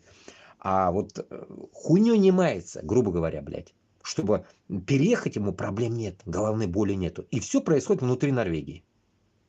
Он не переезжает в другую страну. И все происходит внутри Норвегии. И шулай бізде Башқұртстанда боларға тиіш. А біздің Башқұртстан до новой земли будет, само собой. И вот получается, снизу доверху вы будете туда-сюда жить, где хотите. Но для этого у них создано все. Понимаете, даже в том Лафатене задрыпанном, если там нету работы, ну он найдет ту, которая там есть. Если он туда хочет переехать. Он найдет все равно там что-нибудь. Ну, дыра. Ну, по сравнению, блядь, с Ставангером, блядь, и Осло, конечно, дыра, блядь, Лафатена, блядь. Бәләкегенә шәһәр. Шунарға Башқұртстанда даже шул бәләкегенә шәһәрдә, допустим, Кырмаскалы, Баймак, допустим, Чишмә, там еще какие-то места разные. Человек должен найти там работу. Обязан. А для этого государство обязано найти для него возможность, чтобы он там работал. Это значит создать фабрики, заводы везде. И вот этим Гондоном Собяниным я вообще ноль согласен нахуй. Вообще нахуй он. Собянин вообще намыло нахуй. Памперс, блядь, с Путиным вместе будет сидеть, блядь, сука. В обезьяннике. Шунарға туғанлар. Первая задача ауылны бір қашанда негізні үйімізді деген кебек yurtimizni бір қашан теге срамата эшләмәскә, ташламаска бір қашанда. Никогда не забывай свои корни, откуда ты вылез. Вот. Безнең ата-бабаларыбыз авылдан. Значит, без авыл балалары. Бүтенебез. Шәһәрдә кемдер туылып үскән. Бары аны төбе авылдан килгән ул шәһәргә. Нәрсә булса да. Шәһәрдә бүтенесе килеп чыкмаган ул, блядь. Ул шәһәрдә авыл булган, по идее, блядь. Шахарга кушулып кеткен. Как вот эта ебаная Москва там, да, Чертаново, блядь, туда-сюда, это все было деревни. Это, сука, Садовое кольцо, вот эта Москва была маленькая, блядь. Она потом росла, хуй яц нахуй. МКАД, блядь, 108-109 километров диаметр, блядь. И потом бетонка, нахуй, за Москвой. 30 километров, 40 километров минус за Подольском. Шумвихаль. Поэтому, исходя от этого, в результате Башкортостана сельскохозяйство этот будет расти, животноводство будет расти, и по всем территориям это будет распространяться. И, как говорится, наша Родина, иншаллах, будет без границ. От Куандыка до моря верхнего. Шулай. Тем самым мы создадим такие вот, так скажем, рабочие места, где не будет проблем даже приезжим. Любой приезжий тоже так же приедет, допустим, Узбекистаннан, или там Казахстаннан, или Кыргызстаннан, Таджикистаннан, кимдер, или Афганистаннан, кто-то, если захочет переехать, он выбирает. Кулуннан нарса эшкиля. Допустим, он может где-то на заводе в Баймаке работать. Он будет в Баймаке работать и там жить. Хочет в Уфе будет работать. Хочет в Казани. Вот такая будет тактика. Главное, везде люди должны быть заняты чем-то. Такого не должно быть, нахуй. Потом, допустим, да, вот нету работы, допустим, вот представили. В этот момент есть моменты такие, что нет работы. Допустим, нет работы. В этот момент нужно делать такая тема, должна быть государство, да. Допустим, человек не может работу найти. Ну, нет работы. Ну, или там не может он работать. Или вот такое бывает, что, блядь, нахуй. Значит, bu кишеге, да и вообще любой кишеге, должно быть облегченное открытие индивидуального предпринимательства. Вот это ИП. Вот это предпринимательство должно быть легко открыто. Налоговое обложение мизер должно быть там, блядь, нахуй. Не как, блядь, нахуй, 23, 25, там, 35%. Нихуя. Налоговое обложение должно быть вообще мизер. Европа дегешта, блядь, Европа на 40%, 35%, блядь, как Норвегия, да, налог был маскатыш. Налоговое обложение вообще индивидуальное предпринимательство должно быть вообще мизер, блядь, 1%, допустим. Нахуй, ничего, по идее даже налог можно с них не брать вообще. Можно даже додуматься до того, что можно не брать. Почему? Вдруг, если человек не может найти работу, такое может тоже в экономике произойти, блядь, Башкортостанда. Мы же не знаем, что может произойти. Кише должен просто заняться торговлей. Что-то надо продавать, допустим. Или там что-то купил, продал, блядь. У человека должна быть возможность зарабатывать себе на жизнь. Любым способом. И почему это делается? В первую очередь уничтожить коррупцию. Чтобы этот человек не стал вором, не стал каким-то наебщиком, не стал каким-то коррупционным, блядь, долбоебом. Ну, не загонялся стариной, путинским режимом, не вспоминал путинский режим. Вот для этого нужно будет сделать все.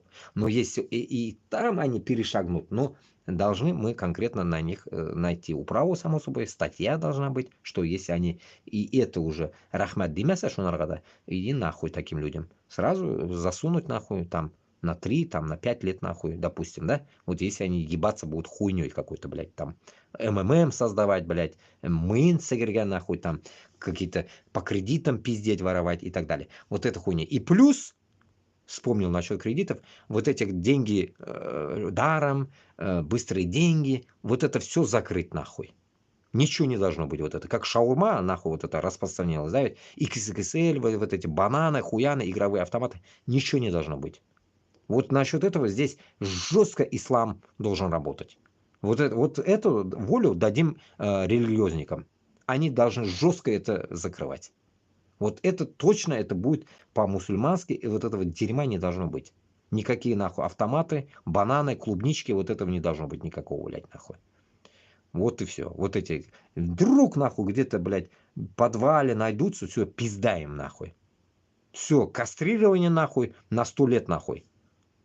Статья должна быть такая. Игровым автоматом где-то нашли, все, суд на 100 лет нахуй.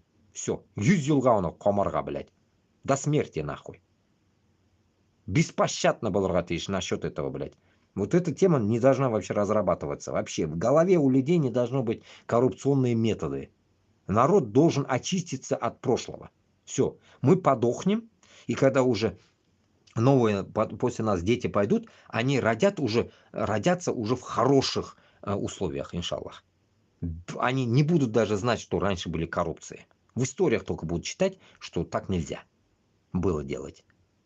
И как бы этого уже не будет распространяться вообще в природе, нахуй, Башкортостана, Татарстанда. Коррупция деген К буквасы эштетилмеске тиеш. Не говоря о том, что, бля, в правительство его. В людях даже этого не должно быть. Контрабанда, коррупция, вот этой хуйни вообще не должно быть. А оно как не должно быть? Это в первую очередь законы должны работать правильно. И в то же время должно быть народ сытый. Голодный народ будет хоть что делать нахуй. Сытый народ никогда не будет делать хуевые вещи. И цель жить по исламу. Пиздить, хуйней страдать нельзя. Все, вот эта стратегия должна быть жестко разработана. Жестко. Мы не должны забывать, что мы люди, не хайваны. Даже хайваны такие действия, я думаю, не сделали бы. Вот так вот. Поэтому без кишеча яшарга öğrenirге тиешбез и кишеча дәүләт корырга тиешбез. Если мы будем жить как быдло, нахуй, как вот в данный момент Путин создал нас быдлым народом, то такой народ никогда не будет процветающим. Вы думаете, что, сейчас Русня процветающая страна, что ли? Это самая опущенная страна, нахуй. По всему миру, блядь. По всему миру опущенная страна, даже хуже, чем Бангладеш. Хоть и Бангладеш же нищета, но мы хуже их, блядь. Тут не в нищете дело, блядь, а в опущенности. Опущенность, блядь, населения до такой степени, блядь, низко, блядь, чем даже в Бангладеше.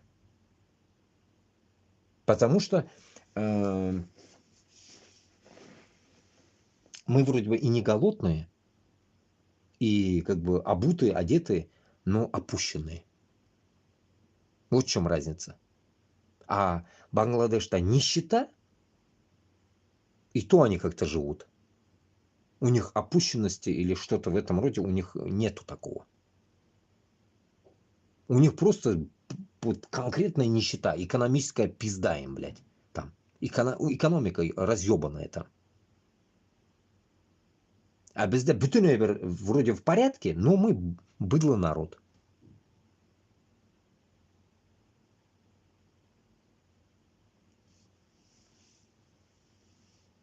Примерно так. То же самое, что можно сравнить, наверное, без Афганистан, блядь. Афганистан, да как, блядь. Афганистан, допустим, под какими-то долбоебами, допустим, а мы под Путиным. Вот такой же долбоебизм. Только чуть-чуть формы другие, блядь. Так скажем, статьи другие. У них, блядь, нахуй, допустим, доебываются до баб, а у нас доебываются хуй помеж для чего. До всего, нахуй. У нас до всего доебываются, блядь. Вот мы наш Ирак. Шундай хал тугандар. Шунарга сағат 1-ден 20 минут өтті. Наверное, тамамлаймыз. Мында темалар бітмес, короче, мында дохера и больше темы. А, вот это самое интересное. Давайте-ка почитаем-ка.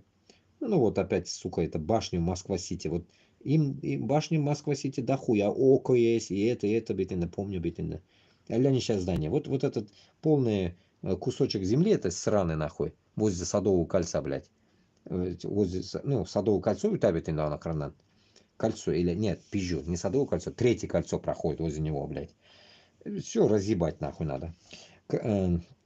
Семья Асада купила 19 апартаментов в Москва-Сити.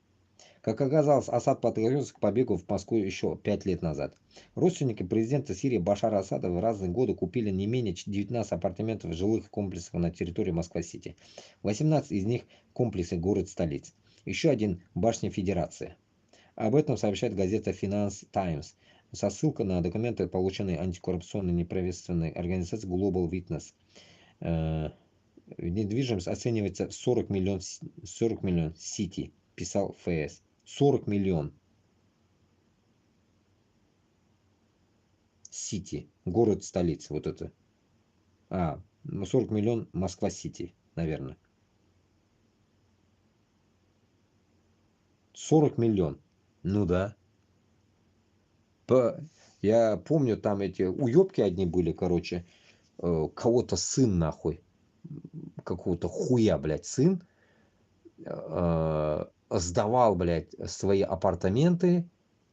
В сутки, блядь, там, я не помню, блядь, за сутки там пиздец там цены, блядь, я охреневал, блядь. Не помню, блядь. Когда еще в Москве был, блядь, натыкался на эту информацию, блядь. То ли в Авито, нахуй, то ли чё, блядь. А мне сутки, короче, да хуя, короче, блядь. А купить там пиздец нахрен. Купить один апартамент на каком-то этаже, блядь, еще по этажам там цены, блядь. Там тоже вот, наверное, вот такие суммы были, наверное. Ну, там пиздецкие суммы, там тут в долларах пишут, а там то ли нахуй в рублями там миллионами говорилось, блядь. Ну, цены пиздецкие там были. Ну, короче говоря, нахуй Москву-Сити надо полностью изрешетить, нахуй. Сырып ташларға, полный жир белән тигезләргә керек, нахуй. Строили, а его надо хуякс и разъебать. Принципиально это нужно делать, принципиально. Принципиально нужно уничтожить Москва-Сити, чтобы всякие вот такие осады, Путины, всякие Сечины, блядь, там не имели нахуй своей хаты, блядь. Никогда в жизни, блядь. Примерно так. Короче, так. Кеши Юхламы смотрят, короче, уже вот 7-й стрим, но я уже больше не пишу уже. Память телефона надо очистить. Так, 7-й стрим уже 2 человека смотрят. Беренчені 28 кеше қараған. 11, икенчені, үшіншіні 13, 9, 11, 8, 2 мына. Вот несколько дней посмотрим, сколько они будут смотреть. Вот до этого стримы были, вот они смотрели, вот 180 человек смотрели, короче. Вот так вот. Кишекары, этот, я же говорю, ТикТок как бы быстро пролонгация идет. По сети хорошо гуляет. Шулай. Так, тогда будем, наверное, заканчивать, туганлар. Кеше дә әзәйді. Бик зур рахмат, где-то 10 кеше, 12 кеше қарап тұрды енді. Кем болғандыр енді, білмеймін. Ну, мына қазір 6-4 кеше утыра. Тыныш ұйқы сізге де, исән сау. Менде короче, 1:30 болды. Надо этот, ұйқыларға уже, потому что соседям спать не даю. Наверное, ору, блядь, на весь этот коридор, блядь. Шулай.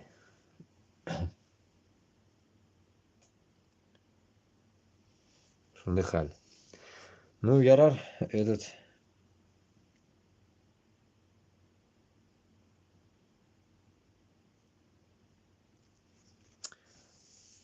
Тыныш ұйқы.